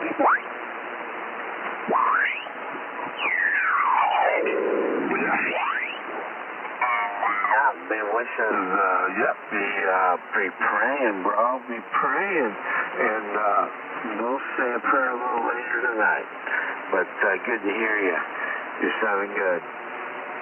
Yeah, Roger. And look, it is what it is. But yeah, listen, don't smoke those Chinese vapes and poor folks smoking cigarettes. Look, I smoked like a chimney for years and vaped like a chimney for the past 6 years, and now I got a Wharton's tumor in front of my left ear. Let me tell you, don't smoke. But hey, look, that's all I want to do is smoke. I smoke like a chimney for years now, like a movie star.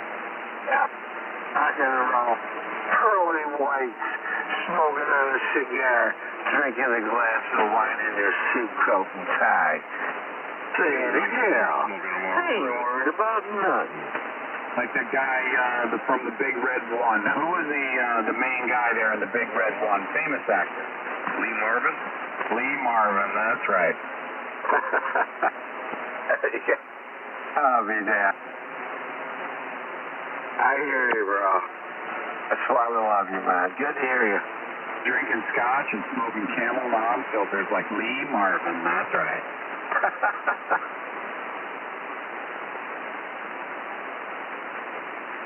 I don't think he drank scotch, though. It's probably American whiskey. Probably Johnny Walker. I don't know. It looked like most of those glasses, I think it was Burners or Ginger Ale. In the movie.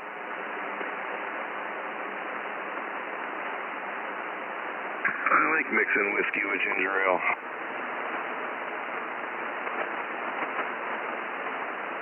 I think they were drinking straight bourbon or straight whiskey. While they were making a movie? Absolutely. Because that way it would bring out the personality, you know, the alcohol. Yeah, I get it. What is Johnny Walker? Is Johnny Walker gin? It's whiskey. Yeah. That word from Kentucky? No, that's bourbon if it's from Kentucky. You got black and red. Good stuff, man, but and not my fave. I like Woodford Reserve. I'm a Windsor Canadian guy. Yeah, that Canadian whiskey boy. It's good. It has a mellow finish to it. What was that about? What was that about the finish? Did you say fetish? No, the finish to it, you said. Oh, okay. Oh, no, I said it has a smooth finish to it. Ah, I missed that. Okay. Said it's for apple water. Oh, my goodness. I don't know how I caught it. I thought I could have swore, Mark, you said fetish. What about a fetish? Would have thought that if I would have said it. Yeah, and Mark ain't talking like that. He ain't talking to flip-flop Dave. Shit ain't going on here.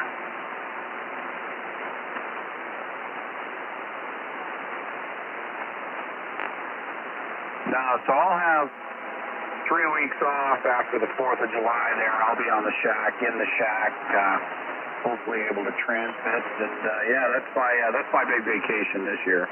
The wife's going up north for 3 weeks to sort out her parents' affairs and get them straightened out. Look, the guy's got stage 4 brain cancer. I don't know. I mean, it's rough, man. It is rough. Yeah, I get it. Anywho, not trying to drag it down or turn it into the old colostomy bag net there. I hear ya. But yeah, they're all gone. I can believe that everybody else is going away too, you know.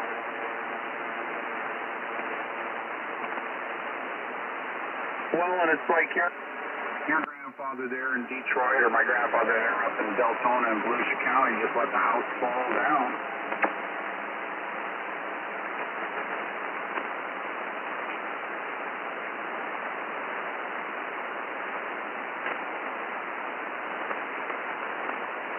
Anyways, it's a real nice night in the South Florida site. The Pat'sville rooms are ice cold, and it is a super nice night. And for all effects, I do not have the UHF radios turned on tonight. I've been on UHF the past couple of nights and been listening to SDR, listening to you guys talk. I heard you last night. Oh, Nick's over there listening. But yeah, now I'm sitting at the kitchen table because I had to work in the morning. But yeah, I'm here tonight. So, you notice the temperature's dropped a little bit. It's a little more comfortable out there and dredges on the air. Oh, look, I got air conditioning out here, so it's no problem. But no, my AC's taking a break, man. I just explained all that to you. It's like, yeah, no, the AC's actually working like it should. Yeah. So, good deal. But anyway, let's see what else is going on. Oh, so for the 4th of July, what are you guys are even talking about that yet? I got a big buffet I got to do on the 4th of July, of course. Right. Yeah, what does that mean? The day of or the day before? I guess it probably is the day of, huh? Day of, and then hopefully I get out of there at a decent time and I can go down to the Cove on the intercoastal here and have 10 funky Buddha Floridians that fall off a bar stool on my way out and have the wife drive me home. Right. I hear ya. And maybe catch fireworks from 2 different directions, looking up the beach, you know, having a margarita. I get it. Yeah, have the wife drive me home and have a mango spritzer on the ride home and watch the fireworks all around me. It's like a war zone here when it's 4th of July. Oh, that's funny. You miss it, man. I hear ya. And in Margate. That's right, all those homeboys out there with their 4-wheelers and their quads and their dirt bikes, popping wheelies, clogging up traffic. Oh my God. That's the big national news, you know. Yeah, it does. That was the neighborhood you lived in. I know. I had nothing, I mean, hell, I know a couple of them, but I wouldn't.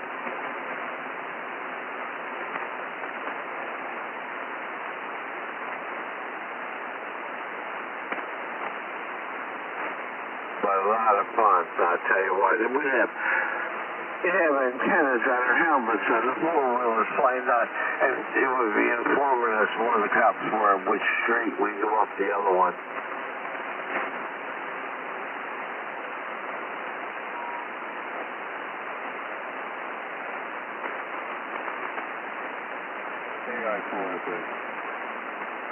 There he is. Yeah, I can tell. Yeah.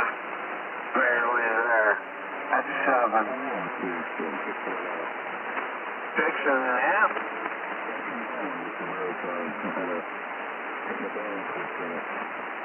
Of course, the band wasn't assembled the right way. The opposite all that happened. I think the band switch all apart. The new one, and then some figures into this band. And then the wafers are underneath it. And the new wires and like an hour. I've been up to the thing for like 7 hours now.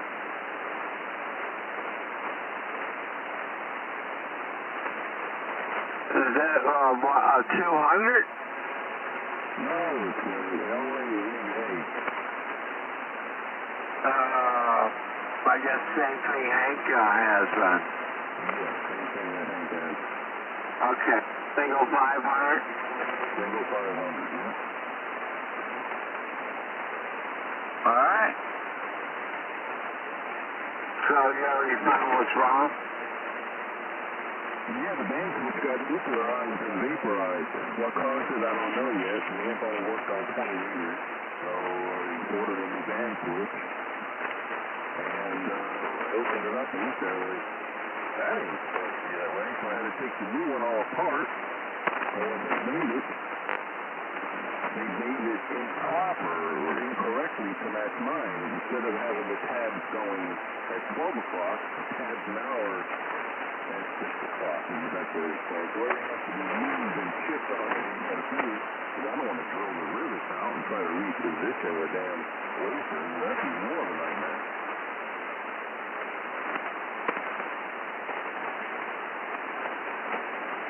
Oh, I get it, yeah. Yeah, the wafers are in the wrong position. Damn, yeah, that's, to pull them off and then reposition them.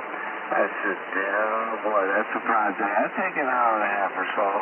And, I'm glad hopefully you got that back in there. More than an hour and a half, then I had 7 hours. Because then I had to re-phase everything to make sure everything's going to be in phase. You know, all the contacts are going to work, so. And then the night, I figured, now I have to pull the front panel off and change the switch. Oh, hell no. And it became the project from hell. I didn't have to quit, because I got stuff I got to do. I hear you. I still got a load of laundry to do, so I already ran one, but I got to quit here. I got to go and switch again tonight. You can't. No, can't all do it one night. But I don't know what's up. You're going off the air on July the 7th? If my license does not get renewed, I am QRT. But I went to my website for me, and I can renew it now. I said, hell, no way, I got one more year. But there's not really a link there to renew it.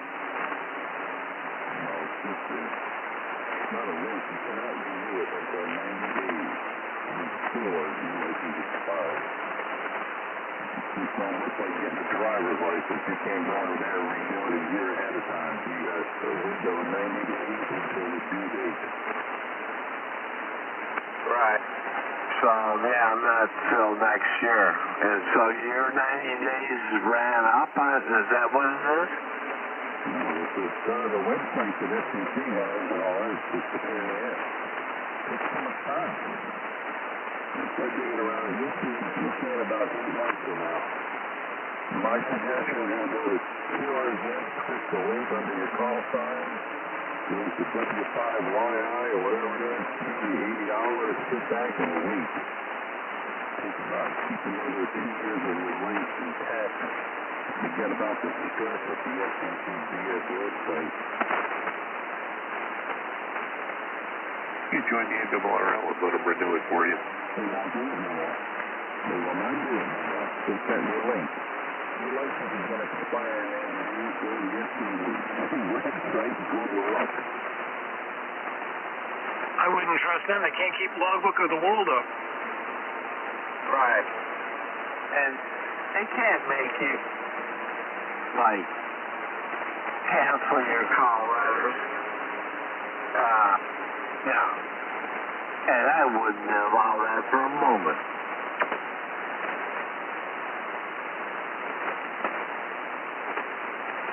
And for PPC. I don't know why they would pick on you to not allow you to renew your call. They will not renew your call at the AOL anymore like they used to do. They don't do that service anymore. They just have one link. You can go to the FCC website and good luck and start reading, which I did for 4.5 hours until it kicked me out and locked me out. So I said, screw it. I got more to do than sit here and sit on it with the FCC website. Well, we got to get your FRN. They won't do it through ARRL anymore. That sucks. Yeah. Certified or verified twice, along with your email twice. Every time you log in, they have to send you a link, and then you have to go to this link. Yeah. Once you lock me out, I can forget it. I'll pay you $80. They're going to send me a copy of my license in the mail, which the FCC doesn't do anymore. And everything's going to be taken care of, and my blood pressure will be stabilized. Yeah, man. Form that I can mail in. I'll be doggone. Can't mail it in no more. You can't renew by check anymore. It's going to be credit card. All right. Oh, mine's coming up next year in January. So, the 14th of January for my call. Remember, I got mine just after you did. In the same decade. Yeah, well, like I said, your choice is either pay 80 or pay 45 or go to the FCC website, try to figure it out, spend hours doing it, and pay 35. Well, get this. The FCC lost my license. So I'm just going to pay the $80, sit back and relax. That sounds to me like the less blood pressure maneuver. Spend the 80. And whatever's easier, you know. Is that much of a hassle? For me. The FCC can't keep their website up, and then they just started that stupid dual-stage verification crap that confused everybody, and good luck. Yeah, I would do it through QRZV as well.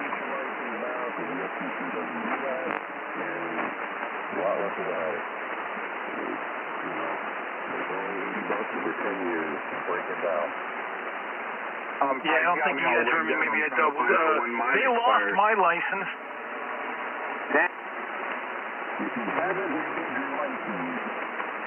I don't think they could lose a ham license, but because it's documented in various places on databases and such. But I'm talking the general radio telephone license that I hold. They actually lost that, and there's no other record of it than the FCC. If I wasn't able to bring in a physical copy of the license to the FCC, they would have they would have had to retest. I would have had to retest for it. They lost it. It was completely out of their system. I had the same thing happen with my first class radio telephone license. I had to find the original copy and then send them a copy of it, and only then would they acknowledge that I had it, and then they sent me a GROL. Right. Yeah, they had a database like loss of backup or something, and it was expunged from their system. It was gone, and they said the only way to put it back in, you have to retest or prove that you have the license, and you need an original. The original license. I had to bring it to them. At the time, I lived in northern Shenandoah Valley of Virginia, and the office is in Gettysburg in Pennsylvania. I drove over there with the license. I took like whatever it was, like a 2-hour drive. I just drove it and hand delivered it to them. I didn't have to do that. I ended up faxing them mine, but they accepted it. They wouldn't have taken a fax from me. They told me they needed the license mailed. And I'm like, well, I'm not going to trust the mail. I can't trust you guys, so I'm going to bring it to you. That's crazy. I don't think it can happen with a ham license, because the ham license is documented so many places where these other licenses are only documented through the FCC, and if they lose it, there's no record of it. There's also no renewal. It's a lifetime license, so that's a plus. Yeah, but they did away with all my add-ons. They did away with the radar endorsement and the broadcast endorsement. Yeah, I never got the endorsements, but I never really even used the license anyway, because most of the stuff you don't need it for anyway. There's a few limited things. Funny enough, the CB radio, work on one of those, you need it. And what else? I think aviation, maybe even marine board operations, but to fix commercial radios like Motorola's, you don't need it.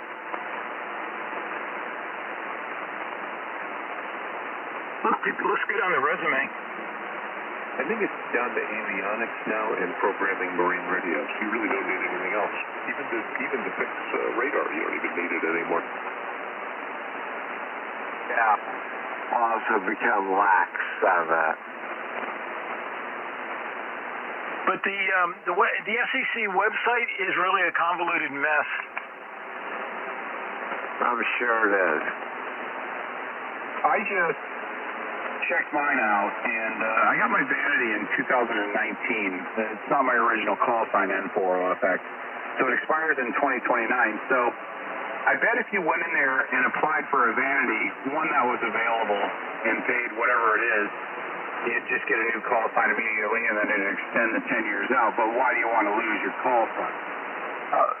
Yours will become another, the 10 part doesn't start over. The vanity call letters could kick in, and it would still be the same expiration date.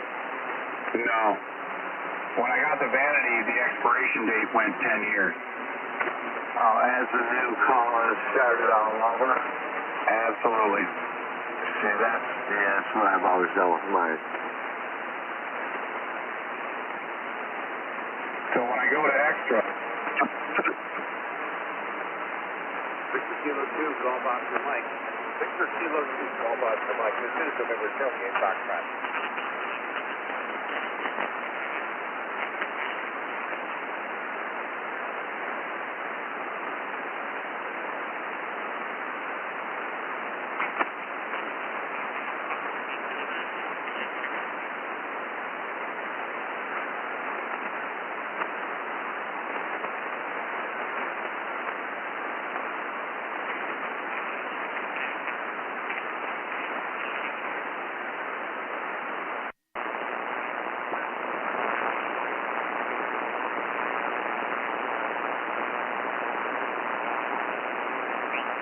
I forget what they even call the thing. But, that's all I got for that. But mostly I'm on the wire anyway. So, but I'm wanting to improve that a little bit, maybe get some better ears on it and a little bit better transmit and something with a little bit of gain to it. Yeah, you know what I'm saying? KD9WIK from N4W2B. Well, if you've got room for an 80-meter dipole, you probably have room for an 80-meter loop. One advantage of loop antennas, full-size loops, not the mag loop, is loop antennas work on the even harmonics as well as the odd harmonics. When you have a center-fed dipole, it works on the fundamental and the third and the fifth odd harmonics, but on even ones it's a real high impedance and difficult to match to. And one downside of the mag loop is they're very narrow band, so you may want to put your receiver on a different antenna and then transmit on the mag loop, or just go to a full-size loop, and then that's not an issue. But the very small loops, the magnetic loops, you have to tune them right to that frequency. Yeah, that's the disadvantage of it that I think I'm not going to be real happy with. So, is that, or I'm looking at what do you call those things? The upside down umbrella. What you know what I'm talking about? I forget what you call them. Probably a head beam. That's the very common antenna, very popular. Yeah, looks like the roof of an umbrella or an upside down circular clothes rack or something like that. I think that's what you're talking about, the hex beam. Over. Exactly. That's it. So I'm looking at that too, and you know, I'm looking at the price of those things, and I'm like, my goodness gracious, $600-700 for that? I'm like, I don't know, maybe I could build one a little bit cheaper. So.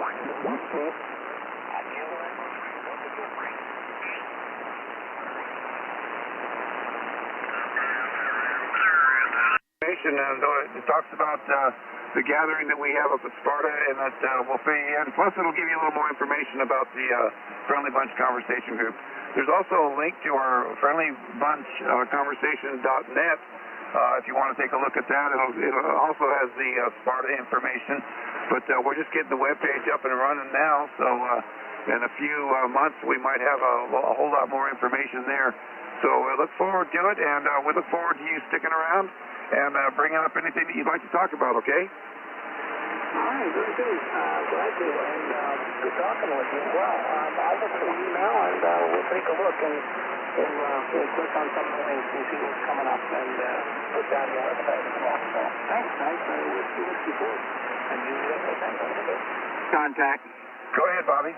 Yeah, you guys knew for the first time, we go to Sparta, North Carolina. It's an annual get-together up there, and the website is, this is the website, thefriendlybunch.net, and you can find more information about our get-together. Love to have you.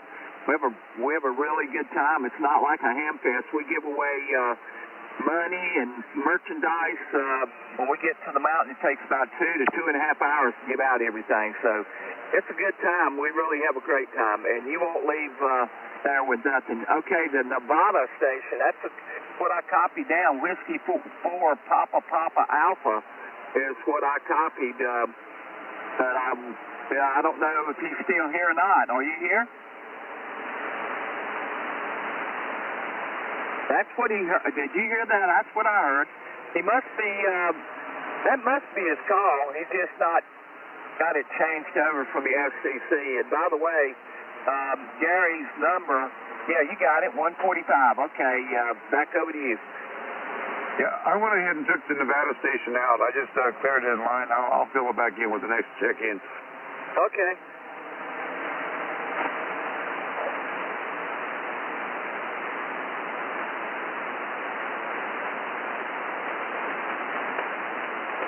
Do we have anybody out there who wants to make contact with another station that they've heard or bring up a topic that we can all talk about? Yes, this is GPS. I would like to know my number if I have a number. Kilo Papa 4 Delta Sugar, North Carolina. Over. Kilo Papa 4 Delta Sugar. Did I get that right? That is correct. Have you been up to Sparta, North Carolina? Yeah, I've been camping in North Carolina for the past 9 years. Now, have you visited Sparta, North Carolina with the Friendly Conversation Group when they've had their annual get-together? No, negative. No, I've spoken to you guys, I think this is the 4th time, and we talked about different things. Over. Okay, and this is Antonio, right? That is correct. Okay, yeah, well, you get your number when you go up to Sparta. Right now, you don't have a number. I don't have a number because I haven't been to Sparta yet. So you have to go to the gathering, the Friendly Bunch Conversation Group, greeting, chat, and, up in Sparta, North Carolina, in order to get your number, okay? Okay, fine. Thank you very much. contact. Go ahead, Bobby. And we got an ID, so go ahead with your contact and we'll ID after. Yeah, real quick. The reason we do that, Antonio, is because we got bylaws that we'd like for you to read, and also we got a mission statement. And if you like what you see, it's more of a personal thing, that kind of thing. So anyway, it's where you can know about us and we can know about you and all that. So it really works out better that way. You know what you're getting into, and you know, not that it's anything bad, but we just got the bylaws and our mission statement, that things that we plan to do in the future and stuff like that. All right, Grant, go ahead with the ID. All right, Tony, let's do our ID, and then if you have any more questions, you can come back after the ID. This is Kilo 4 Golf, Kilo Golf with the Friendly Conversation Group. If you're coming in for the first time, wait till after the pileup. Give your call sign slowly and phonetically. KB4ABJ, number 1 with the Friendly Bunch Conversation Group. Alpha Bravo 3, Bravo Delta, number 136. Do we have any stations coming on board for the first time? Come now. Kilo Delta 9, Romeo definitely working. We got a double there. If you're coming in for the first time, come again. Kilo Delta 9, Romeo Sierra, Mark from Wisconsin. Kilo Delta 9, Romeo Sierra. How are you doing tonight? Very good there, Grant. It's coming on frequency here, so I'll probably say hi here for just a sec. Over. All right, and that was Mark, right? Roger. All right, Mark. How was your day? Well, it's a busy day today. Got out of church, and then I got to work on a project there. I had a pressure washer that was leaking oil out of the manifold. And anyways, I took it apart on Friday, put it back together, and I messed up the valve timing, so they had to go back and redo it. Anyways, got it running today, so I feel like I really accomplished something. Over. Hey, there you go. Yeah, and it looks like you might be in for a little bit of weather coming up tomorrow or this evening. Roger on the rain. We've been getting rain, it seems like every other day. It's just unbelievable here. The grass is growing like crazy. Over. Yeah, I understand. Boy, there's just been a line of storms from Texas all the way up to Canada, right up to Thunder Barrier, almost every day. It seems like it might be every other day. I know it's equal to me as cut grass just about every 4 to 5 days. If I don't do it, boy, I got a jungle. Over. Hey, roger that. Now, what part of Wisconsin is Oak Creek? Is that the western, central, or eastern side? We're on the eastern side of the state. We're about 40 miles south of Milwaukee, right on the lake. Over. Oh, okay, yeah. The only place I'm familiar with is the Eau Claire area. Eau Claire, you know where that's at? Roger on that. I do. Over. Yeah, that's about the only part of Wisconsin that I'm familiar with. So, very good. Yeah, it's a pretty state. You got a pretty country up there, except in the winter it gets a little cold for me. Yeah, Roger, get up north. It's really nice. Myself, I'm a transplant in Wisconsin. I'm out of Michigan there. Over. Are you out of Michigan, you say, too? Yeah, I came over here out of high school there and got a job, working for GE Healthcare, and just kind of met my wife and spent the rest of my years over here in Wisconsin. Over.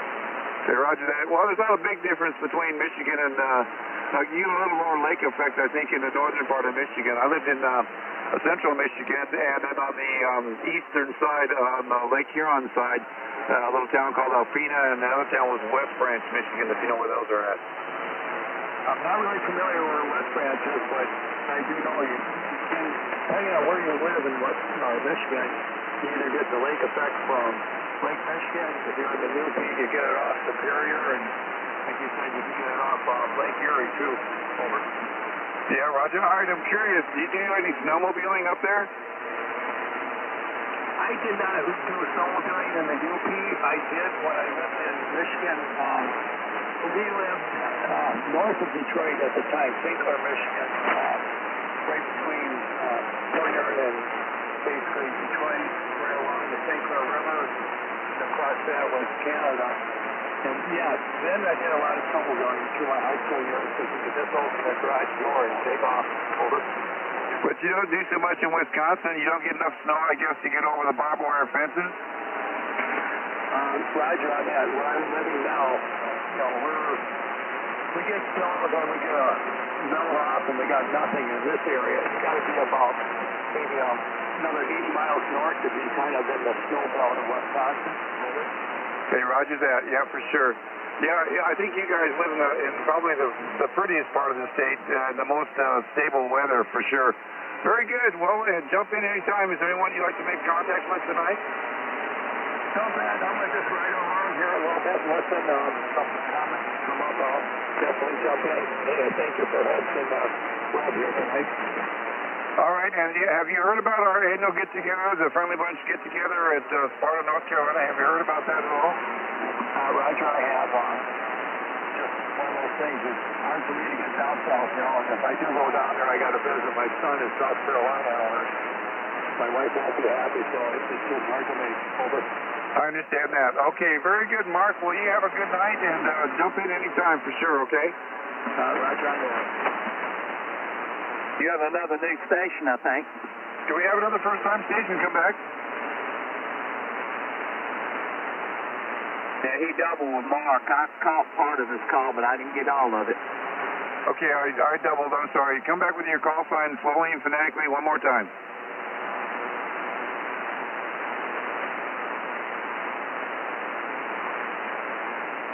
Do you hear anything, Bobby? No, I didn't hear nothing. Okay, let me check back with Tony. Kilo Papa 4 Delta Delta Sierra. Are you still there?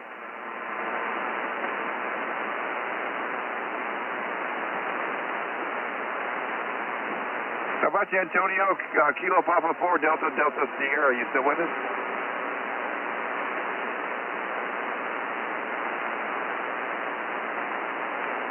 Yeah, I think it was him, Bobby. I think he was coming in to tell me something.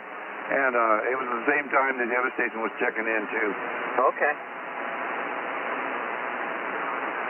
Go ahead, contact.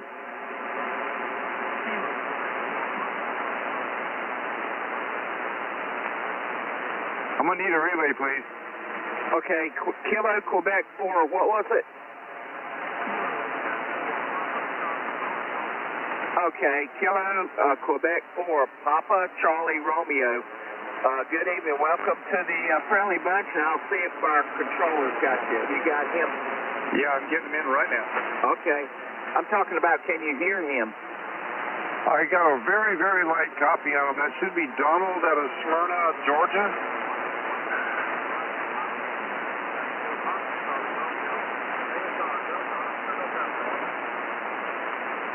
You got to take him, Bobby. I can't pull him out.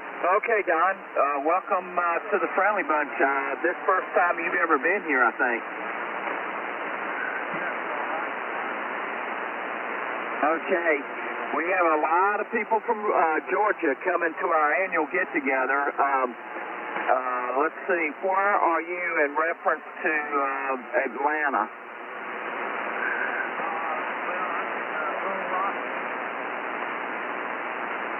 I'm sorry, what?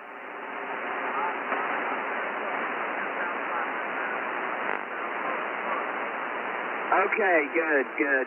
Yeah, you folks down in Georgia, I tell you, nicest people I've ever run into in my life.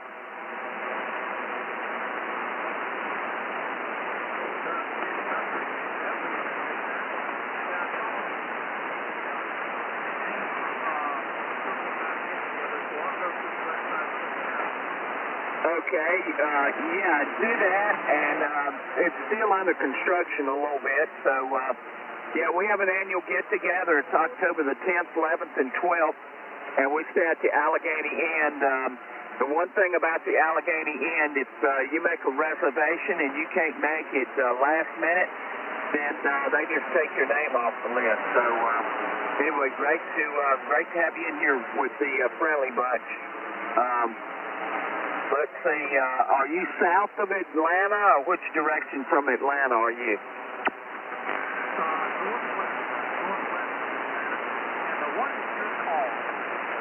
Okay, my call is Kilo Bravo 4, Alpha Bravo Juliet. Just wondering if, what kind of antenna system you're running. Are you vertical?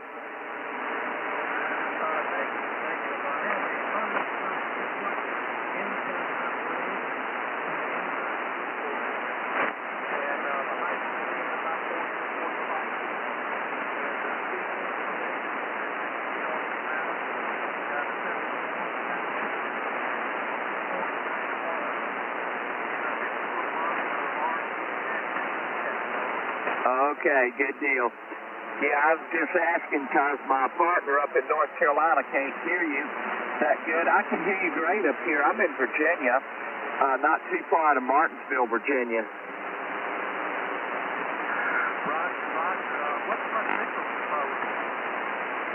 Let me look. I wasn't looking.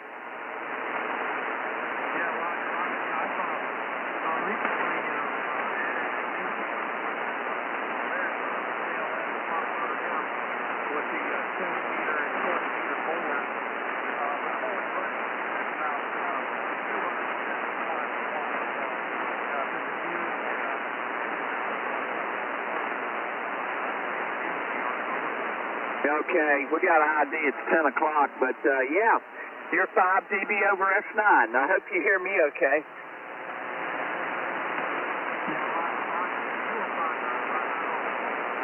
Okay, thank you.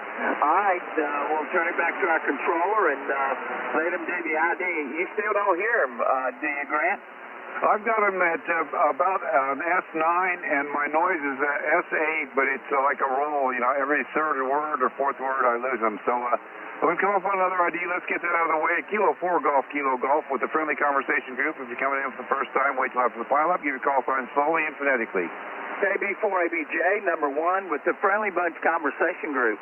Alpha Bravo 3, Bravo Delta, number 136, and I had no copy at all. Check out. K4ISG with a comment. Go ahead, comment. K4ISG, Gary, I got Bobby, you there? Yes, sir, I'm here. Bobby, did you ever find that card, man? No, I haven't even been home. I got Thursday's mail up there that I haven't went through yet. So anyway, I'll look for it tomorrow. I'll have some good time tomorrow when I can find it. I know where it's at, I'm pretty sure.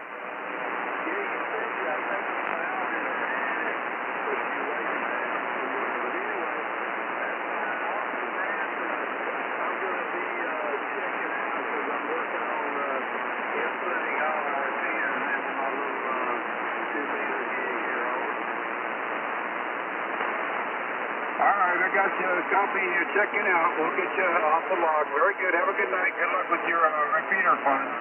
Yeah, good night, Gary. God bless. Good night, everybody. QQ4 PCR. Don, are you still there? I've got a very weak copy on you, but I want to try. I see you a motorcycle trekker. What kind of ride? What is your motorcycle?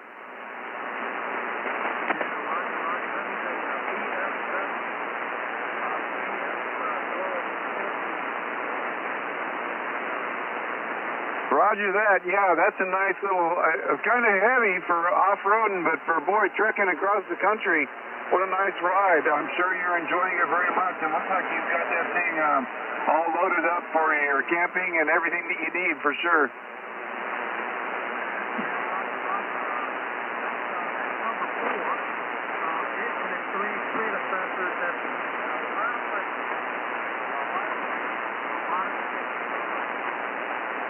Roger that. Yeah, I used to do a little, when I was younger, I used to do a lot of cross-country on a Honda Magna V65, but it was all highway and secondary roads. I never took it off-road at all. It was just too big of a machine for that, but at least with the Beamer, you get to enjoy the best of both worlds.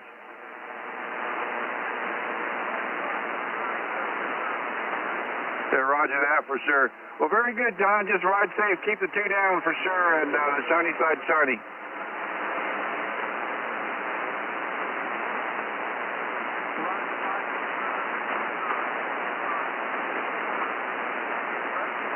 That's Kilo 4 Golf Kilo Golf K4GKG.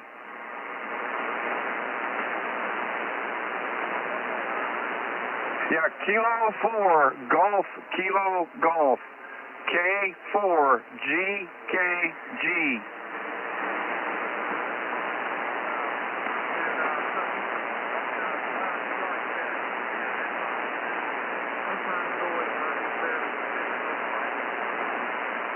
Yeah, I think we're just a little bit off for the band, but that's okay. That's okay. We got a little QSO in, so that was good. All right, Don, I'll clear with you. And is there anyone you'd like to talk to tonight?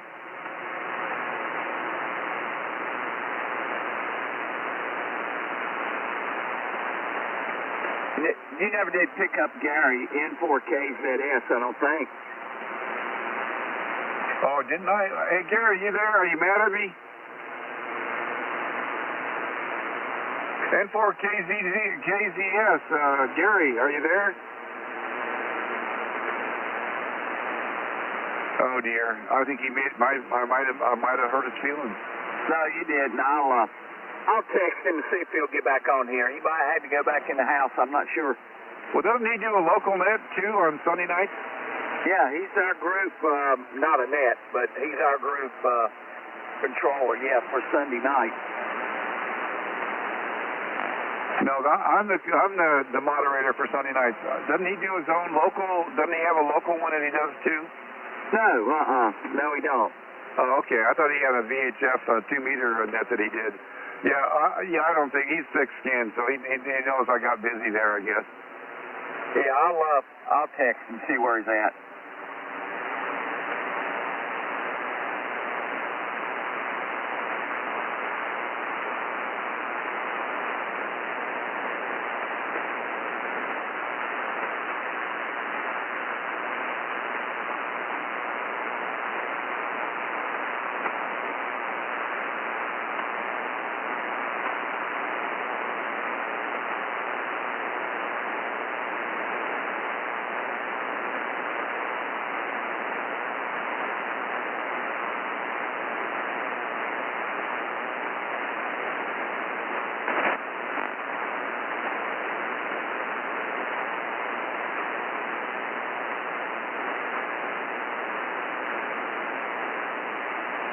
He should be coming back in here, hopefully. Boy, my noise level just went up to S9. It just got really loud all of a sudden.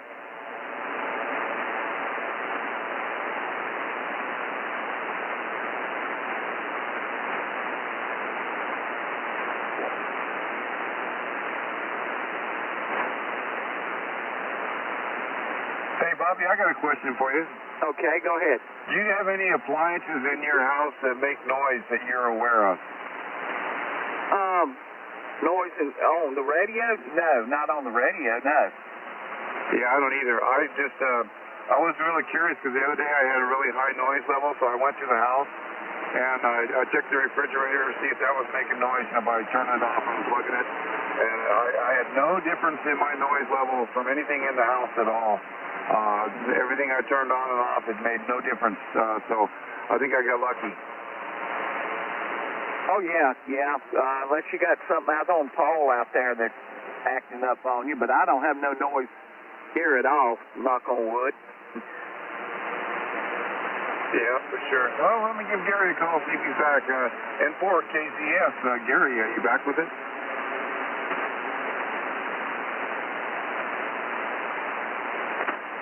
He's on Tennessee time. No, he's on Eastern Standard Time. No, that's Tennessee time. It's a little slower down there in Tennessee. I think that he's on, he's right there on Virginia State line. He's Eastern Time. Oh, I got that, yeah, for sure. Well, I've come up on another ID, so let's get that out of the way. This is the Friendly Bunch Conversation Group, Kilo 4, Golf, Kilo, Golf. If you're coming on board for the first time, wait for the pile up to get over, and then come in with your call signs phonetically and slowly. KB4ABJ, number 1, with the Friendly Bunch Conversation Group. Alpha Bravo 3, Bravo Delta, number 136.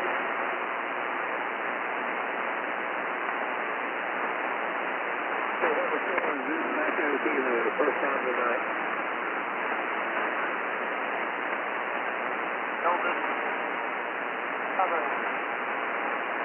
November 4, Zulu Echo Kilo. How are things going?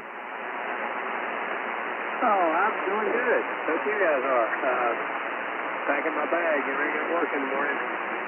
Thought I'd check in, see how everything's going. Where were you guys all? Anyway, Weather's been nice here today at the beach. It looked like it might be clouded up for a little while, but that went away. I think we're in good shape. I might even leave my radio on a good remote this week. Big thunderstorms maybe Thursday. Bobby knows all the weather. What do you think, Bobby? Over? Yeah, I think it's the middle of the week, but I'll have to look at my weather again. They're always changing it. We've got a lot of stuff in the Midwest coming this way. If it'll all hold together, we could get something, but who knows? I'll look at it here in just a second. Roger, thank you. I'll get back to you guys. I'm just going to listen and pack my bag. Anyway, back to you. All right, Scott. Yeah, I'm looking at the windy map right now. There's a big storm, big system coming through the east of Dallas. It hadn't got to Mississippi yet.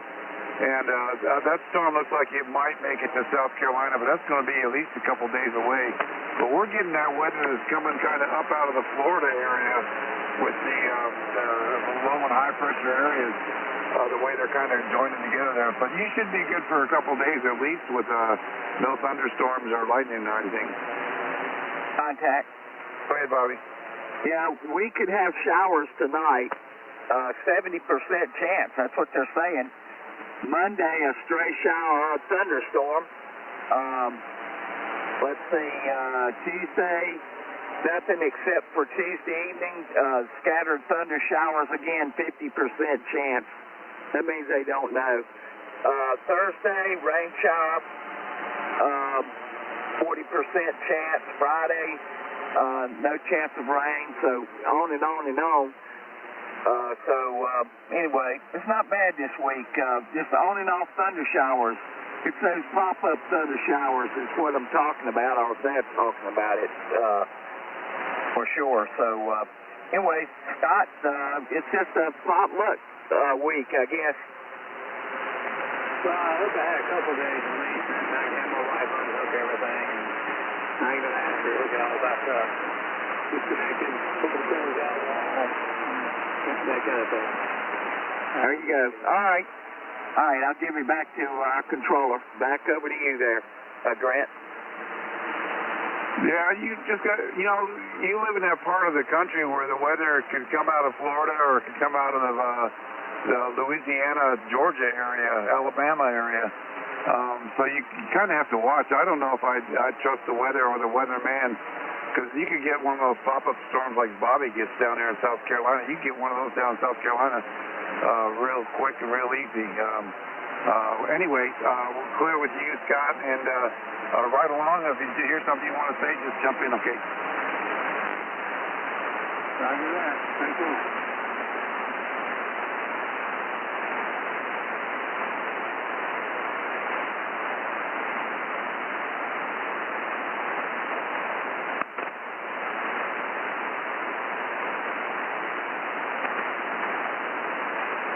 Contact, Grant.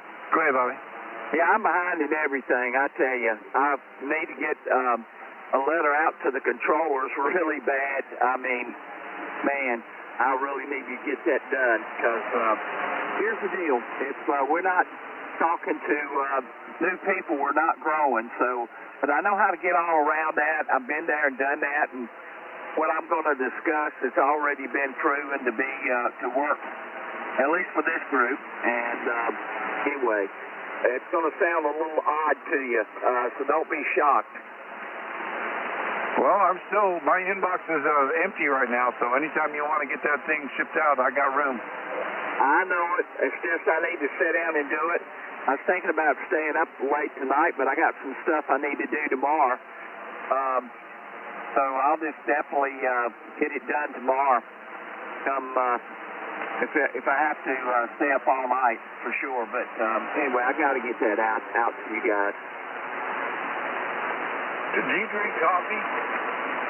Yeah, but I don't like drinking it at night. It keeps me up. Some people don't even bother, but it does me. I was going to say, with your schedule, I don't know how you keep up. Well, I go to bed at the same time every night. But anyway, it just seems like for instance, for next week, I'm only going to be here 2 days. And that's it. I got to go I got an eye appointment. Takes forever. I got to go to a dentist appointment. That takes a long time. And then I got to go get a physical. Those three things all next week. It's amazing how your medical schedule can fill up your schedule really quick. Out of the blue, all of a sudden now you got everything planned. Yeah, I just don't know. You seem like you're constantly got something in the mill, and you're always trying to stay ahead of it. But you'll get caught up. Well, one of these days you'll learn how to retire. I know it. Yep. But I tell you, come the middle of summer, you won't hear me much. Well, you will, I guess. But I work all day on the friendly stuff, on the phone. It's a big deal going up there. It's a lot of moving parts that people don't even know about. Yeah, I was a production coordinator for our fireworks show, and I understand exactly what you're saying. The behind-the-scenes stuff that people aren't even aware of, that you end up doing, and it's always like you're trying to get everything done on your schedule, but it's always on someone else's time, if you know what I mean. Yeah, that's right. And another thing, too, what I'll do is I'll go online and go to Stone Mountain State Park, and I'll have to fill out a form, which is called an activity fee. And they say in their brochures and everything, it's about having weddings and things like that, that you got to have your activity fee. We're not having a wedding, but it don't mention about us going up there and having a keynote speaker, a meal, and somebody talking to us. That's about it. So, but I got to fill out that thing. It's forever, and what I do, I made a deal with them up there. I'll email it back to them, and I will not pay them until I go up there early. I'll go earlier than anybody on Thursday and go to Stone Mountain and pay them, and then come back by a food line and take care of something there for the Friendly Bunch, and then come back to the motel. So, yeah, it's a busy time. It really is. So what'd you say, it's about a 2-hour drive from your place? A little bit, about 2 hours and 15 minutes. It's through the mountains, over the river, and through the woods. It's all curvy roads, except for maybe 10 miles of it. It's all backcountry roads. Yeah, well, 2.5 hours, that's not too bad. I'm looking at probably about a 5-hour, 6-hour maybe drive day. Yeah, it'll be a good drive for you, for sure. I think you had a contact. I heard something out there. Come again, contact? Comment. I just said we'll have a wedding. Oh, we could have a wedding up there, but we need a minister. Oh, you got plenty of them. We do have them. Well, don't we? We do have preachers. So if anybody wants to get married, we can do that. It'll make that activity fee feel a little bit better spending.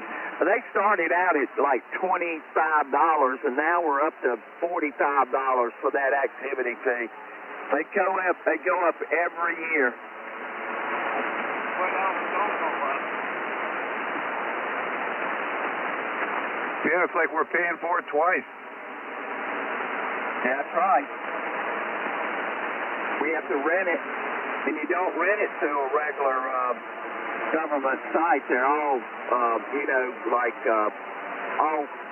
farmed out. In other words, they don't work for the government of the state of North Carolina. Yeah, they're all contractors.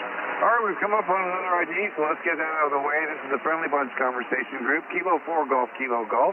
If you're coming in for the first time, wait till after the pileup. Give the call sign slowly and phonetically. KB4ABJ, number 1, with the Friendly Bunch Conversation Group.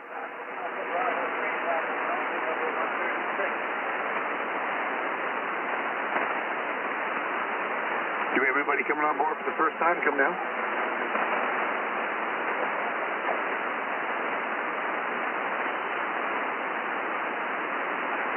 Yeah, what Julie said, Bobby, is, we pay for those parks out of our taxes.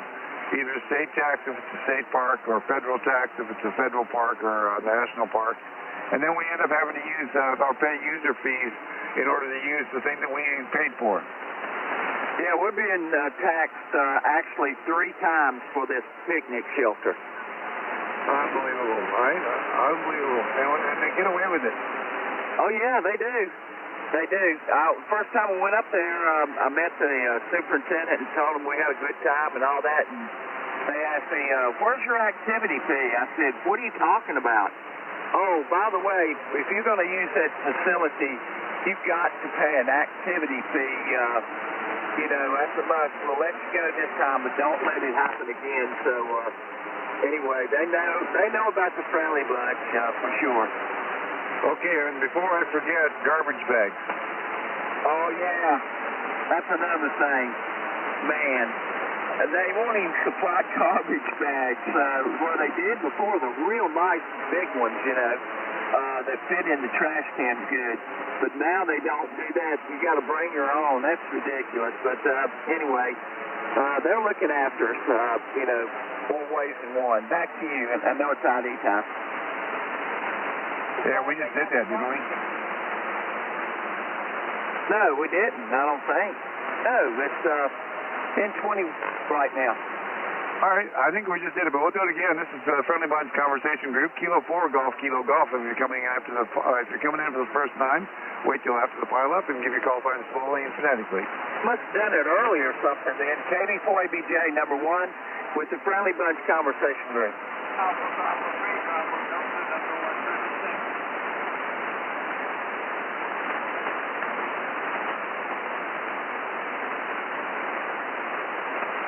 Yeah, my little flag was a footer. Do we have anybody coming on board for the first time? Come now.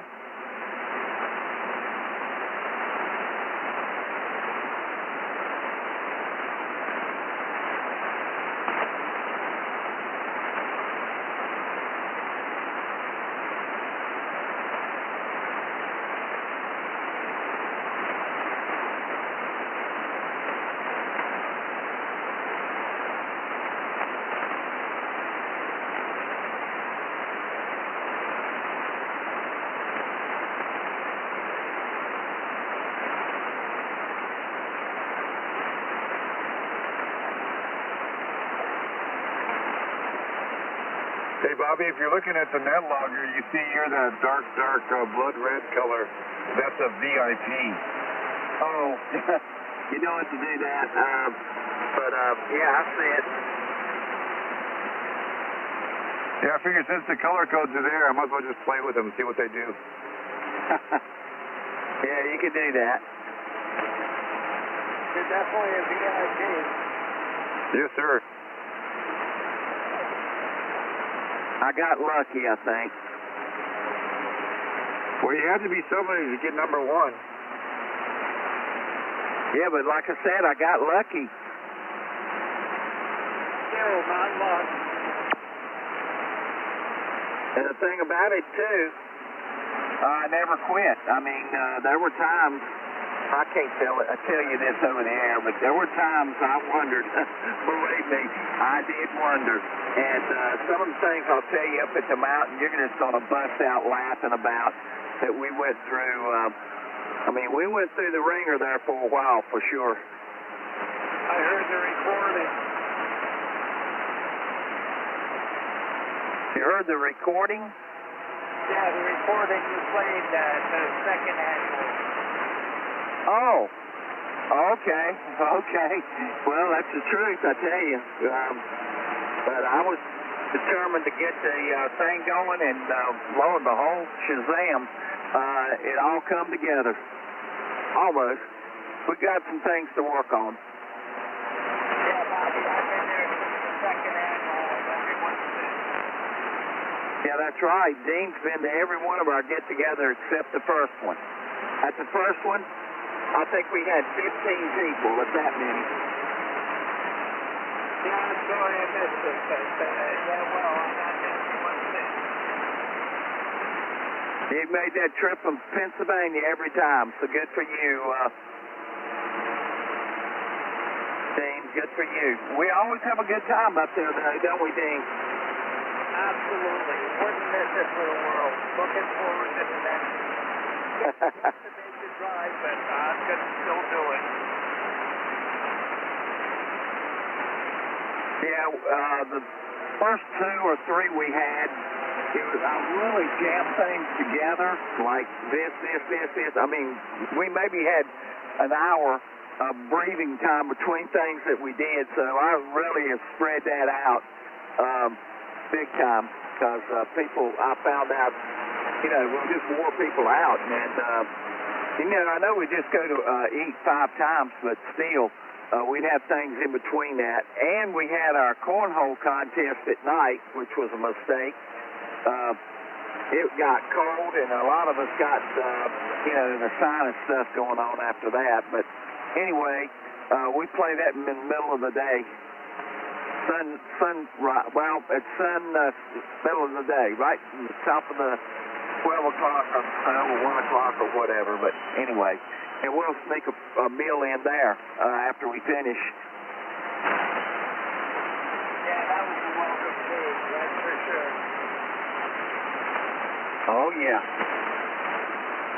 Well, I'm looking forward to it. Oh, yeah. I'm still trying to get somebody for Friday evening. We'll see what we can do there. We got to have a Zoom meeting because we'll have to spend some money, I think, But anyway, we'll work on that. We did have Bob Howell. Howell found 3 times in a row. He was fabulous. He was up on everything. I remember, I think let's see, not this last time before last, he was talking about the ARRL, but I'll talk to you later about that. Some things he said there really caught my attention. So it sure seems like their focus is going to all this computer stuff.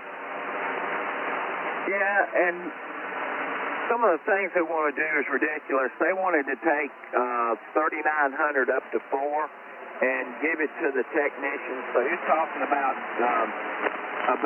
285,000 techs to come on 75 meters. How would that work out? I mean, it would be nothing but chaos. Yeah, and as long as they got 10 meters, that gives them a tool. Yeah, that's true. That's true. We'll, and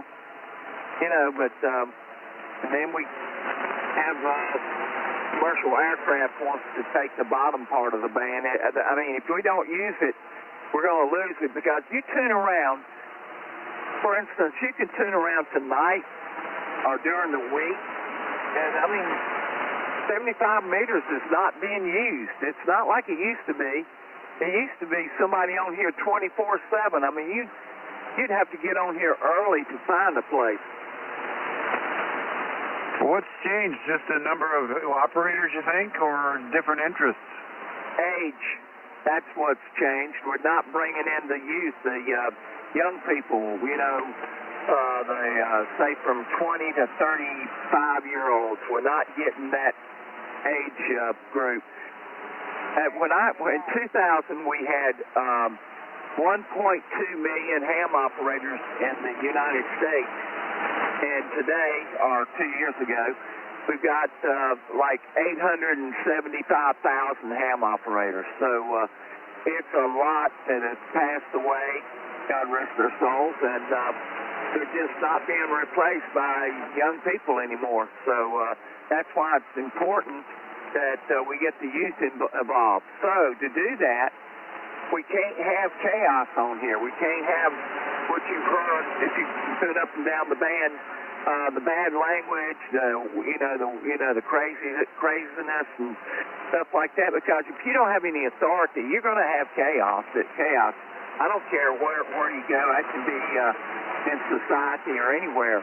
So that's what's happened to amateur radio. And parents, they're not going to let their kids get on amateur radio because of it. We had a gentleman last night, David, over there in West Virginia. He's got his radio equipment in his living room, and that's where his kids come, or his grandkids do. And he don't mind turning on the friendly bunch, but he don't want to go nowhere else because we just don't want it, and that's one thing we're against. But yeah, it's killing amateur radio, the chaos and stuff, and that's why we don't have the kids. That's why. We got to come up on another ID, so let's get that out of the way. This is the Friendly Bunch Conversation Group. Kilo 4 Golf, Kilo Golf. If you're coming in for the first time, wait till after the pile up. Give your call sign slowly and phonetically.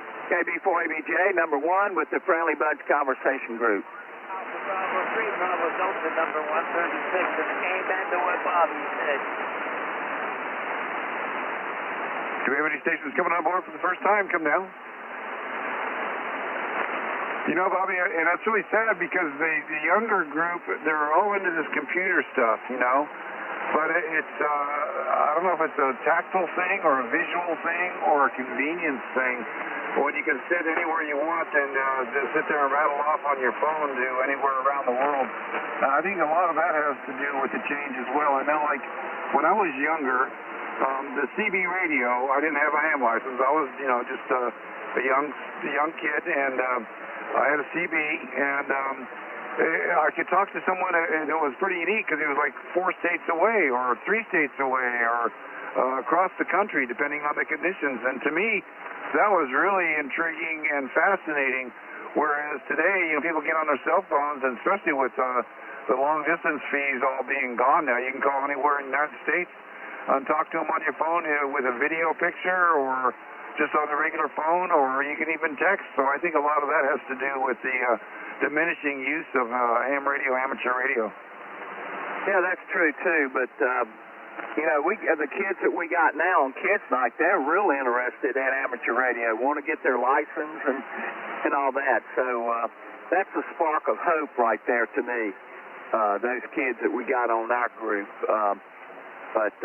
Anyway, we'll just keep promoting it, and, you know, that's one reason that we're trying to get the FCC back involved with amateur radio, and that's why we sent a petition and got a letter back from President Trump within 5 to 7 days. We got a letter back from him, and he was going to work with us, but that didn't work out. You know why.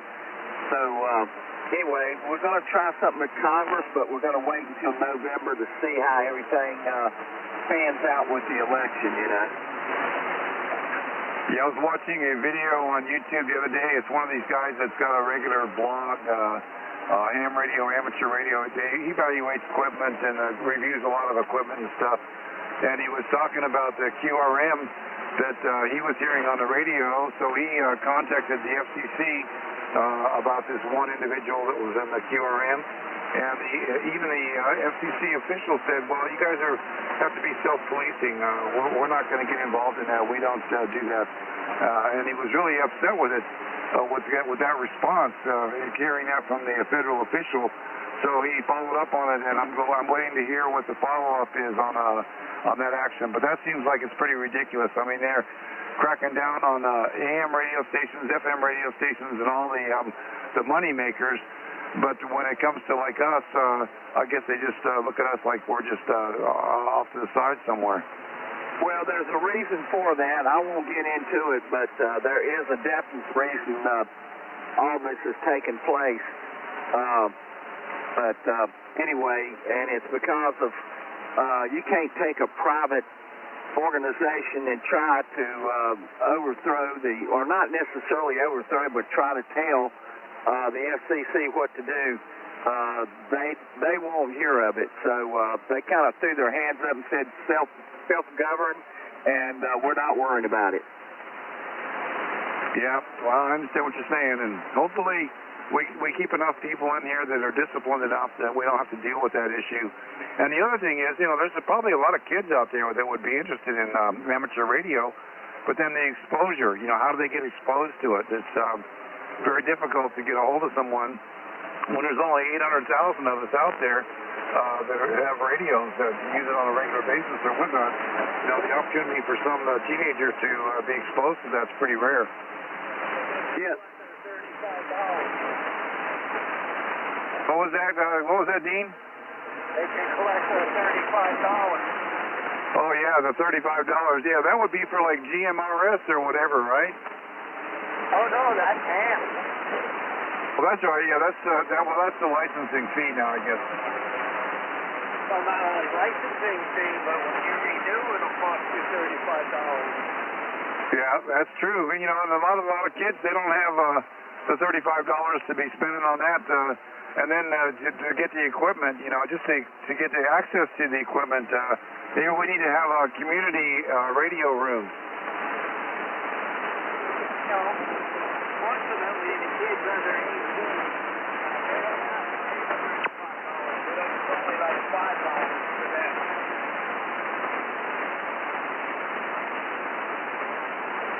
So there's a thought, we could open up a little community neighborhood radio shack.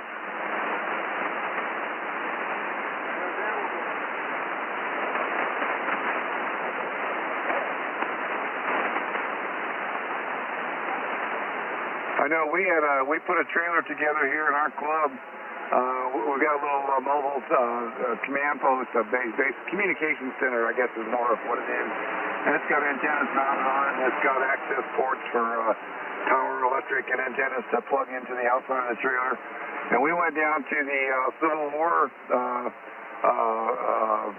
event that they had going on in one of the parks.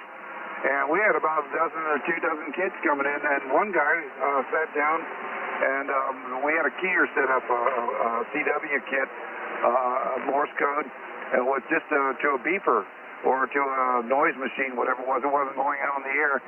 And there was one kid sat down there, and he was on that thing all afternoon, just knocking out code, trying to learn some code. That's awesome when you hear that. Yes, and then there was 4 or 5 of them that were actually able to make long-distance contact with different countries. We were on a couple HF frequencies. I had a couple radios working, and they were just tickled pink. So there you go, a chance for them to get exposed to amateur radio. But now, like, where do they go? How do they continue when their parents aren't really into it? And it's a big investment, really, for a young kid. Yeah, when the jam had to set up over there, and I was over there every weekend, it was nice because they had a CW keyer there, and people would be there, and the young kids would kind of spell out their names, and it was just fantastic to see that. And they got on the HF radio, too. It's pretty fun to see how excited they get. Oh, yeah, it was fantastic. And some of them said they would actually pursue their license. Whether they did or not, I don't know. Well, a lot of it has to do with parental support. They've got to get the support from the parents if they're going to do it. Because, like I said, it's not cheap. It's not like you can go out and buy it. Well, you can get a $25 Baofeng or something, but then you're kind of on a little piece of equipment that's not going to really meet your needs and goals. I know that, that's for sure. It's just, it was nice to see the classes that we just ran. We had like 27 people, and I'll tell you what, the average age was probably 40 to 45, so that was fantastic. Yeah, very good. Well, I got my Baofeng finally reprogrammed. I had to go about and get a little help with it because my dang computer, I can't find the device manager on this dang Windows 10 plus 11. I got a Windows 10 computer, and it's been upgraded to Windows 11, and I can't find a way to access the device manager to find out what COM port the dang thing is plugged into. So I spent about 3 hours trying to fiddle with that. It's frustrating playing with the Chinese radios.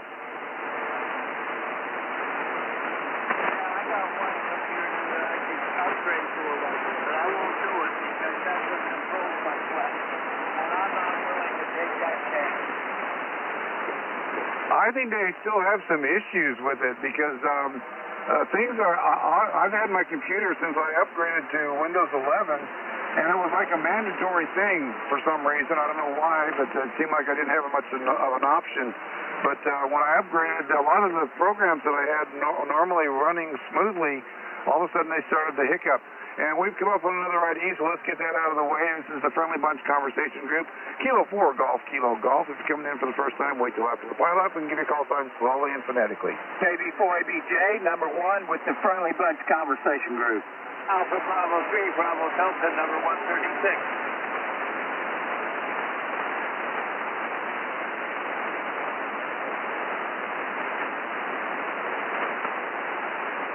Contact.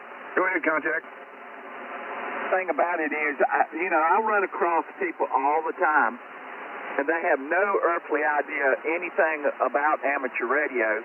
But way back in the day, now, here I go back again, if you had an amateur radio license, that was a big plus for you on any kind of application you made. I mean, people would say, oh my gosh, he must know a lot, to be a amateur radio operator. But now, this day and time, they don't even know what it is. They think it's something to do with CB radio or something like that.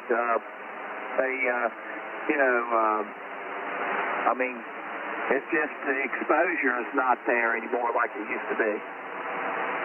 Yeah, I think the name amateur radio is kind of misleading because we really should be professional radio operators, not amateur. Even though we're not paid, we're highly trained. Well, look what they've done to the test, and of course they took away the CW stuff, which made it very difficult to get your license. I can promise you that. Yeah, well, it kept me back. If it had not been for them dropping the CW, I probably wouldn't have mine. Why not? Because I couldn't do this. I can't hear the spaces. I can't do the separations. My hearing's not that good. Well, it's just like a different language. The more you do it, the better you get at it. The way I learn it is I would actually put the dits and the dots and everything down. I mean, I would have a whole page, and then I would decipher all of it, So that made the CW better for me. And then when I did get my novice license, I stayed on the air like 24/7. I would stay up, and this was when I was younger, though. This was when I was in my 20s. I'd stay up about all night long working DX and stuff on CW, and I got pages and pages of that stuff. And then when I went to get my license, the only thing I was really worried about, I wonder if there's going to be an echo in this room, because it was a big classroom. We was at a junior college, and sure enough, there was a big echo in there. But I copied all the CW and passed that. I actually passed the general and advanced class at one sitting. I got both licensed. Well, when I was trying the first time, I was 52 years old, and the guy that was going to do the examination and there was no instruction to speak of, didn't have access to a book. I was learning everything that was available, had to get online, which was rather limited because I was out of the country at the time, and a lot of the stuff that's available to U.S. people isn't available in other countries.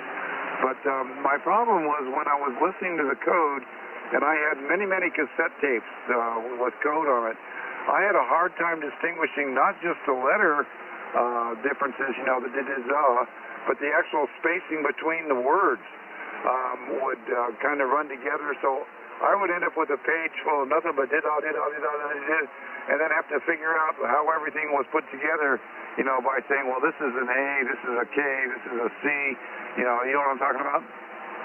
Yeah, but it would spell out everything, I mean, it would make sense once you deciphered all of that. That's the way I used to do it. Yeah, but if you can't space the words, Bobby, it makes a word, like a word cat next to the word catalog or something like that. It was very confusing to me. And it was just, it might have been the cassette tape series that I was listening to. And then when I went to take my actual exam and try to pass the CW part, there was a big diesel engine that had just started up right next to us. And I couldn't even hear the code. The guy had to restart it 3 times. And then, because I was the only one that was not able to really hear it well, I didn't pass, and the other guys that took the test passed. Oh, well, okay. Anyway, but I think they've really actually dumbed down the questions and stuff. I really have, with everything. So, anyway, that's just me. I just know that when they dropped the code, a lot of people that had worked really hard to get it, I think they got really disappointed with that decision, because they had worked so awful hard to get that license. And I kind of now, I think they just kind of threw their hands up, you know. Well, I understand what you're saying, and I partially agree. But you wouldn't want to be out here without me on the air. I know, it'd be sad, wouldn't it? That's right. You'd miss me. You'd miss all my dry humor. All that bubbling personality that you have. There you go. Yeah. Well, see, you know, there's benefits, but no, I understand what you're saying. There's a balance somewhere. There has to be a balance, and I think that the way they're doing the test right now, there's a lot of memorization. You could actually pass the test without learning anything, just memorizing the questions. And I'm not so sure that's the solution, but that seems to be the solution to a whole bunch of issues in other occupations as well. You know, like the fire services. If you can memorize the manual, you can just about be guaranteed a job on the fire department. Whether you can physically perform the job or not is a whole different subject. Yeah, it's like a surgeon, okay? Now, let's say you need brain surgery. Well, what if the guy that was going to perform your brain surgery first walked up to you and said, well, buddy, this is my first surgery, and you're my first patient that I'm going to operate on. And I studied pretty hard, and I may have, kind of cheated a little bit on my test, but still I'm going to operate brain surgery on you. No, you don't want a guy like that. You want a guy that wants to be on the cover of People magazine or something, you know. That's the kind of person you want to do the brain surgery. And the same way as with anything, you know, you want the best of the best. And I think just a lot of people back that done the code and went through the ranks of getting their extra and everything, they kind of frowned on, they probably had a fit. Because, I was actually off the air at the time that they changed all this. But anyway, they probably didn't like it at all. It was probably talked about a lot of times on amateur radio. Anyway, code is very important because a lot of these foreign countries cannot speak English, and that's all they know how to do is send Morse code. And like it, you can get a lot of emergencies that Morse code is the only way of communicating, and that kind of thing. I tell you what, I tell you what I did. I went down on 10 meters, and they got these beacons down there, and they send out CW. So I would copy down to CW and where the station was, and I'd look them up on QRZ, and I would send them an email, and you would have thought I gave them $1 million. Oh, we're so happy that you copied our remote and all that kind of thing, our beacon, and they would write me back and send me QSL cards and all kinds of stuff. Yeah, I think you're right, but the neat thing about CW is, like you said, it's like a universal language. It doesn't matter what country you're in. They learn CW. They learn what the dots and dashes represent in their language, and we know what it is in our language. So when they put it all together, it's like universal sign language. You know, it just works. Yeah, we went on here one night. Somebody was sending SOS. You know what that means. So one of the guys called the Coast Guard down in, I believe it was Norfolk, and they traced the guy down. And he had a big fine on him for sending a false SOS. But what if our guys wouldn't have known what that meant, The guy would have been doing it to a lot of people in a lot of different areas. But anyway, he got caught, and I understand. But anyway, that happened too. And not only one night, 3 or 4 nights in a row. Well, there you go. At least there was a positive outcome from that. And we've come up on the final ID for the evening. This is 10 minutes before the top of the hour. This is a Friendly Bunch Conversation Group. My name is Grant. I'm located in the beautiful little town of North Carolina, New Bern, North Carolina, the home of Pepsi and the land of shrimp and grits. And if you're coming on board for the first time tonight, give me a call phone slowly and phonetically. This is K4 GKG. KB4ABJ, number 1 with the Friendly Bunch Conversation Group. K4XTX 209. Alpha Bravo 3 Bravo Delta number 136. Good night, Dean. God bless you. K3YFX, Kilo 3, Yankee Foxtrot X-ray. First name Eric, Echo Romeo India Charlie, this will be your first time checking in. Eric, this is K4 GKG. Can you come back with your call sign again, phonetically?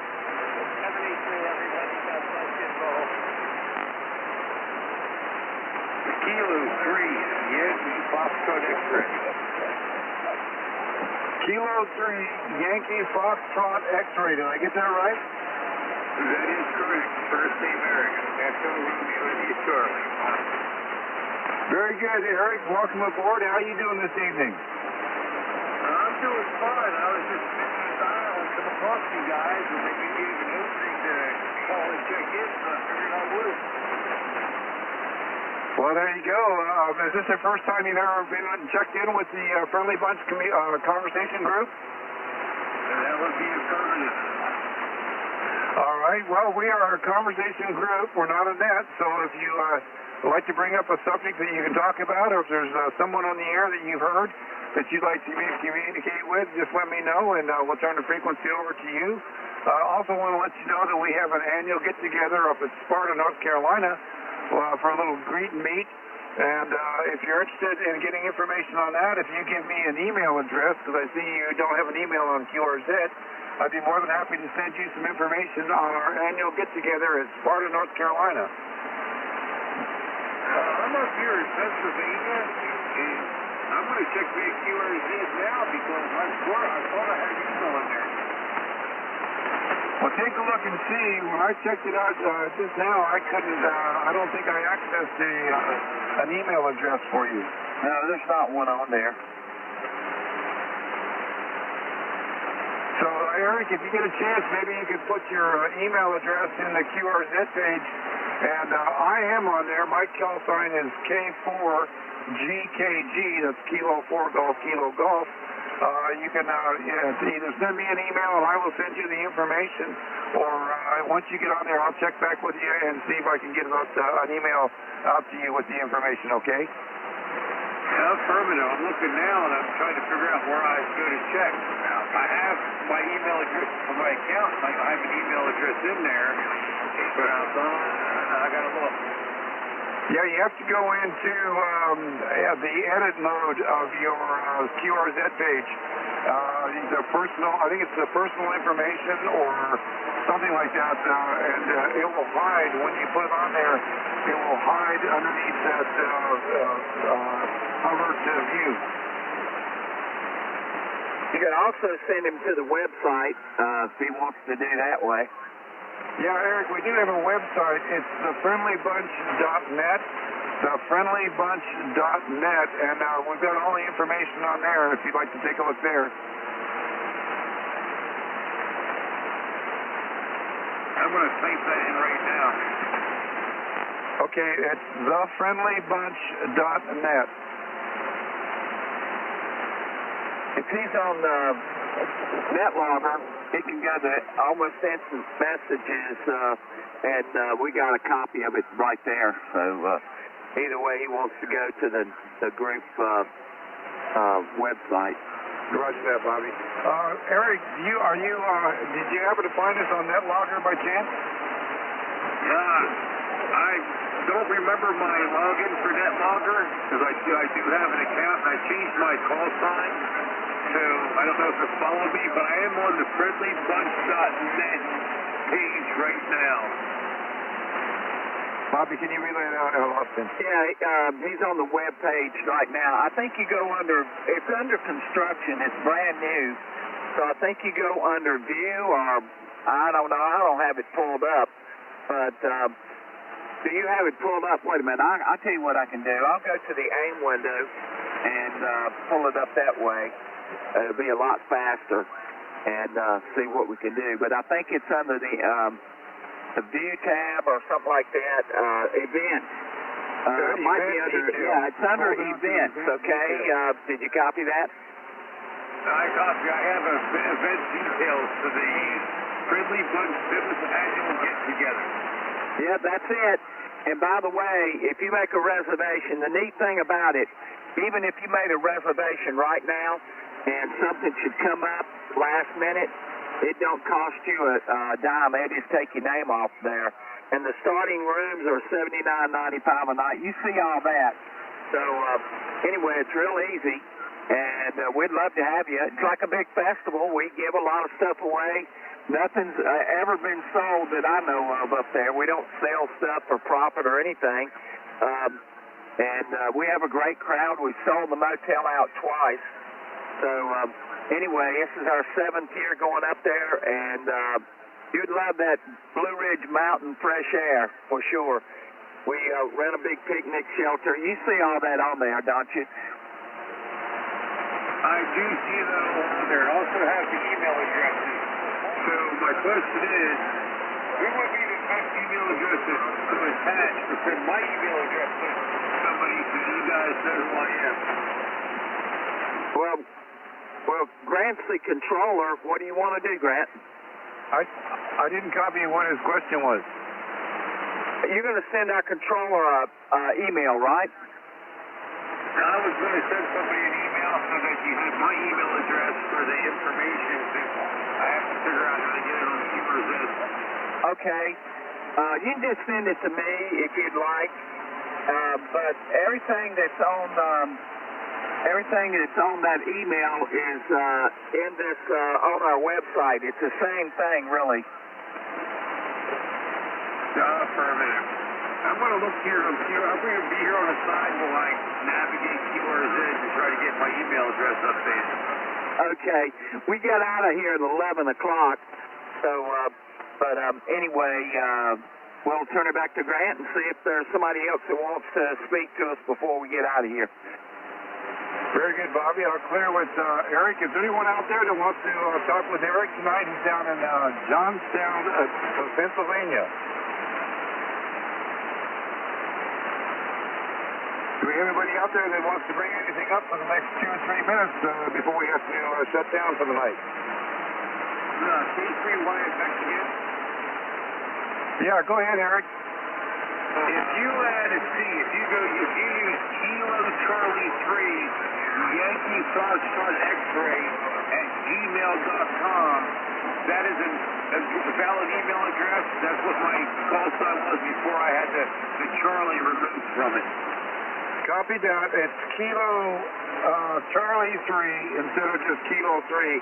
All right, I will get that email out to you, but it's pretty much redundant to the information that you have on the webpage there. Affirmative. Thank you. I'm searching QRZ to try to get my email out there. Yeah, I think you just go to the edit your call sign, and you go to that information, and it should be available to you there to be able to change it.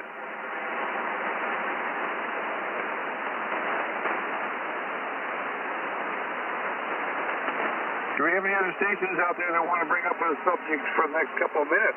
Come down.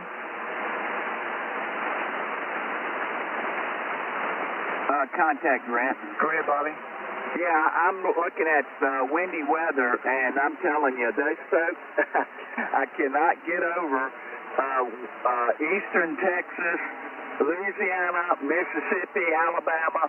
Those folks get clobbered every single night. You see the big, I don't know if you got it, but this thing is bowed, and that means there's a ton of wind with it, that lightning down in the Gulf Coast there. Yeah, and it's just been relentless. It's been every day, just about for the last 2 weeks or 14 days at least. It's been a storm down there. Oh yeah, yep, that's right. Hey, I'll tell you a little story. It's about 1 minute to go.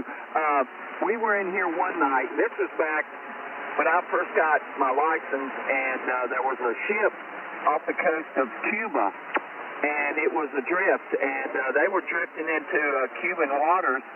And we got them on amateur radio, and one of our guys called down to Miami, down there to the Coast Guard, and told them what was happening, and they rescued him. So, and he got wrote up in the Winston-Salem Journal, Winston-Salem, North Carolina Journal, on the newspaper. If I remember his call, that story and his pictures on there. But I'll remember it by tomorrow night if you remind me, and I'll tell you who it is. But anyway, it did happen, and I witnessed it. So back to you for the final tally of tonight. Back to you. Very, very good, Bobby. Well, I'd like to thank everybody for coming on board tonight. We got a pretty good turnout for Sunday night, and look forward to hearing you all tomorrow night. This is Kilo 4 Golf, Kilo Golf with the Friendly Bunch Conversation Group, wishing all of our first responders and our servicemen God's blessing, and stay safe. This will conclude tonight's gathering, and hope to see you all again tomorrow night. K4, GKG, QRT. Okay, thank you, Grant. Good job there. And everybody have a blessed day tomorrow. Looks like it's going to be another pretty day. It's 68 degrees in Martinsville, Virginia, or Ridgeway, wherever you want to put me. I'm in between Martinsville and Ridgeway. 68 degrees. So I'm going to do my ritual. I'm going to turn the dead ball, cut out the light, scoop up the big kitty cat, toss the cat in the bed, and go to sleep, maybe. And we'll catch you guys tomorrow night. Don't forget, we're here every night from 7 until 11 o'clock. It's KB4ABJ, number 1 with the Friendly Bunch Conversation Group. 73 is all. God bless everybody in the Friendly Bunch, anybody that's listening, and God bless the United States of America. K4XPX. 73's everybody. After about following, and I'll try to stick in here.